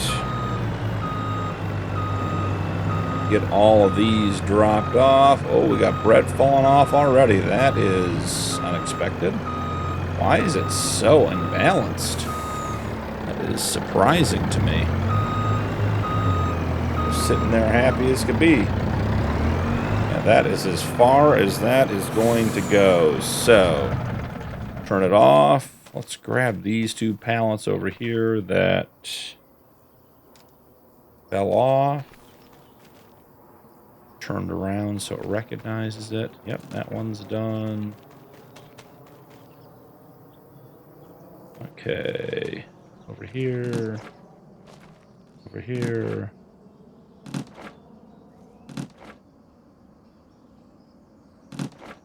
All right, and I think that is the last one. Great news. So looking at we have 73 pallets of bread. We do have 57 pallets of whiskey, guys. That is a bunch of whiskey. Let's get squared up and I will start getting this stuff loaded. We can get the whiskey sold. Probably need to get the quad track onto the grain cart and put in the field for the case so we can keep up with making sure that guy gets emptied as need be. So here is, I'll show you guys, here's the one little challenge with this mod. We come in over here and, let's get some pallets. Let's say we want to get out the whiskey. We have 57 yet. It only lets out 8 at a time. So we let out 8 pallets, which is great. Then we load them up, and we have to go back in to grab more. So I'm going to run over and grab the quad track and get the grain cart hooked up and get out to the field. And I'll meet you guys after that's done and we come back and get all of that whiskey onto the truck to sell. I'll see you guys shortly. I got all of the whiskey loaded up and just dropping off our tipper trailer here on the edge of the field so that our grain cart has somewhere to empty into. And we are going to go sell all of that whiskey and make ourselves some money. So, heading back here, let's check and see. Let's get hooked up to the whiskey trailer, and then I need to figure out where we're taking it. I'm not even sure I looked, but I know the price is good, and that is all that matters. We'll get it where it needs to go. So, come around here, connect up, yep, and the harvester has a full grain tank, which is great.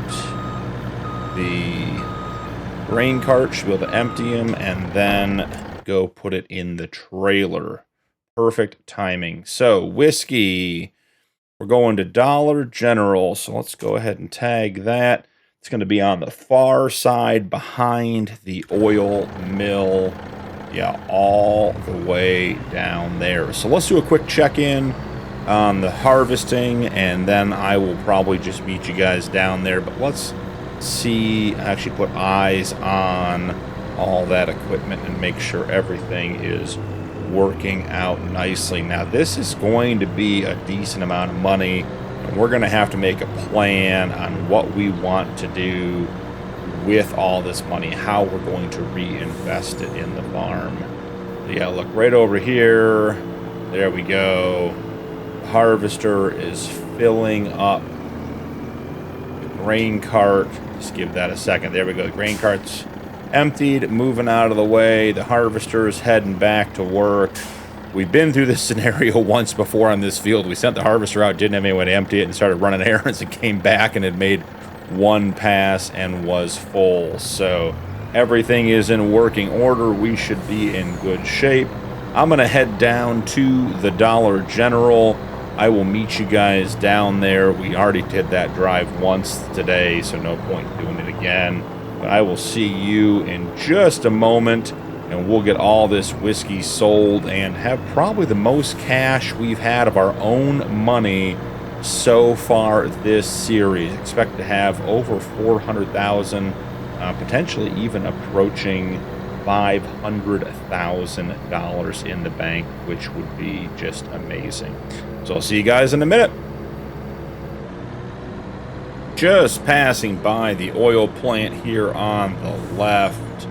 Gonna swing through and get the Dollar General. So this one's always a little bit of a challenge. Let's go ahead and can we get it all in one fell swoop? We can. 145,329. So I thought we'd have over 400 grand, but we don't. Still the most money we've ever had, $366,000. So that is good news for us. I guess the question is, what are we going to do with that much money? And obviously we're going to be looking at more fields. I have been stockpiling the wool, and I'm wondering if we should look at a spinnery production to get the wool out of our shed and have it start making us some money, because wool in and of itself is not very valuable to sell. But if you take wool and you make cloth, and you take cloth and you make clothes, or I'm sorry, fabric, not cloth, and you make clothes, that is worth a lot of money. I'm not even sure where, trying to think where the spinnery might be. I don't think it's down here. Back over there, that's the hay sales. Yeah, and you got the logging. We'll have to take a look and see what options we have.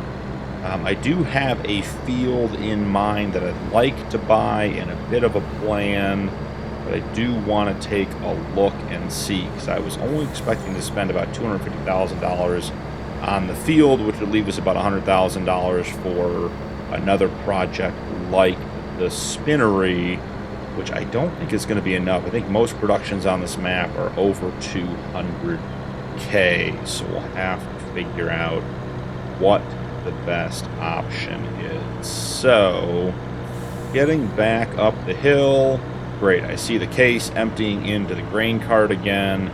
That is excellent. Everything is going according to plan there. Love being able to set up some workers and get stuff done while we run around and get other projects completed. So let's take a look. I suspect if the grain cart hasn't already emptied once into our tipper, it will be doing that now. But let's get close and take a look. It is empty. See that, guys? Nothing in there. So I think the grain cart, yeah, it's coming this way. So the grain cart's going to be emptying into here. So we should get the tip deck trailer parked up and have the truck available for the tipper trailer, getting it off the field. We'll also have to bale up all that straw and get that field, getting these limed, and get it mulched as well. So swinging in here, let's get the truck put away, or I'm sorry, the trailer put away.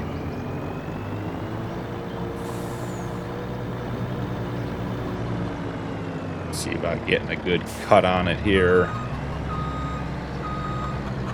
Get it to swing back around into the shed? I'm thinking yes.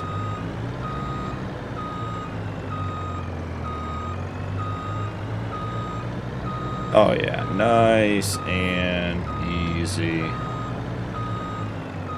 So, there is the tip deck trailer. Let me turn that off real quick. Let's take a look and see. Yeah, we have 19 pallets of wool. I want to get that marker off of the Dollar General. We don't need that tagged anymore. Yeah, okay, 19 pallets of wool plus 2 more over there. So we have 21 pallets of wool. Let's get over to the tipper trailer, get connected, and let's talk a little bit about what we might spend our money on. I'm guessing we'll wait until next episode to buy anything, because I want to make sure we review all of our options, but it is worth having a little bit of a discussion and trying to figure out where it makes sense to spend this money. All right. You guys ever notice how when you do your in-cab or in-truck driving, everything's so much brighter than when you're outside? So, like, if you're right here, everything looks nice and lush, and then you come in here, and things are pretty washed out. I don't know what that's about. I don't know if that's the graphics on this map with their setting or what, but something I noticed. Maybe someone's got more insight into it than I do, knows more. Maybe let me know down in the comments below, you know, what that is all about. So 46,000 liters in the tipper. Let's go ahead and get that turned off. We'll hop out. Everything's moving around down there. So, thoughts on where we're going to spend our money. My initial thought is we have this clover field. It's going to be ready to be cut tomorrow or next month in August. And then we have this field over here. And this field is sugar beets, and it is a mess. 67% yield bonus. Weeds all over the place. Needs, I guess it is fertilized, but it doesn't have a lime. It wasn't rolled, and I don't really want to do sugar beets. But my thought is, we're talking about field 56 and 52. If we bought 56 for $254,000, that'd leave us just over $100,000 in the bank. And then I could plow field 52 and field 56 together after getting a cut of clover off of it tomorrow. And in August, in July, I can still plant soybeans. So I could plant soybeans in this big, what would be 52 and 56 combined field. Now let's take a look for the spinnery. Maybe we already saw it. The winery, the canning facility, oil plant, Rocky Mountain ethanol, cement factory, spinnery.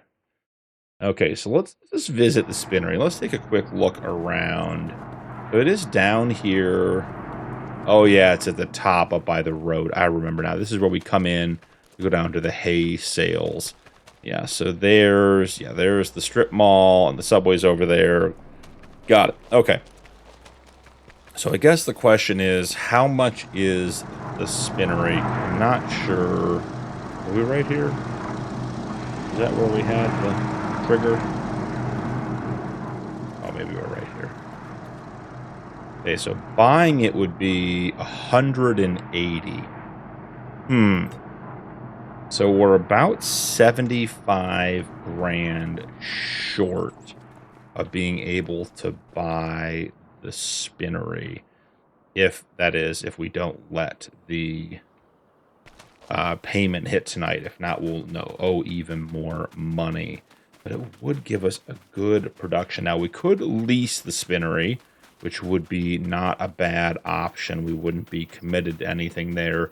We are going to have sheep, pretty permanently, so it's not like, owning the spinnery would be a problem. It does mean we have to work it off. I feel like as much as we've done whiskey, we do need to buy that facility just to see what we get, or to commit to doing it, because we really don't need to keep leasing it.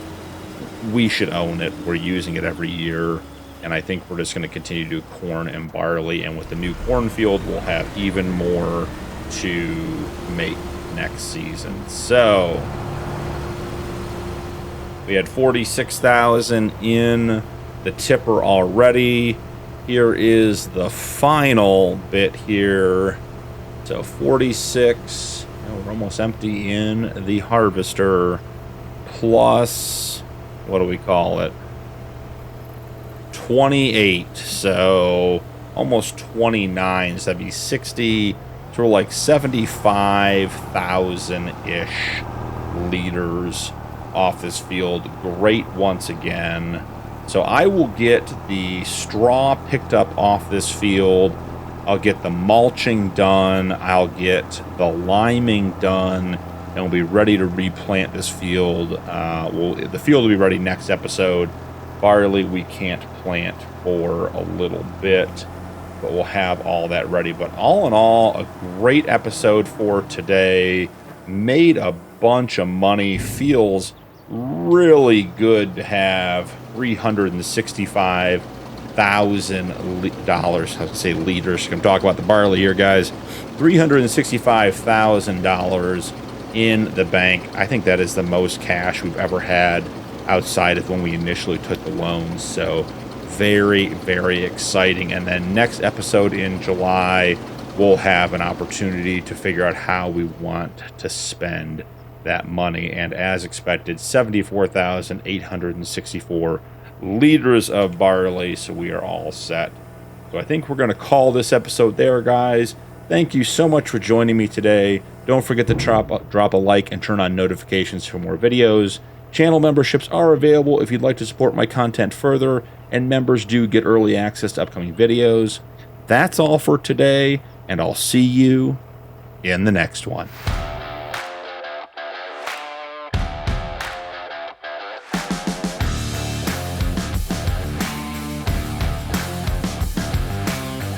We made it into July this morning and have a lot of field work to do. So I thought I'd jump right in and get the mower in the clover field. So after sort of going through the options last episode and we came into some money, I have decided that we're going to buy this field over here on the left and plow it up and make the clover field and that field one giant soybean field, which we can get planted today. So the first order of business is going to be to get this field mowed up. Then we're going to have to bale up all of the clover, and from there we'll get everything plowed together and then planted. Probably need to put some lime down as well to get all that done. So Lots of stuff to get done today. As we turn the corner here, we're going to jump out and take off. I've also decided we don't have enough money to buy the spinnery, which I was really hoping we would, but we just don't. So we're going to end up leasing this spinnery, but we have got a whole bunch of sheep and goats. Let's go down here and take a quick look, actually, and see what we can get into. So we have, let's see, maybe easier to do it from the other menu. As far as sheep and goats go, here we are. So let's see here. Where does it give us the total number of animals we have? It's not breaking it down because there's two types. So right here we have 393 animals in this pen out of the 500. And because of that, we ended up with a full pallet load of wool overnight. I emptied it before I went to bed last night, took the pallets over to the shed to get stored, and we are full again this morning, and we also are full on goat milk. So I think the first order of business in getting this spinnery operation up and running is going to be to jump into the old Super Duty, run down here and pick up all of the wool that we have so that we can keep producing it. Because if you remember with the realistic livestock mod, wool is only produced in the warm months. I went right by our entrance there. Got to loop back through here. Not paying attention to what I'm doing. So we have to get all the wool up while we can. June, July, and August are likely going to be our best months for wool, so we want to take advantage of that. So here we are. Go ahead and grab all of these. We may end up with a milk on here as well. Maybe to avoid getting the milk, we'll just pull this one up and see if we can grab it. Perfect. All right, so getting turned around here.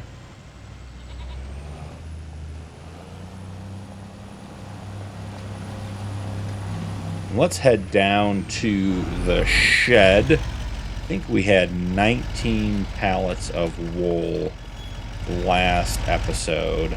So in combination with the 11 pallets we have here, should give us about 30,000 liters of wool, which is a great start to getting the spinnery up and running. Before we leave to go do the spinnery, we should buy the that field that we talked about.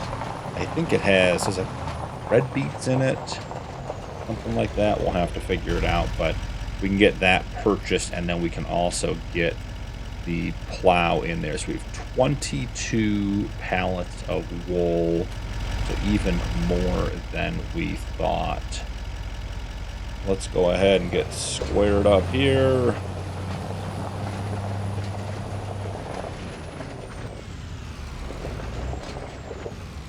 And let's get a full trailer full of wool going.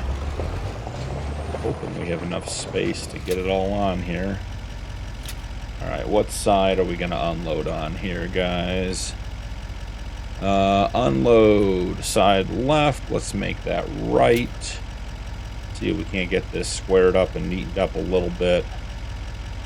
Yeah, see, some of these just tip over and fall out of position regardless of what we do, but we'll try to get it reorganized. Oh, that's not bad at all. And one pallet left. Is it going to take it? It is. Love that. 33,000 liters of wool on the trailer, ready to head down to the spinnery. So let's get this guy pulled up out of the way. We'll run him down there in just a minute. We do have our other two grass fields to mow today. So we've got a lot of field work to do. So we grab this guy. Our plow should be up on the side of the goat and sheep barn. We we should be able to run right down here and grab it.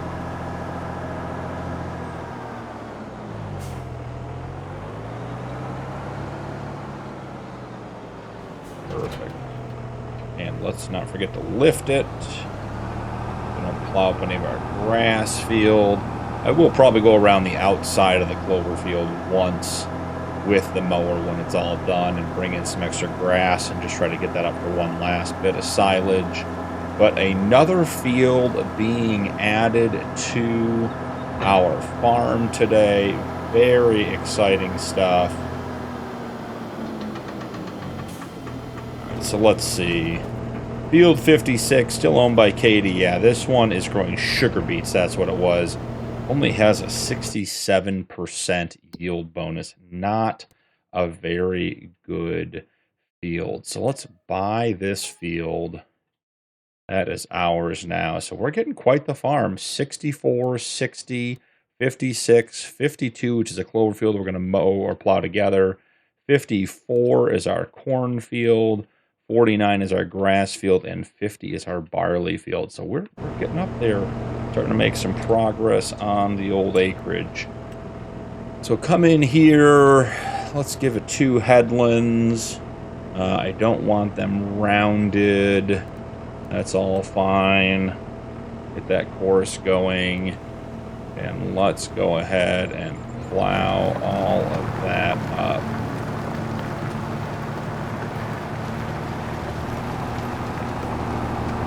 Oh, we're going to have to rock pick it too. Yeah, we'll get rocks out of this for some more lime, so that'll be a positive as well. More work to do, but more productions that we will get. Not sure why field 52 is tagged. Let's go ahead and untag field 52, and we will head down with the Super Duty and all of that wool to the spinnery. Have $59,366 left. We're going to end up leasing that spinnery, get our wool production going.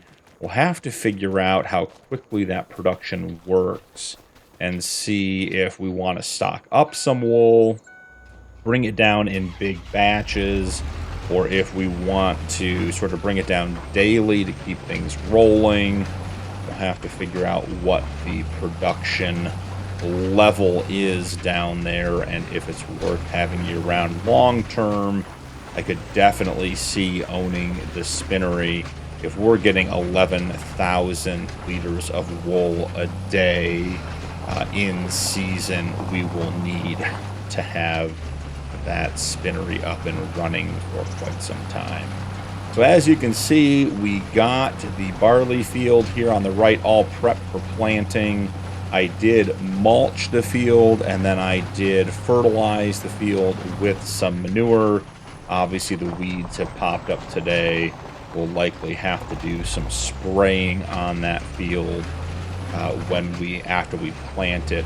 That field did not require lime and is not require a plowing yet. I suspect that after next harvest, we'll have done it for enough years or enough seasons that it will need to be plowed and limed as well. But until we get to that point, no big deal.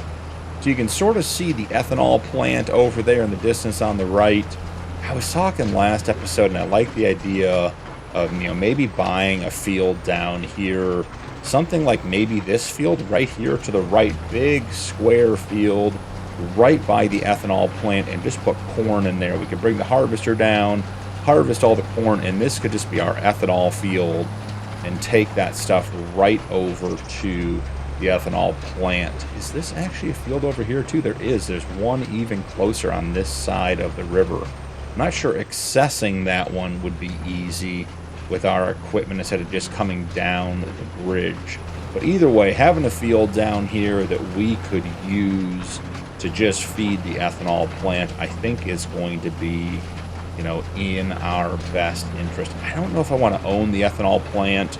We'll have to see how productive it is. I definitely want to buy the whiskey plant.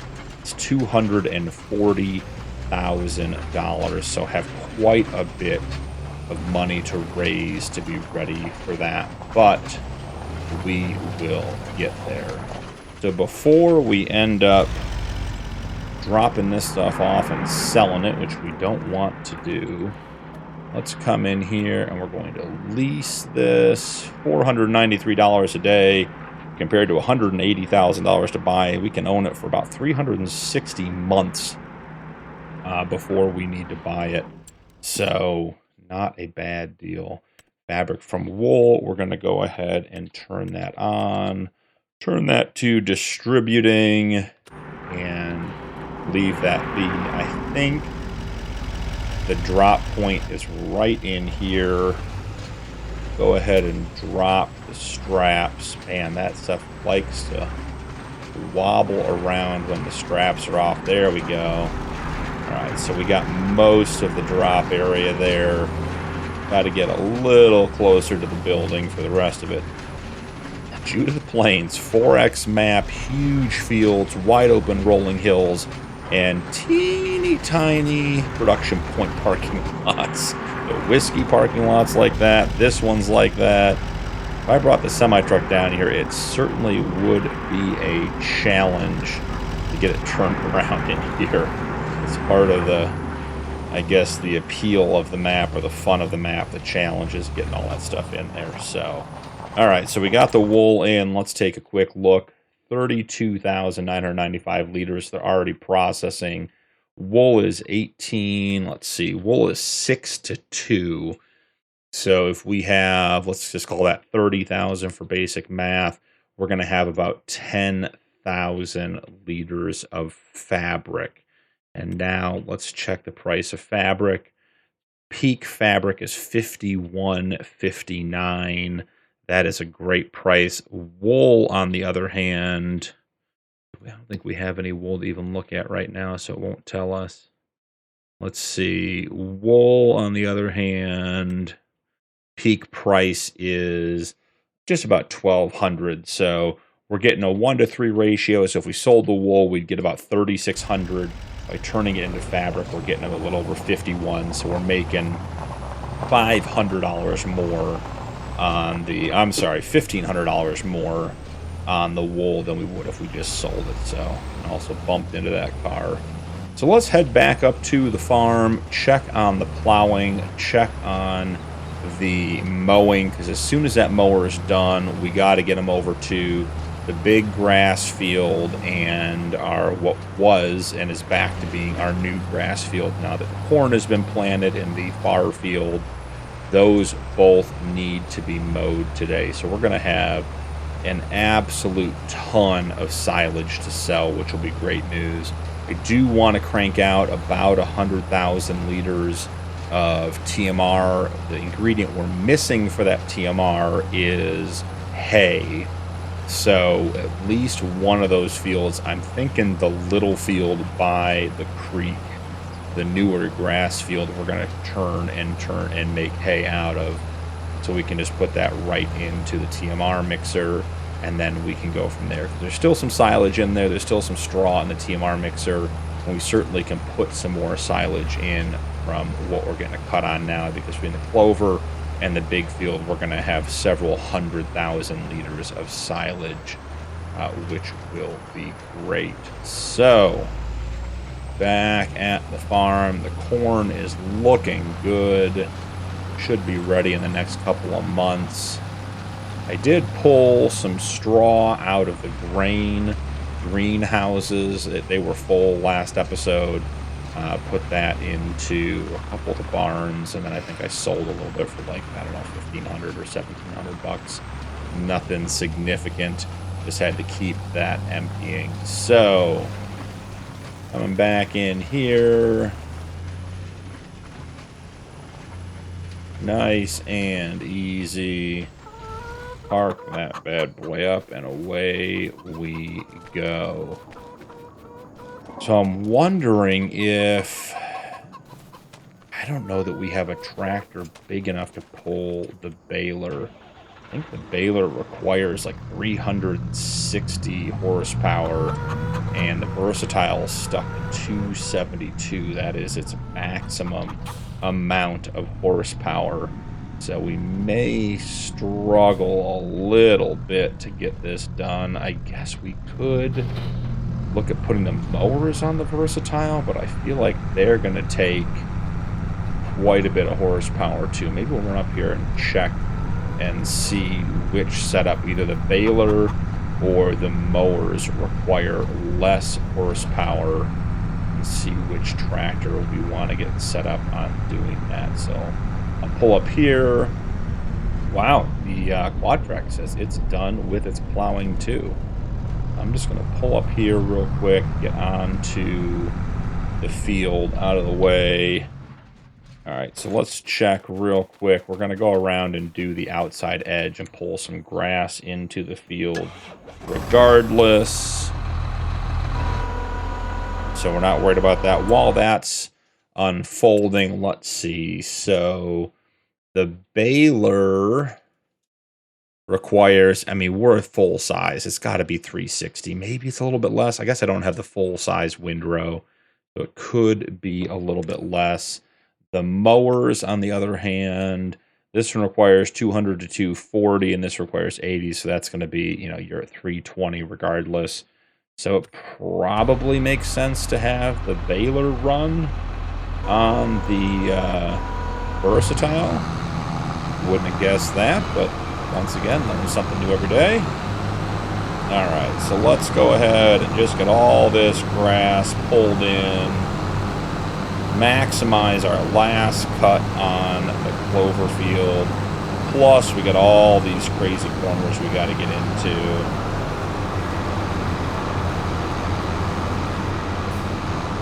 Not a big deal.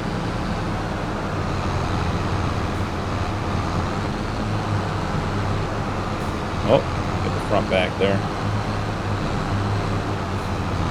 You have to go around with the mower on the outside one time just to pull all this back in.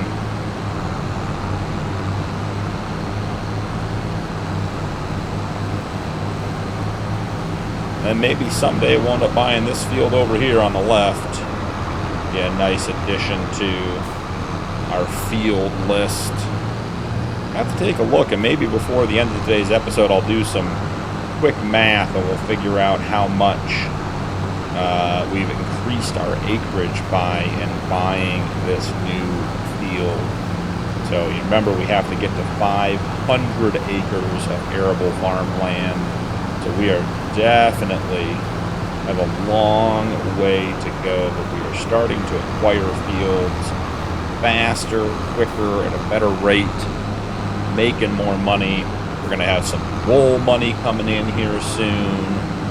So, and all that, we just keep reinvesting into the farm to make sure we have enough money for the next project, the next expansion.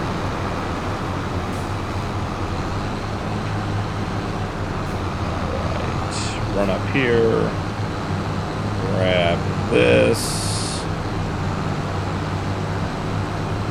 I do think I'm going to knock this clover field out a little bit with the plow, just to try to get like that little area back there we just mowed. Seems silly not to have that as part of the field. We're never going to use that little bit of grass or anything else. It's like a quick peek. Try to get some of this stuff on the way over. A couple of little spots got missed. Yeah, I mean, that field is plowed. It is done and ready to go, which is great news. We're going to run up here, get this top corner on the inside track since we did 2 headlands, and then we will put the mower on the big grass field and get that done. We'll get the Versatile on this field, get the bales up. I'll probably have to go around the outside once just to clean up the outside edges where I ran past the edges of the field. But after that, we'll set them on workers. We'll let everybody work for a little bit, and I'll probably bring you guys back when we are wrapping everything up. In particular, getting these 2 fields plowed together and then planted. So that is done. Excellent. Excellent. This field is ready to go. Jump in here, clear the current course. What field are we even on? I never remember. Field 49. Grass field 49, load course. And go ahead and let them start. So that is going to get that field mode for us, which is going to be a big help. Let's grab the versatile. Hope it really, the baler doesn't need 360 horsepower. That would be a bit more than we've got. I'm hoping with a slightly narrower front windrower that it is not as much. We don't need as much horsepower as it's claiming. So let's get started here. You know, maybe we'll even take a look, and maybe we'll even reset the bale counter, right? Let's see. Okay, so the bale counter is reset.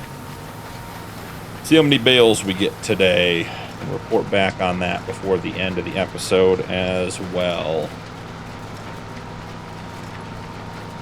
So just want to make sure that while we're going around the outside of the field, pulling all the extra grass in and getting this cleaned up, that we do have the tractor on the field proper. Because it's likely we're going to miss a little bit of grass, a little bit of clover on our initial passes, may even be too much for the machine to pick up. And if that is the case, then we want to have the extra on the field, because then when we set it around on its course, it will pick all of that up for us. So just keeping the tractor on the field. Missing that little bit in the corner is no big deal. And we'll get wrapped up around the outside. I guess the next question for the wool production is, if we're producing fabric, we probably want to produce clothes, which will require the tailor. And again, I have not the slightest clue where the tailor is on this map, so we'll have to take a look at that.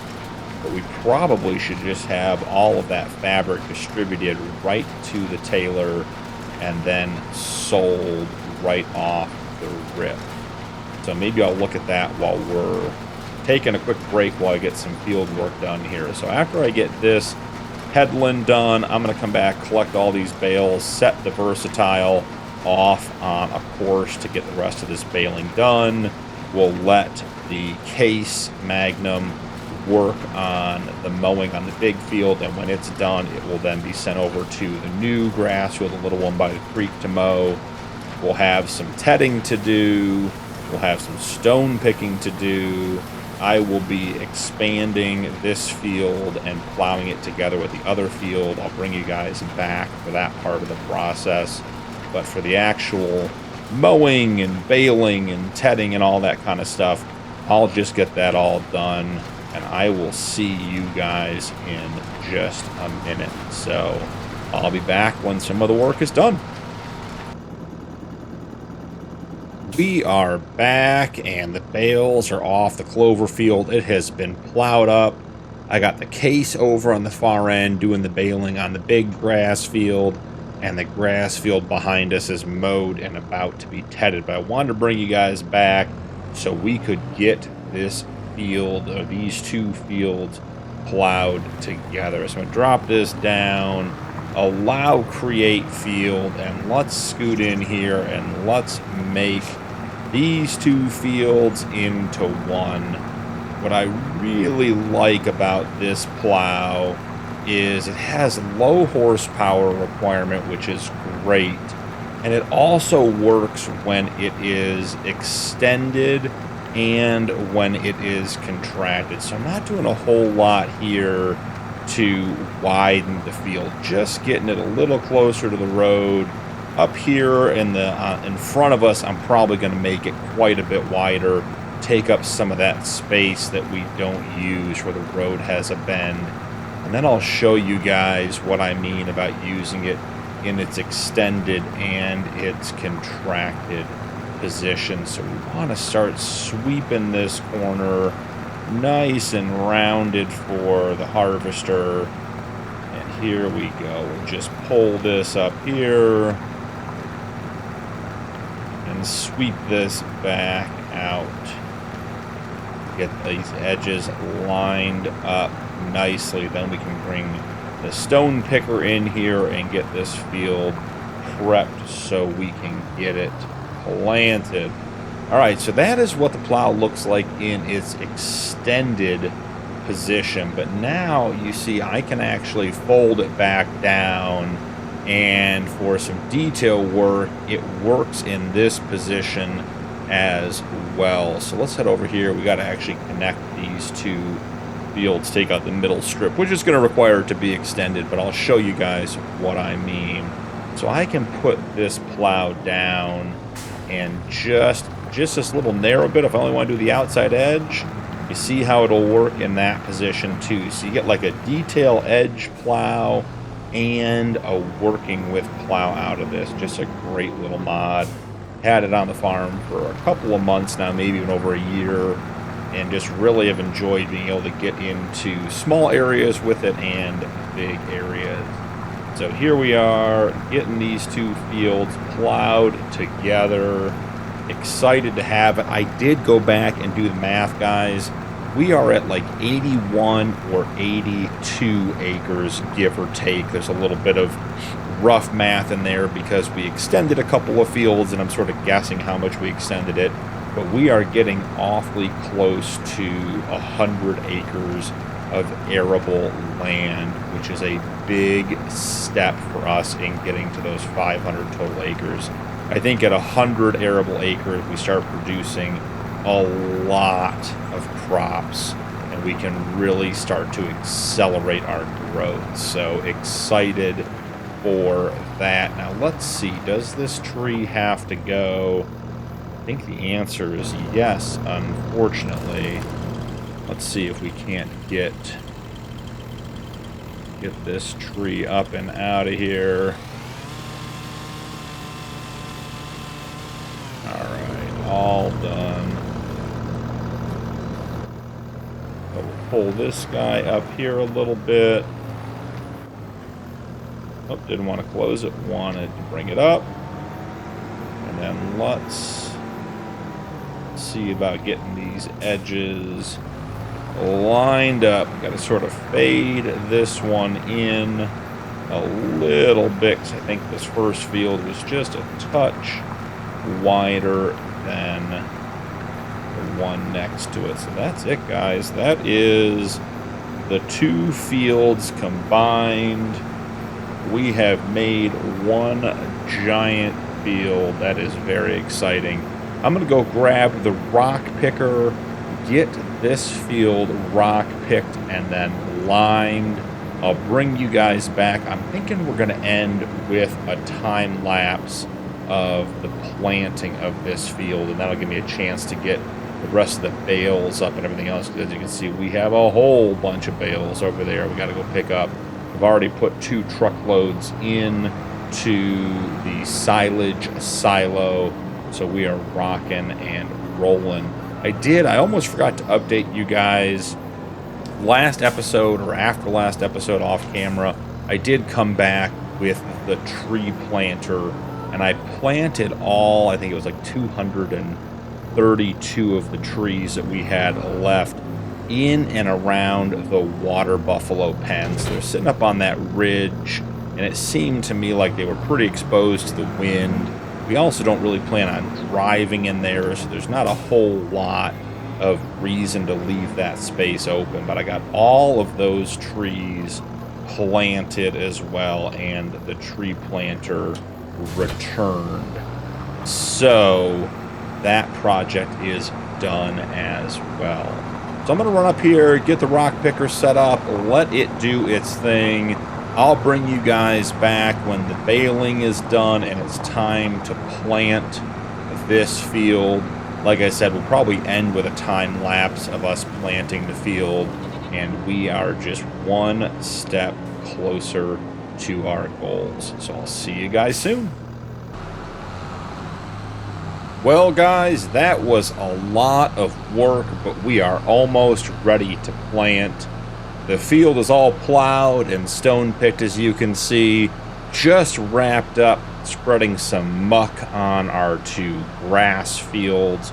So we're going to run the spreader back and get it parked, grab the lime spreader, our Brendel, and go put some lime on this field and then get the planting done. So it should be done pretty quick here. I was thinking to myself I needed to fertilize for the soybeans, and then I remembered soybeans don't require any additional fertilizers, so we do not need to spread any manure on the new field. And I'll show you guys here real quick the new field, that just the areas we plowed up are going to need some lime. But I like to lime the whole field when you start with a combined or a new field. Just the lime is all on the same schedule.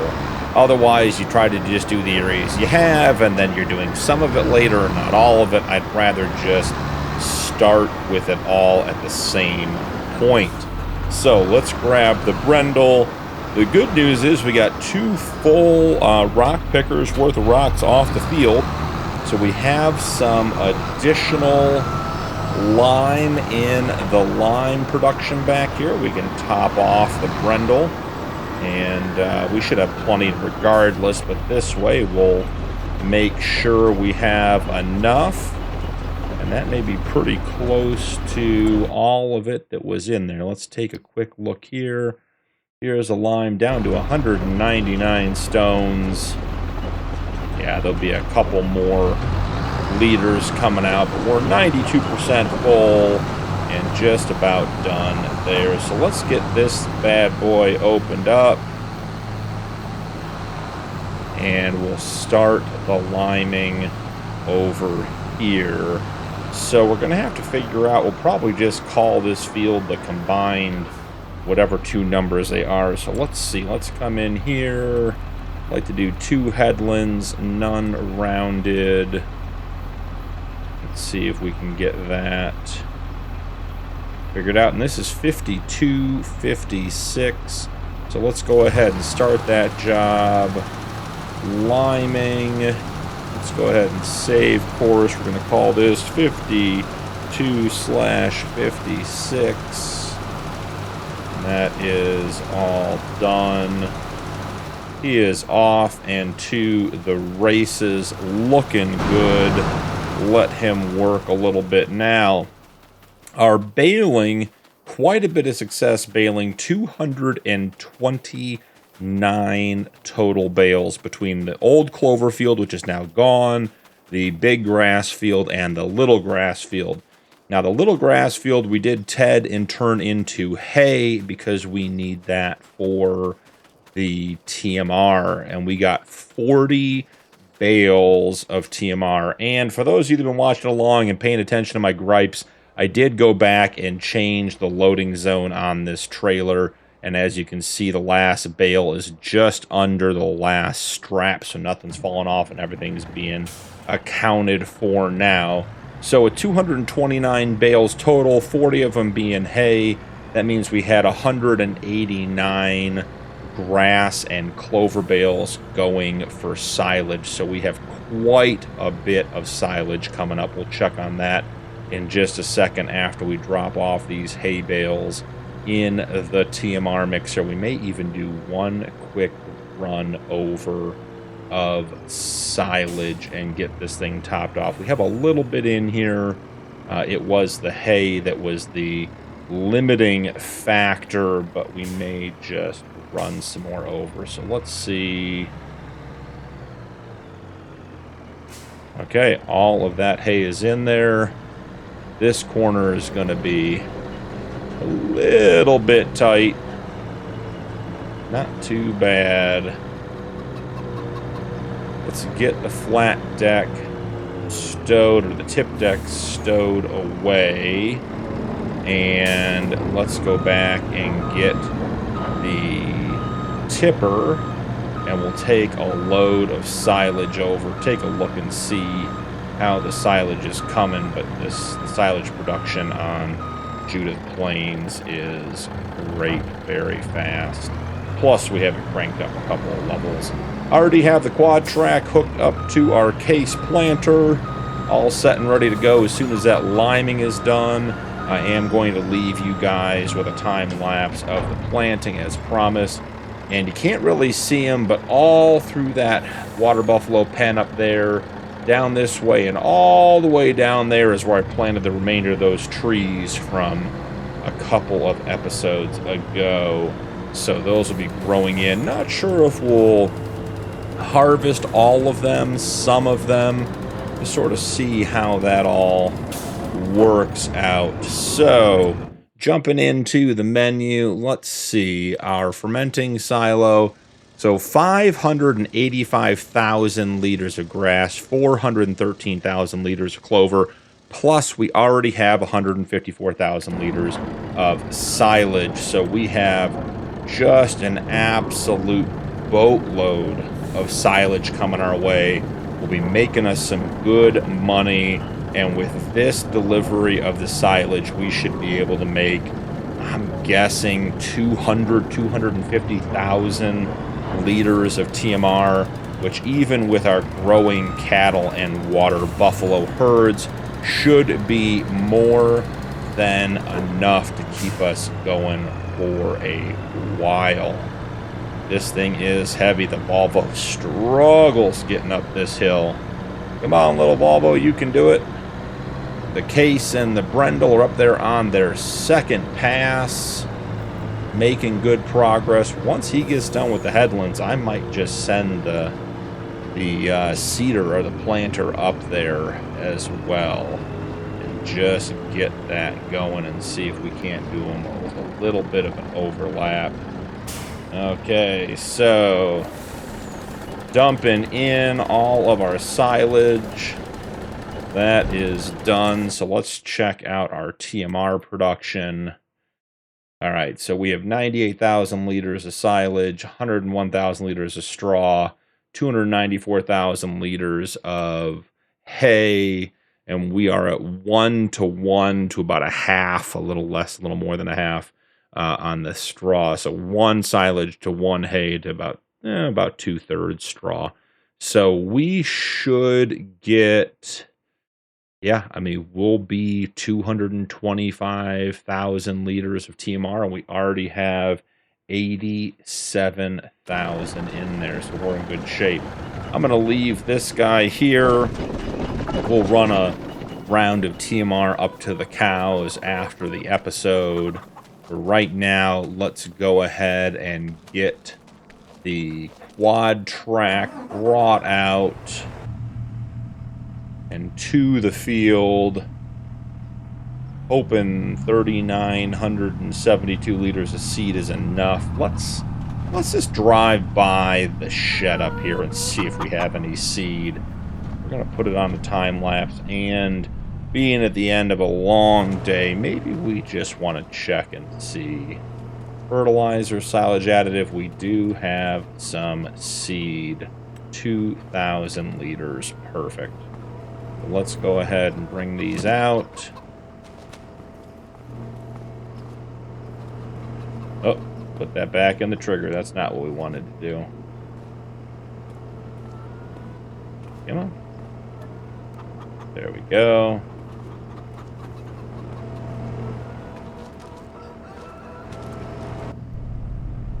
And let's see. Yep, grab those. Should be able to fit both in here. And it is a big field. I wonder, take a look at the map. I wonder if that field is bigger than our corn field. So the corn field says it's 18.82 acres. This one's 11 and that one's 10. So yes, 21 plus the area we combined plus the area down the side. So this is now officially our biggest field on the farm. Very exciting stuff. So, let's get the lime going. I think we're going to have to let him... Yeah, we'll have to let him make his corner here. And then I do wonder which way is he going to run this field. Let's just take a quick look and see. So he's going back and forth, so we'd have to plant back and forth to keep up. So I'm going to let him do his thing, and then we will get the seeder on the field, or the planter on the field for the soybeans. So I think this is about it for us today. As I said, I'll throw the time lapse on the end for you guys so you can see it. But thank you so much for joining me today. Don't forget to drop a like and turn on notifications for more videos. Channel memberships are available if you'd like to support my content further, and members do get early access to upcoming videos. That's all for today, and I'll see you in the next one.